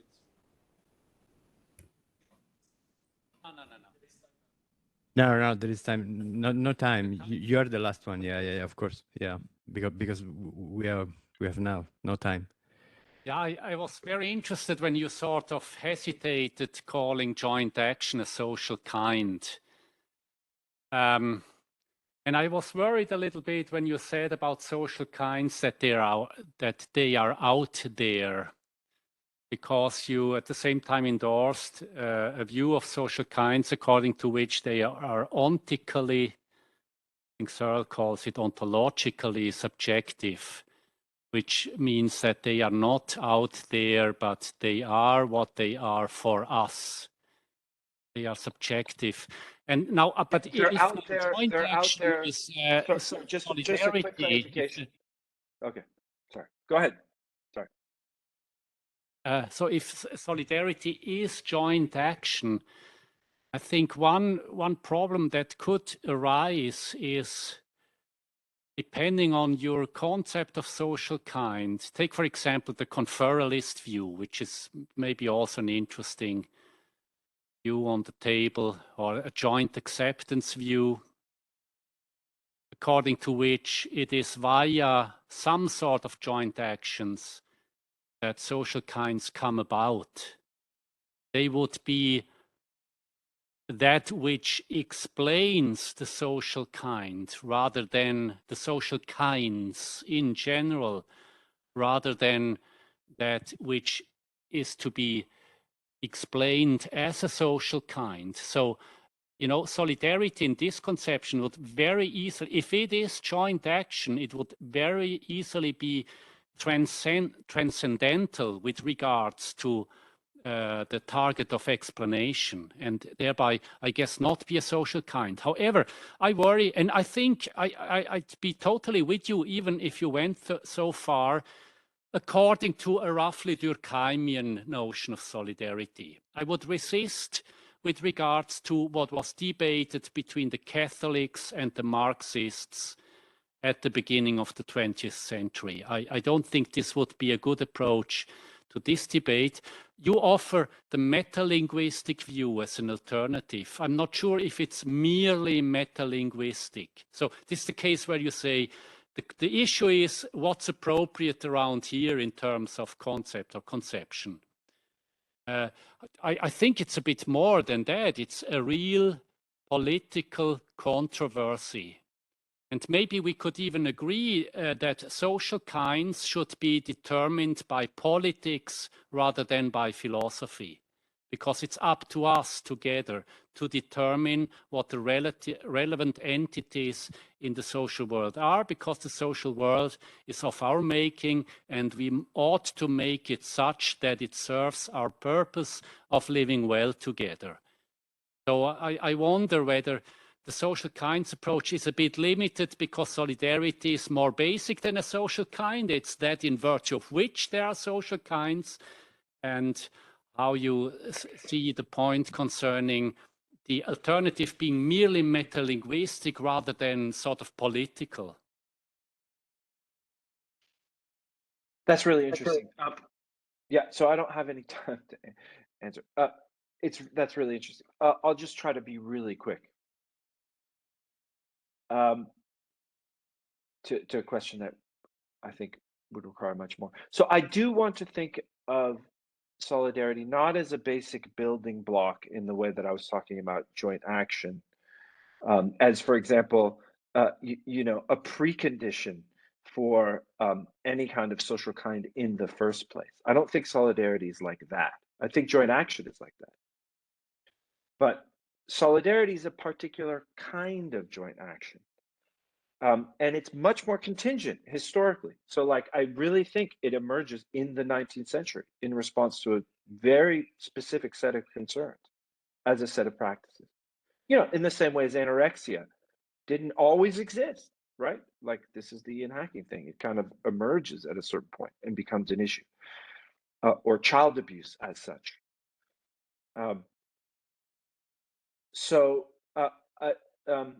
In that sense, I think solidarity is a social kind.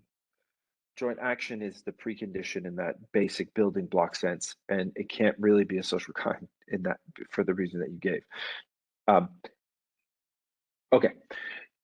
On the political thing, I think there very much we have to distinguish between what the philosopher or social theorist is trying to do, which is provide an account of the structure of, in this case, a concept, or, you know, provide an account of the phenomenon, and then the phenomenon itself.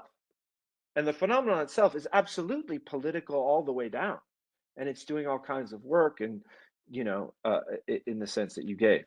But the philosopher, I think of as trying to understand the senses in which it's political and politicized, right? So this is why I think the Nietzschean analogy is a good one.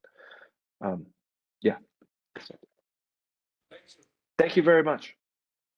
Thank you. We have just the time for the question of by Francesco Camboni. Thank you so much for your mercy, great. David. I feel really bad, but I hope, okay, it's great.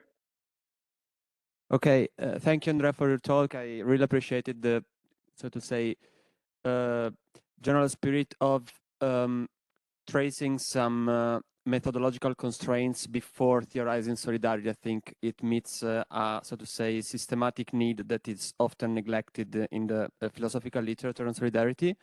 My question concerns how you understand and conceptualize the social kind.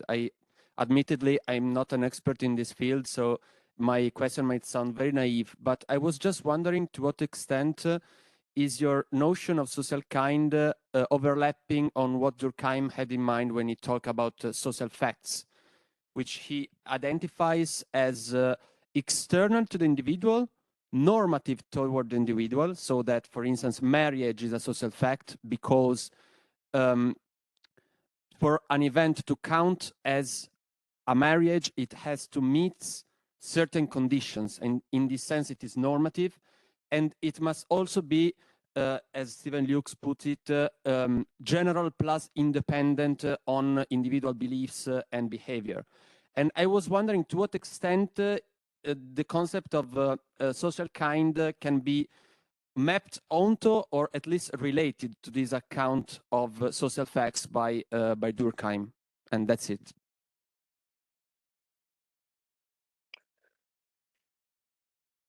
Yeah, I would have to reread Durkheim, but my sense is a social fact is broader.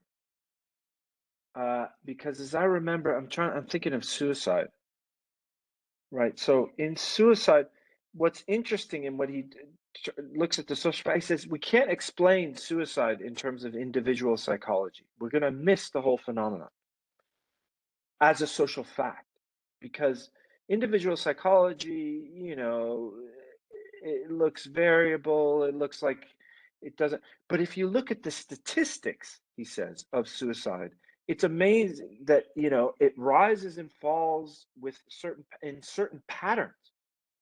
And his point is those patterns can't be explained in terms of just the individual psychology of individual suicides, right? So we need to have some other level of analysis to understand the patterns that can't just be reduced to the individual psychology. So that's the way I've always understood what Durkheim meant with that example of suicide, with a social fact. But, you know, I would have to read more. So that, but because that's not really a social kind. I mean, in the narrower sense that we're talking about. And also, I don't want to close the door to forms of reductionism or methodological individualism or whatever. I mean, I want to leave that door open. It depends. You know, you could be a Bratmanian on the basic joint action stuff and still buy my view. And you know, and that wouldn't really be in the Durkheimian spirit, since it's ultimately an individualist account of joint action. So I don't know if that answers your question. I'd have to look more at Durkheim.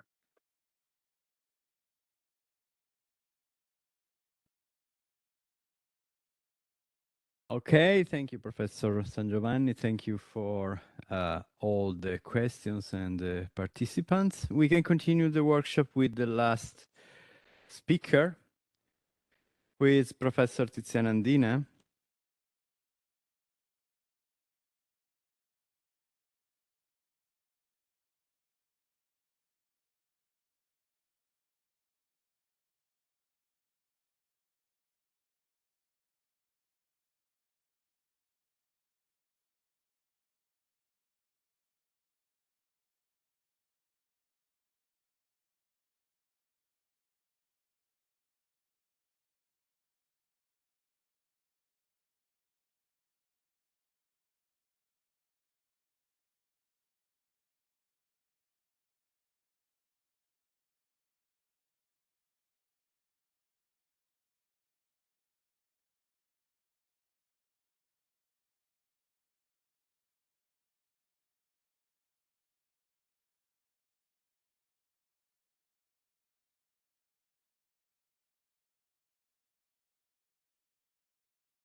She's professor of theoretical philosophy at the University of Turin, and she's also director of La Bonne Center for Ontology. And the title of her talk is Transgenerational Social Actions, Acting for the Future. Please, Tiziana. Okay, thank you. Thank you, Davide, and thank you for being here. It's a pleasure to close this workshop, which was organized by Valeria and Francesco. I'm the more eccentric one, considering the general topic of the workshop. But what I'm trying to do now in the presentation is say something about a type of joint action, I would say. This is a sketch of my research project about intergenerationality. So, which means about I'm trying to reflect about type of action between different generations. And what I'm trying to do is that of grounding, in some sense, the research about intergenerationality or transgenerationality, which in most of the cases are is a topic which is faced by moral or ethical philosophy. I'm trying to use ontology and social ontology in order to investigate action between different generations. Okay, that's the general framework. So in this way, in this framework, what my aim, the presentation is organized in two parts. In the first part, I will explain the concept of transgenerationality. I'm using transgenerationality as in the same way of intergenerationality. I prefer transgenerationality for theoretical reason, but I don't enter in the details now. So in the first part, I will explain the concept of transgenerationality and some of its most important implications. In the second part, I will develop some reflection on social action that have a structure that engage the future. This is why, in my opinion, social ontology mostly is interested in kind of action that people do in the present. Okay, we don't have, as far as I know, a model for explaining social action between agents and not between non-overlapping agents. For this action, the future is important in two aspects. Firstly, because they are actions that have a duration as an essential property. Secondly, because they are actions that are realized at least partially by future entities. That is, by entities, they have no consent to the fulfillment of the action at the preliminary stage of the social action decision. So, as a very introductory point, a word from the perspective of political philosophy. If we take a bird's eye view of the history of political philosophical thought, we find two issues running through it. First issue is the problem of the origin of societies. And the second issue, which is less investigated to me, is the question of their duration, so the duration of society over time. The question of origin is addressed with different theoretical tools, Hobbes, Locke, Mill, the rational tradition, we can say, make use the idea of the social contract and emphasize the idea of personal freedom. On the other side, we can list Giordano Bruno, Machiavelli, and Vico, in some respects, we can consider exponents of a vitalist tradition. So a tradition who linked the origin of civil society to the evolution of the species. The living being, of which the human being is a part in the figure of the beast, for example, you can think to Vico, experiences light in it, that is an enlightenment that is both natural and symbolic, and which leads it to break the natural order. From that moment onwards, Machiavelli would say, society coincides with the exercise of power and conflict management. Neither tradition, to me, offers a convincing answer to the problem of the duration of social action and their consequences in the future. How to have society that will last while implementing a good level, while implementing a good level of transgenerational justice. The rational tradition, with its contemporary exponents, approaches the question in two ways. Some believes that question of justice between group of people living in different times should be addressed in the abstract by bringing it back to the synchronic plane, for example, roles. Others argue that such questions should not even be addressed, since attempting to do so would produce more harm than solution. You can think, for example, to Derek Parfit.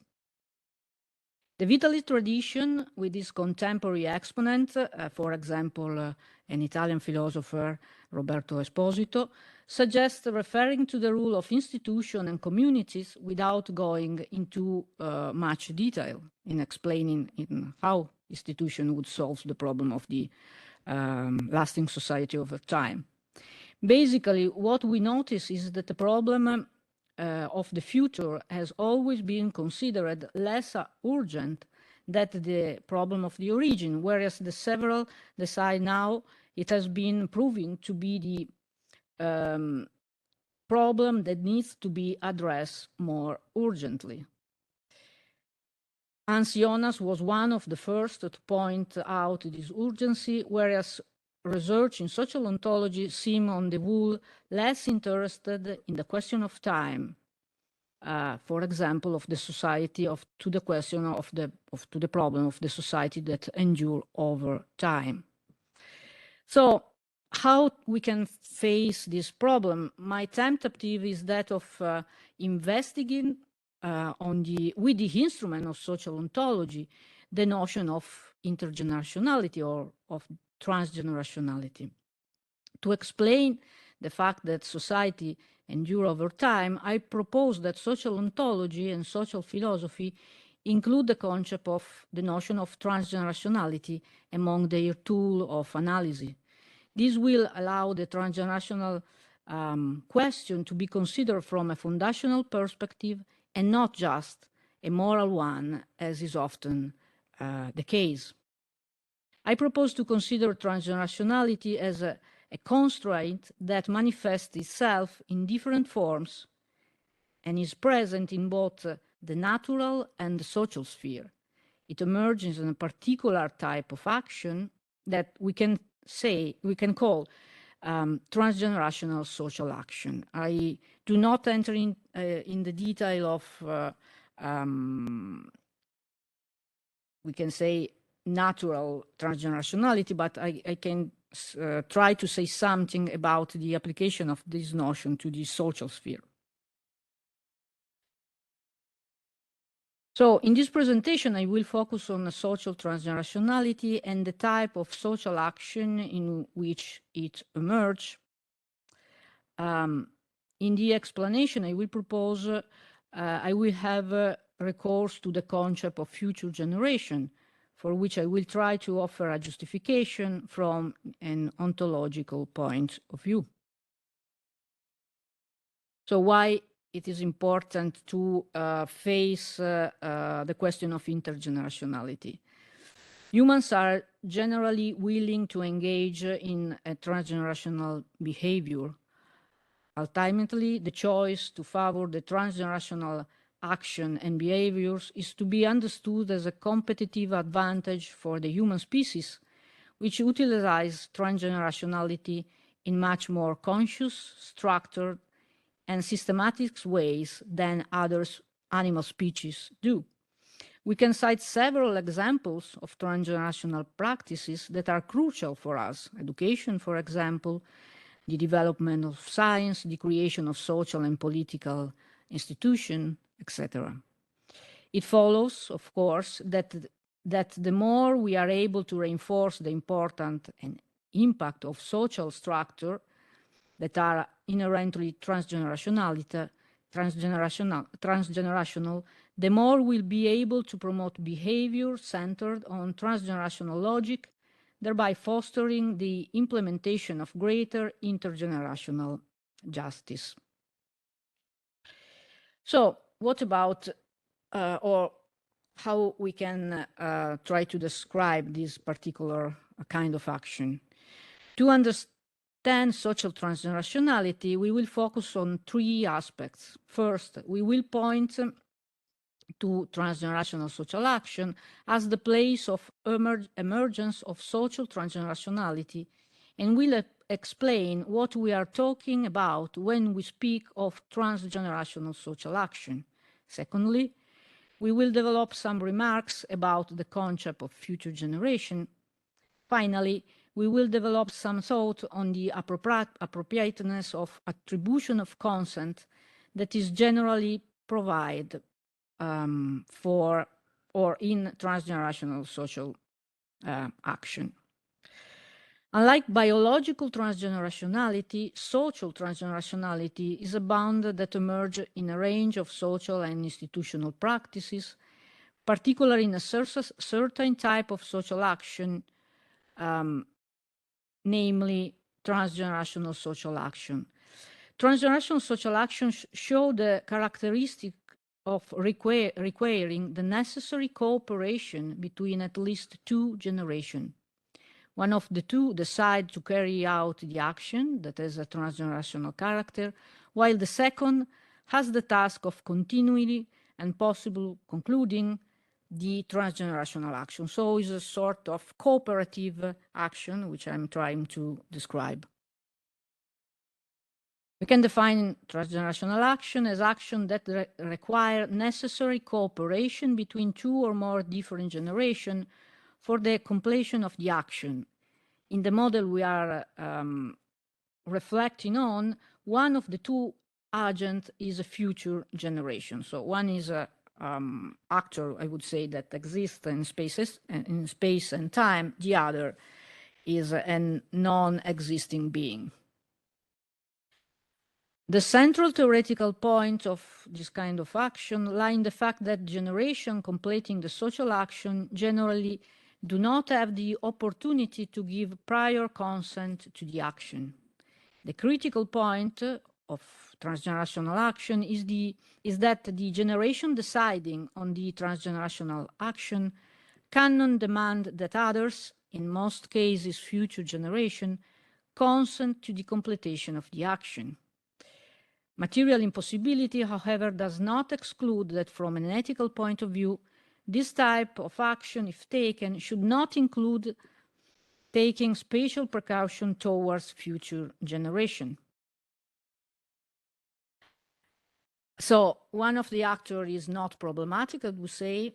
The first actor, the first group who intend to start this kind of action. The other one is problematic from the ontological perspective, first of all.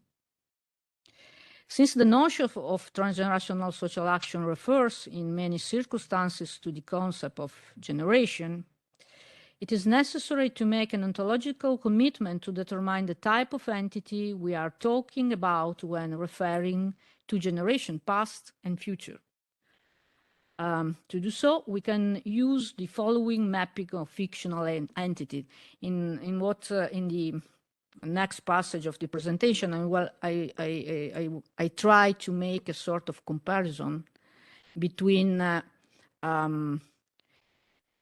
non-existing entity, I would say, taking the fictional characters, the character we can find, for example, in literature as the model.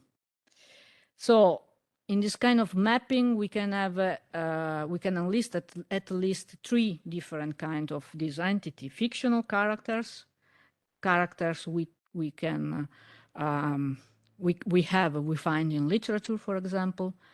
Past generation, as past generation, I intend really past generation, not a non-overlapping generation. So entities like ancestor and similar, and future generation, the unborn. Past and future generation are abstract, can be conceived as abstract artifacts in the same way as fictional characters. What distinguishes them from each other and from fictional characters is first and foremost the type of description that characterize them. How we can describe fictional character, or which are the notion we use in fictional to explain fictional character. First of all, imagination. We use obviously imagination in order to create fictional entities. Then we know that this fictional entity, think for example to Madame Bovary, are made by particular properties which are imagined by an author. These properties depend on an author and are characterized by a certain vagueness. They are, however, very rich in descriptive elements. This means that we know a lot of details about Madame Bovary. This entity become real in the body of the work, for example, in the novel, and through the author's imagination. And we know something also about the relation between reader, for example, and this entity on the side of emotion. The richness of the properties that form the description of a fictional character allow for an emotional relationship between reader and character. We are generally moved to compassion for Antigone, sympathy for Don Quixote, pity for Oedipus. What about past generation? We use memory in order to recap or to recover detail about our ancestor, for example. We know a lot of properties, and we can reach this property investigating traces about these entities, the traces individual and collective left by those who came before us and which are sedimented in history, in story, in history, in stories, or in documents. And we use a lot of tools in order to make something about or with this entity: archive, museum, catalogs. In using this tool, we can do a lot of things with the past generation. What about emotion? In the absence of the direct relationship, it is nevertheless true that the richness of the properties that form the description of a historical reconstruction or of a narration of a certain kind, this past generation, allow for the emotional relationship between the present generation and their ancestor. This means that memory, in this case, is affectively connotated.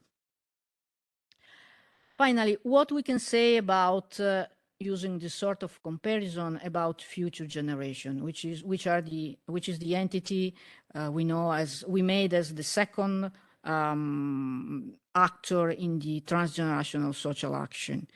First of all, we use imagination in order to think about future generation. What about properties? Future generation are entities to which we recognize very few properties, and this is an important differentiation compared to other fictional entities.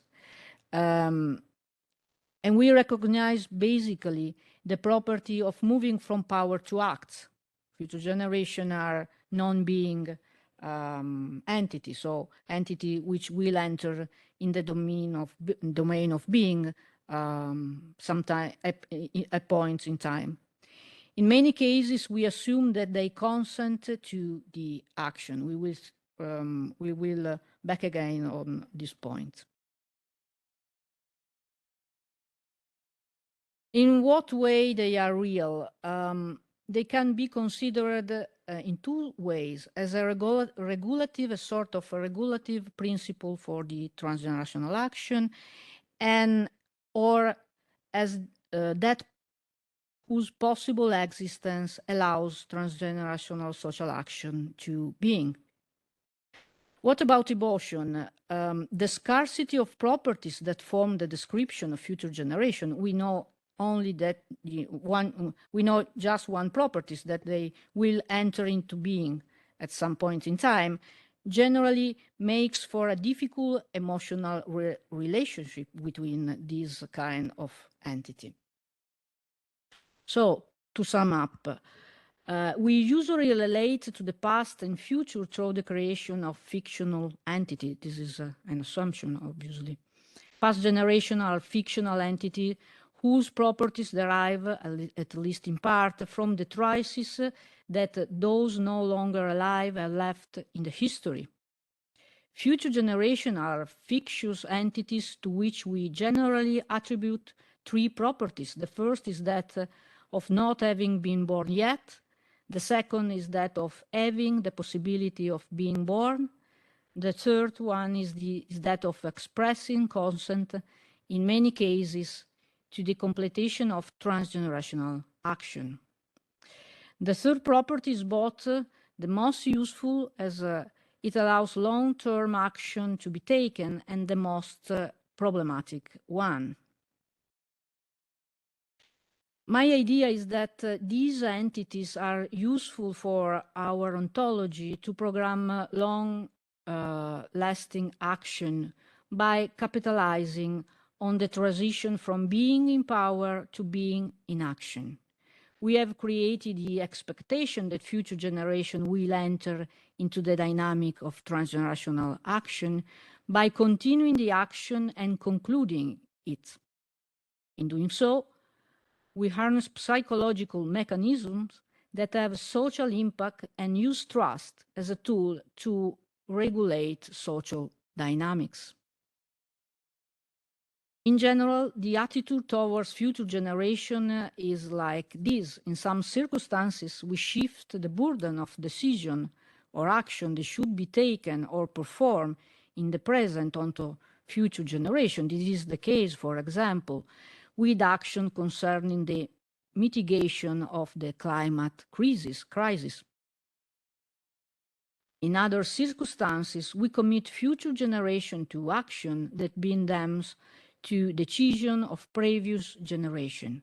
This is the case with the contraction of public debt, for example. In both circumstances, what happens is that we privilege the needs of the present rather than taking on the problematic interview of present and future.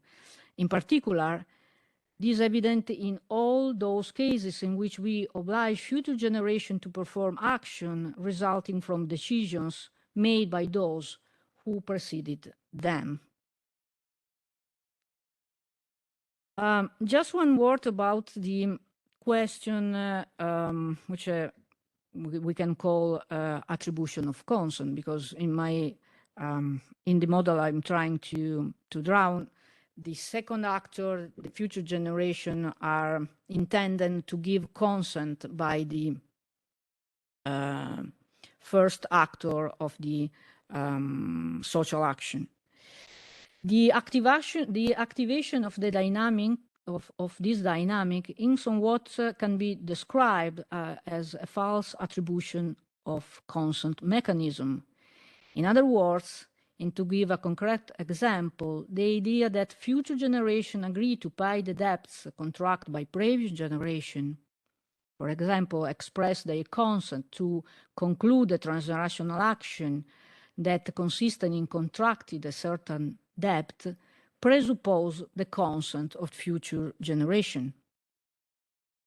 This attribution is exposed to use argument known as principle of uniformity, which the Scottish philosopher formulates in relation to the critique of induction. Summarized briefly in the argument of uniformity applied to this kind of action, we can describe it in these terms. We have observed that complex action of medium and long duration, which we have called transgenerational action, show a typical structure. They are action decided upon and undertaken by an alpha generation and continued and often concluded by beta, gamma, and delta generation, depending on the temporal extent of the action in question. Transgenerational action initiated by an alpha generation will be continued and concluded by beta, gamma, and delta generation. For example, all generations that are functional to cover the temporal extent of the action undertaken by alpha. If we consider the history of public debt accumulated by a state, the argument will be as follows. Observation. We have observed that the public debt incurred by a certain alpha generation living in states S is partly repaired by alpha and partly by beta, gamma, and delta generation living in S. Inference. The public debt incurred by a certain generation living in S states will be partly repaid by that generation and subsequent generation. For example, generation functional to the time span required to repair the debt incurred by a certain state. Similar reasoning can be applied to the issue of climate change, but I will not enter in the detail. The structure of the reasoning is pretty much the same. So the inference not only generalize the experience of debt repayment through a series of steps, implying a necessary link between debt contracting, parting, and descendants, but also leads to the conclusion that the general link implies the transgenerational assumption of the debt. Future generation cannot but assume the obligation to pay the debt incurred by those who preceded them. Both cases fall into the category described by Hume, although the former, at least at the level of experience, is not problematic, while the latter is. So there is no reason, at the end of the day, other than an empirical one, why future generations should take on the intergenerational obligation. If they choose otherwise, scenarios of war, of misery could unfold, or an environmental catastrophe could occur. What we can conclude is that there is no causal relationship between the decision to incur a debt taken by a certain generation and that the partial or total extinction of the debt by one or more generations following the first. There is, if anything, a fictitious attribution of consent assumed by the contracting generation and attributed to future generation. This attribution has in itself no basis other than the interest of the group of persons involving in the decision, giving rise to the transgenerational social action. Just 3 minutes to reach the conclusion. So what we can say in general terms about this model of social action I'm trying to describe. Broadly speaking, philosophical anthropology offers two visions of the humans. The first sees humans as political animals whose nature is inherently predisposed to sociality. The second sees humans as competitive animals whose nature is inherently predisposed to self-preservation.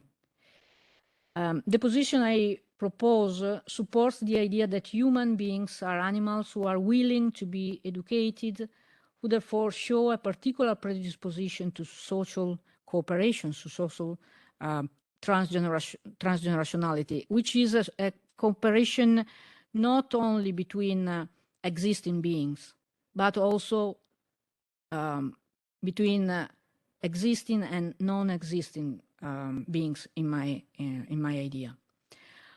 On the outcome of this educational process will depend, among other things, their disposition to social transgenerationality, that is, their disposition to build transgenerational societies. What's from the point of view of ontology? Transgenerational action allows society, as we have structured them, to have a considerable, potentially infinite duration. They imply the existence of a specific dependencies constraint between the agents performing this type of action. This constraint, to me at least, is real and must be included in our ontologies. Transgenerational social action are generally carried out by institutions, governments, and states, but they can also be carried out by individuals acting on behalf of an institution or in person. Including the transgenerational social bond in our ontology also has ethical consequences. If the transgenerational bond exists and if generation using it can enjoy certain favorable conditions that they would not otherwise enjoy, especially in terms of trust and economic benefits, then we must also conclude that present generation do not only have rights towards future generation. Duty towards them must also be articulated and taken care of, and future generation can be considered as right-bearing entities. And I think that this is especially important from a legal point of view. What about what from the perspective of moral philosophy? Observation of reality leads us to see that Western democracies show a problem in straightening diachronic justice. This observation leads us to consider how time is a fundamental element when we speak of justice. We also noted that there are particular social actions that require collaboration between different generations and describe their ontological structure. This structure implies a certain way of considering time and a particular way of considering future generation as ontological entities. We have offered a way of understanding the notion of future generation and have finally discussed the claim of present generation to attribute a certain intentionality to future generation and found it unfounded. It is therefore necessary to think a model of justice that examines the question of time and includes that particular time of fiction and of fictional entities that exhibit the property of being in power. So I would say stop here because time is over and the final part is not so necessary to understand the model. Yeah, thank you. Thank you, Tiziana. Thank you for the richness of this talk and the overview concerning the term transgenerationality and the different degrees of application of it and consequences from a theoretical point of view. Now we have time for the questions, and if there are someone, I see now the hands. Yeah, we have one from online people, Raul Hackley, please. You can open the microphone. Thank you. This was very interesting and contained many things. But now the one thing that struck me was this problem of that there is no foundation to really expect the future generations to carry on with the projects that we have started. I'm just wondering, like paying the debts that we have taken, but is that so that it is merely similar to problem of induction, where we're just inferring from, making generalizations from past cases? Isn't it also that we are building in a way our institutions with the future generations in mind, and we are making the institutions and educational systems so that we try to educate the younger generations to have the certain commitments. I mean, when they get born, they have certain rights and certain obligations and so on, and they can't really escape that. So it's not so easy for them just to decide that no, I'm not going to take the rules of this society where I'm born in. They are indoctrinated, and they grow into this system gradually, and we count on that. So I would think that there is a little bit more than just generalization from past cases that warrants our faith in our future generations to continue our projects, like, for instance, take care of our debts. But I don't know. Just no, wondering. yes, absolutely. I mentioned the fact that the education is one of the instruments we have at disposal in order to reinforce our, I would say, intergenerational predisposition, because as a species, I think we are disposed to intergenerationality, which means to leave something for known beings or for people coming after us. My point is that, how I can explain? I started from an observation, which is, I think, very intriguing if you were an Italian, because we have an important problem with, as you probably suspect, with the public debt. But some of the most problematic, some of most important problem, I would say, of the liberal Western democracy nowadays, like mitigation of climate changes and the way of renewing welfare states, for example, are very connected to the fact that we are not so deeply involved with the importance of having new instruments in order to consider future generation as entity with rights and not only with duties. Okay. So I think that as philosopher, with the instrument we have at disposal, we have nowadays to stress much more these aspects of our way of constructing social reality.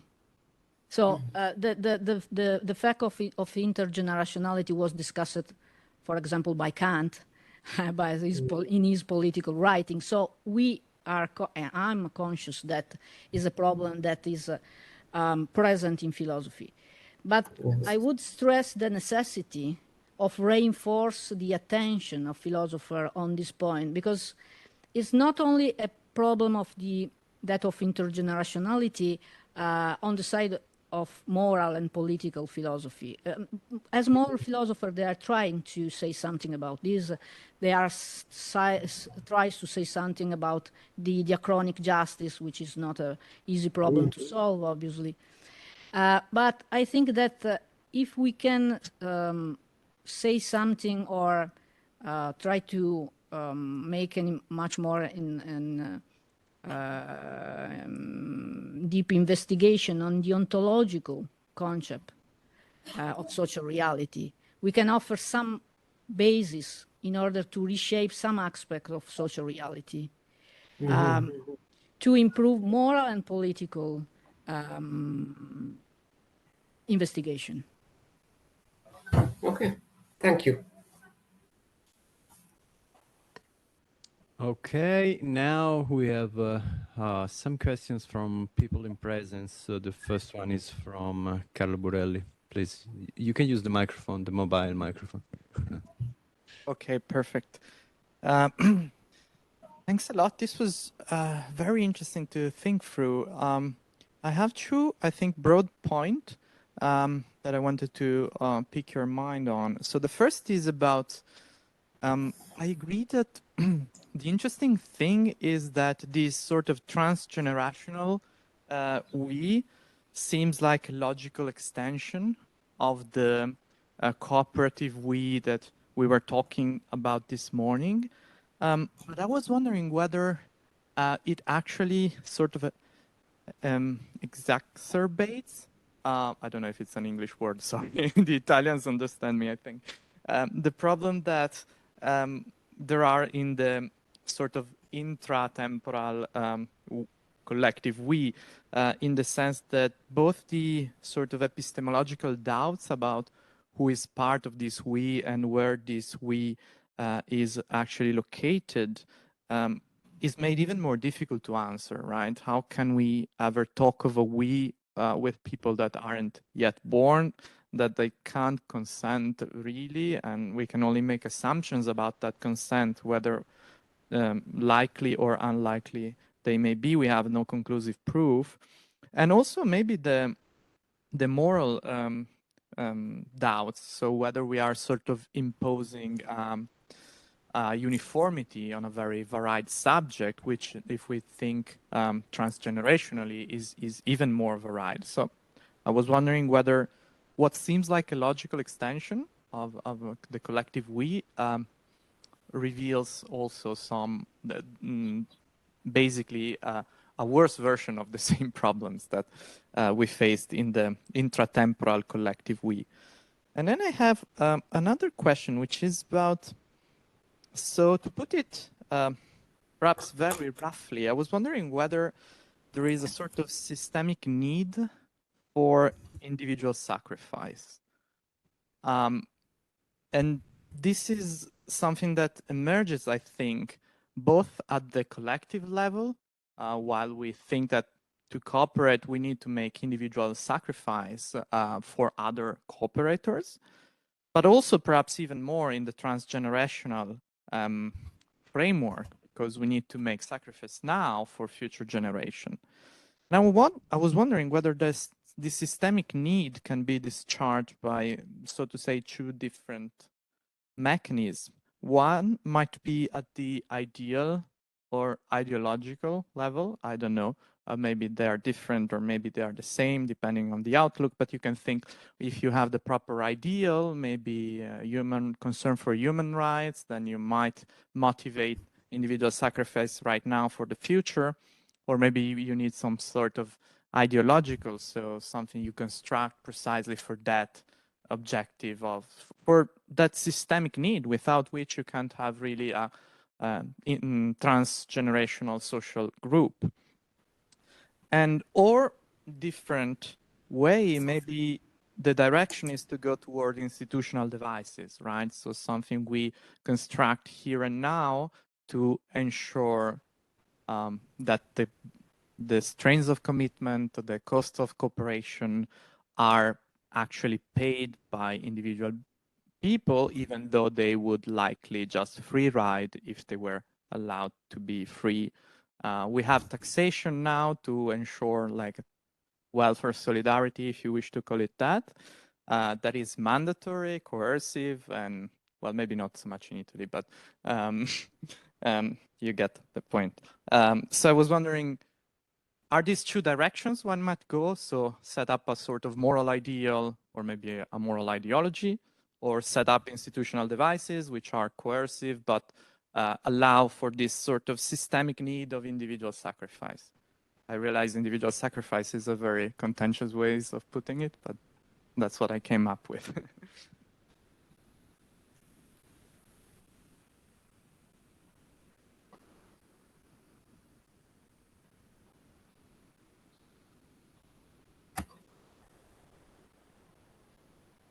what about we? Is a strange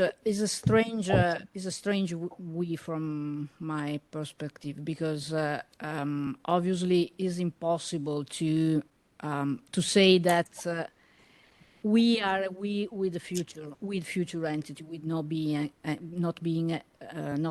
yet being entity, because simply because those we obviously know exactly nothing, no properties about those entity, no desire, no belief, no. So it is impossible to describe, properly describe those entities. So it's impossible to me at least, to think that those entities are a part of a being, or we with a temporal extension. I know that there are models in the literature that trying to take that track, but I'm not really convinced. Now, what I'm trying to do is that of remain with the attention on the present generation, on the generation of who, or the present living being who try to construct the model, and obviously that we can say that we can construct the we between present and past. Okay, in that sense, or that temporal direction, we have a sort of we. For the future, my impression is that imagining a sort of fictional entity is just an instrumental way of having an entity to which we can apply rights and duty. But it's fictional, so it's something we construct. It's not possible to imagine, if you intend for we model that of having a sort of atmosphere which made past, present, future generation in the same group. That's not my view.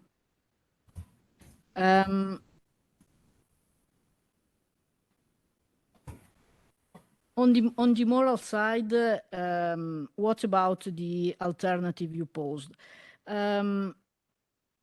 It's not easy to obviously to solve this point, and it's a point in which are involved especially moral philosopher.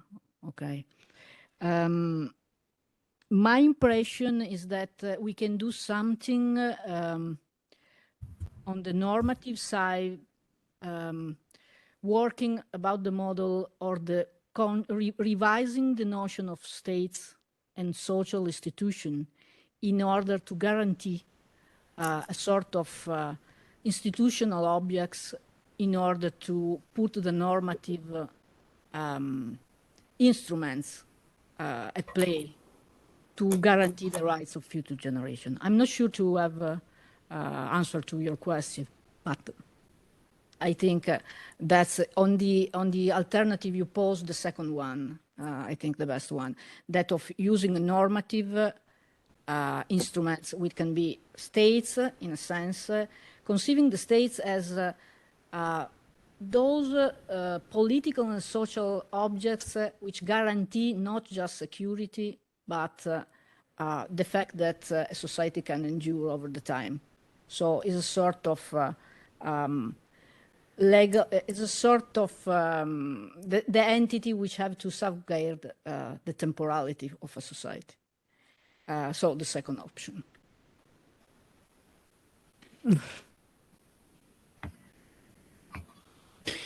Okay, we can continue with another question from Professor Schmidt. Thank you. It's a fascinating topic, even though I'm sad to hear that you don't want to. So I find it natural to say, you know, who's we? Who are we?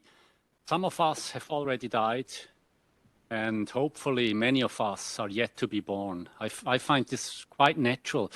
But then there is this other use of we in terms of generation, and that's interesting. But I'm not sure I want to ask you, do you really rely on a concept of the generation, or are you basically just talking about dead and yet unborn people?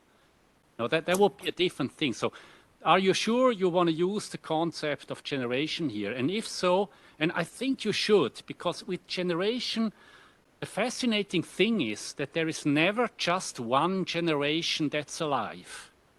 It's like with time consciousness, where there is now, there's protension and retention, and then there is Vergegenwärtigung. So the now, those of us living now are several generations. So there's the generation of you and me and Andrea, but certainly we want to exclude here, dear Carlo and Lara, right? This is the younger generation, right? That's not us, is it? And then there is the older generation that's not present. That's probably Gianni Vattimo. And thus we have this triadic structure of those of us who are still living. Now, I struggle a little bit with your calling. I'm not so sure with regards to future generations. So now with future generations, we're not talking about Carlo and Lara, right? You want to call the future generation is not yet born, right? Yeah. But who then in this generational model is Carlo and Lara? That they are already different. They're not fictitious, right? Yeah. But they have already been born. So they seem to, in your story, I think, and also Gianni Vattimo on the other side, they play an important role. I'm uncomfortable with calling these fictitious or fictional entities because there is, well, I'm okay if it's really the generation that's a fiction, because clearly this is enormously fuzzy. It's of the essence of the idea of a generation that you cannot say, well, it's those are born between 1965 and 1980 or something. It makes no sense for the concept of a generation to pin it down. And maybe you want to call it, but in virtue of its fuzziness, you want to call it fictitious. But certainly people, so there is historical facts, right? Yeah. This includes the lives of people. And maybe there are also future facts. I'm not so sure there. But some people want to argue that there are future facts. And that would then be in conflict with your calling it a fiction. So, yeah, there are. The question is what hinges on the concept of a generation in your account, and what about the fact that those living now are different generations? No, thank you. It's a very intriguing question, and I have to confess that I didn't thought about distinction between simply present or living people and future generation in the way you have done. My idea is that I use generation because I want to stress the fact that there is a differentiation in the temporal relationship between humans, obviously. And the very interesting point to me is the fact that in this kind of chain in which humanity is, because we are in a chain with the past, in the way I try to describe describing the notion of ancestor, and in different living beings and with the future, the link which is missed in some sense is that with the future beings, because we need future being in order to organize our social action, okay, very long enduring action, but we treat that entity like a way of expressing an idea, but not as something which is involved in this process. Okay, so I firstly use the notion of future generation because my first approach was that of differentiating the temporal relationship between living person and not living one. Probably you are right. It's not necessary use the word generation for the implication that these words have with other science in general. Sociologists make usually the question you are making to me now. So how you can make a distinction between different generations. But that's not my point. My point is that of trying to have an ontological commitment, to put on the table an ontological commitment which is already present to me with this future entity, because we use this kind of entity in order to make possible a particular set of our social action. Okay, so we can use a less problematic word, not generation, because generation is full of implication in sociology, for example. We can simply use future people. Okay, to me is the same, I think.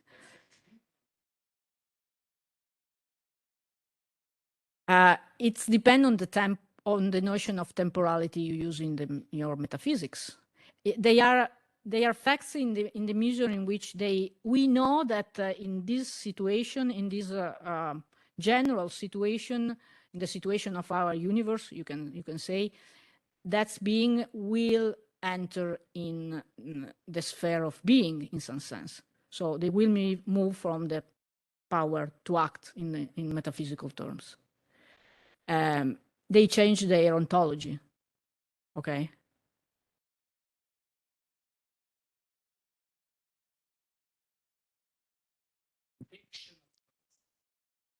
Maybe I got you wrong, because you showed the illustration of Don Quixote, right? Yeah. And I thought, well, this is how Tiziana thinks of her ancestors.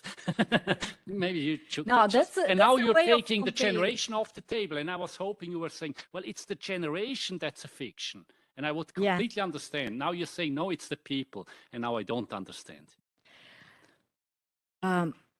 No, generation is a fictional concept, okay, but people in the same way, if it's depend on the way about you want to conceive or you intend to conceive the notion, the words of people. So they are not present people at the moment, but they not in the metaphysical approach I'm trying to suggest. They are entity which move from an ontological status to another. Okay, so they will enter in the being at one moment in time.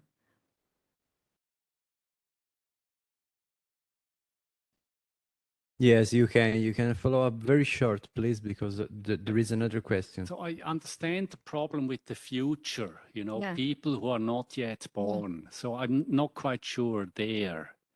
But on the other side, with the dead people, I'm utterly convinced that their lives is a historical fact. Absolutely. And it's not fictitious. Absolutely. Because reality is defined by causal effects, Absolutely. right? And that has causal effects, thereby it's real. No, but I was saying exactly that. Okay. I was just trying to compare in order to, if you want to map the fictional entity we can have at disposal, okay? I think it's useful to use the notion of fictional characters. So my idea is that if we compare the ancestor to fictional characters, we can see that they share some properties.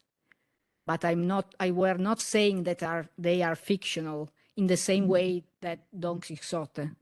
Okay, that was just an instrument to make a comparison possible, or to explain the comparison. Thank you. We have a last question, I think, from the public. Yes, thank you, Professor, for your talk. And my question is pretty close to the previous one, and maybe it could be helpful to resolve the problem of different generations living in the same space-time, because yes, we are future generations in relation to you, okay, but you are future generations for your parents and your grandparents. So every present generation is future generations for the previous one, okay? And this is my point.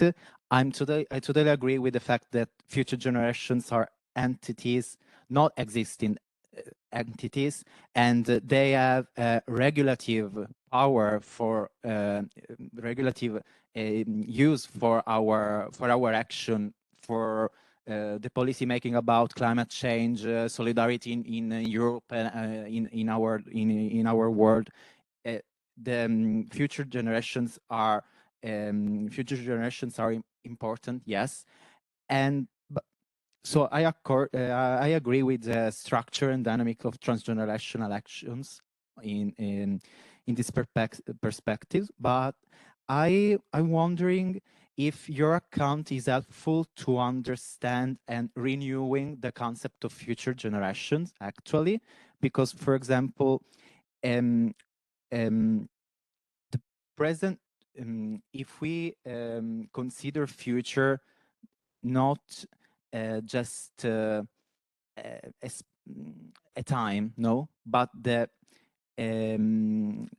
human being capabilities to do something new in an Arendtian way. So future generations are newcomers, so they can add something new in our present world. So future generations appears in the present and they become present generations, but they still remain future generations because they are capable of do something new. And I mean, even you that are previous generations in relation to but you can still do something new in the world, yes. And I mean, is funny, but in social sciences or in sociology of everyday life, as Agnes Seller said, we can say that because if future is good, is progress, always, I mean, we would have not have a generation new, how can I say, new generations how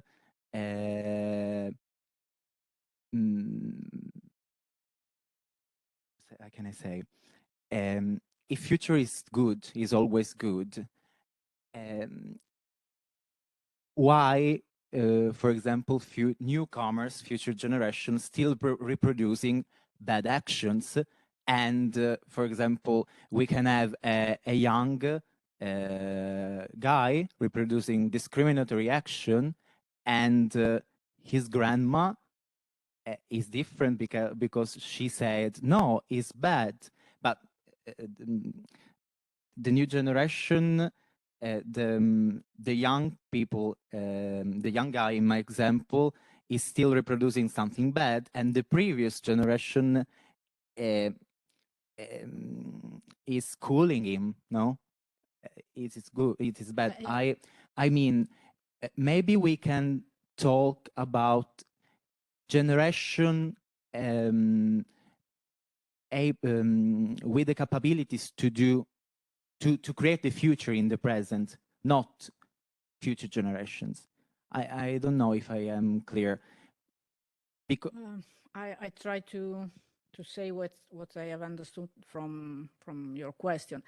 I'm not saying that in the future is necessarily best or progressive compared to the present. This was the idea in the 16 or 17, I think. Probably. What I'm saying is that human beings as a species have the capacity of taking things, making apart, and leaving to other beings. And this is the condition of the possibility, or one of the conditions of the possibility for making progress possible. Okay. The fact that so many philosophers, I think, especially in the domain of moral philosophy, ethical philosophy, but also, I would say, in legal perspective, from the legal perspective, are now trying to reflect about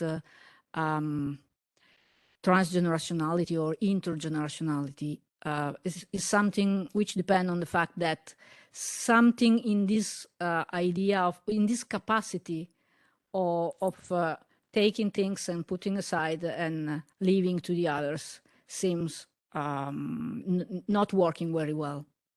This is especially is something you can notice in the problem of climate change, for example. So I'm not sure that that this is your point, but to me, we have the capacity of, as a species, of being transgenerational species, but it is not always something on which we focus our attention, and this this is especially evident in some particular social or communitarian action. Okay, that's the point. Okay, I think we have no other questions. Also from people online, I see the chat box now. There are no questions.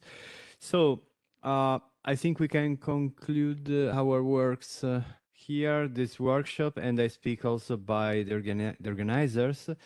So I thank all of you, the speakers and the audience, for attending this workshop and making it so interesting and brilliant with all patient talks and very interesting questions. And we hope to see you for another occasion. There is also a project very interesting of a volume that is of Rivista di Estetica dedicated to the issues connected to these works. So connected to the idea of unpacking the social word, but this is just to say that the works going on.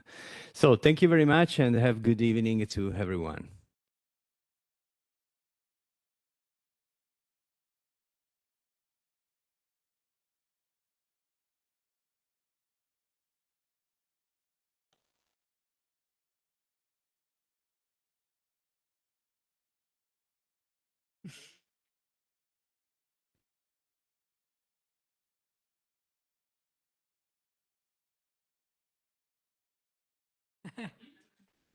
That's true.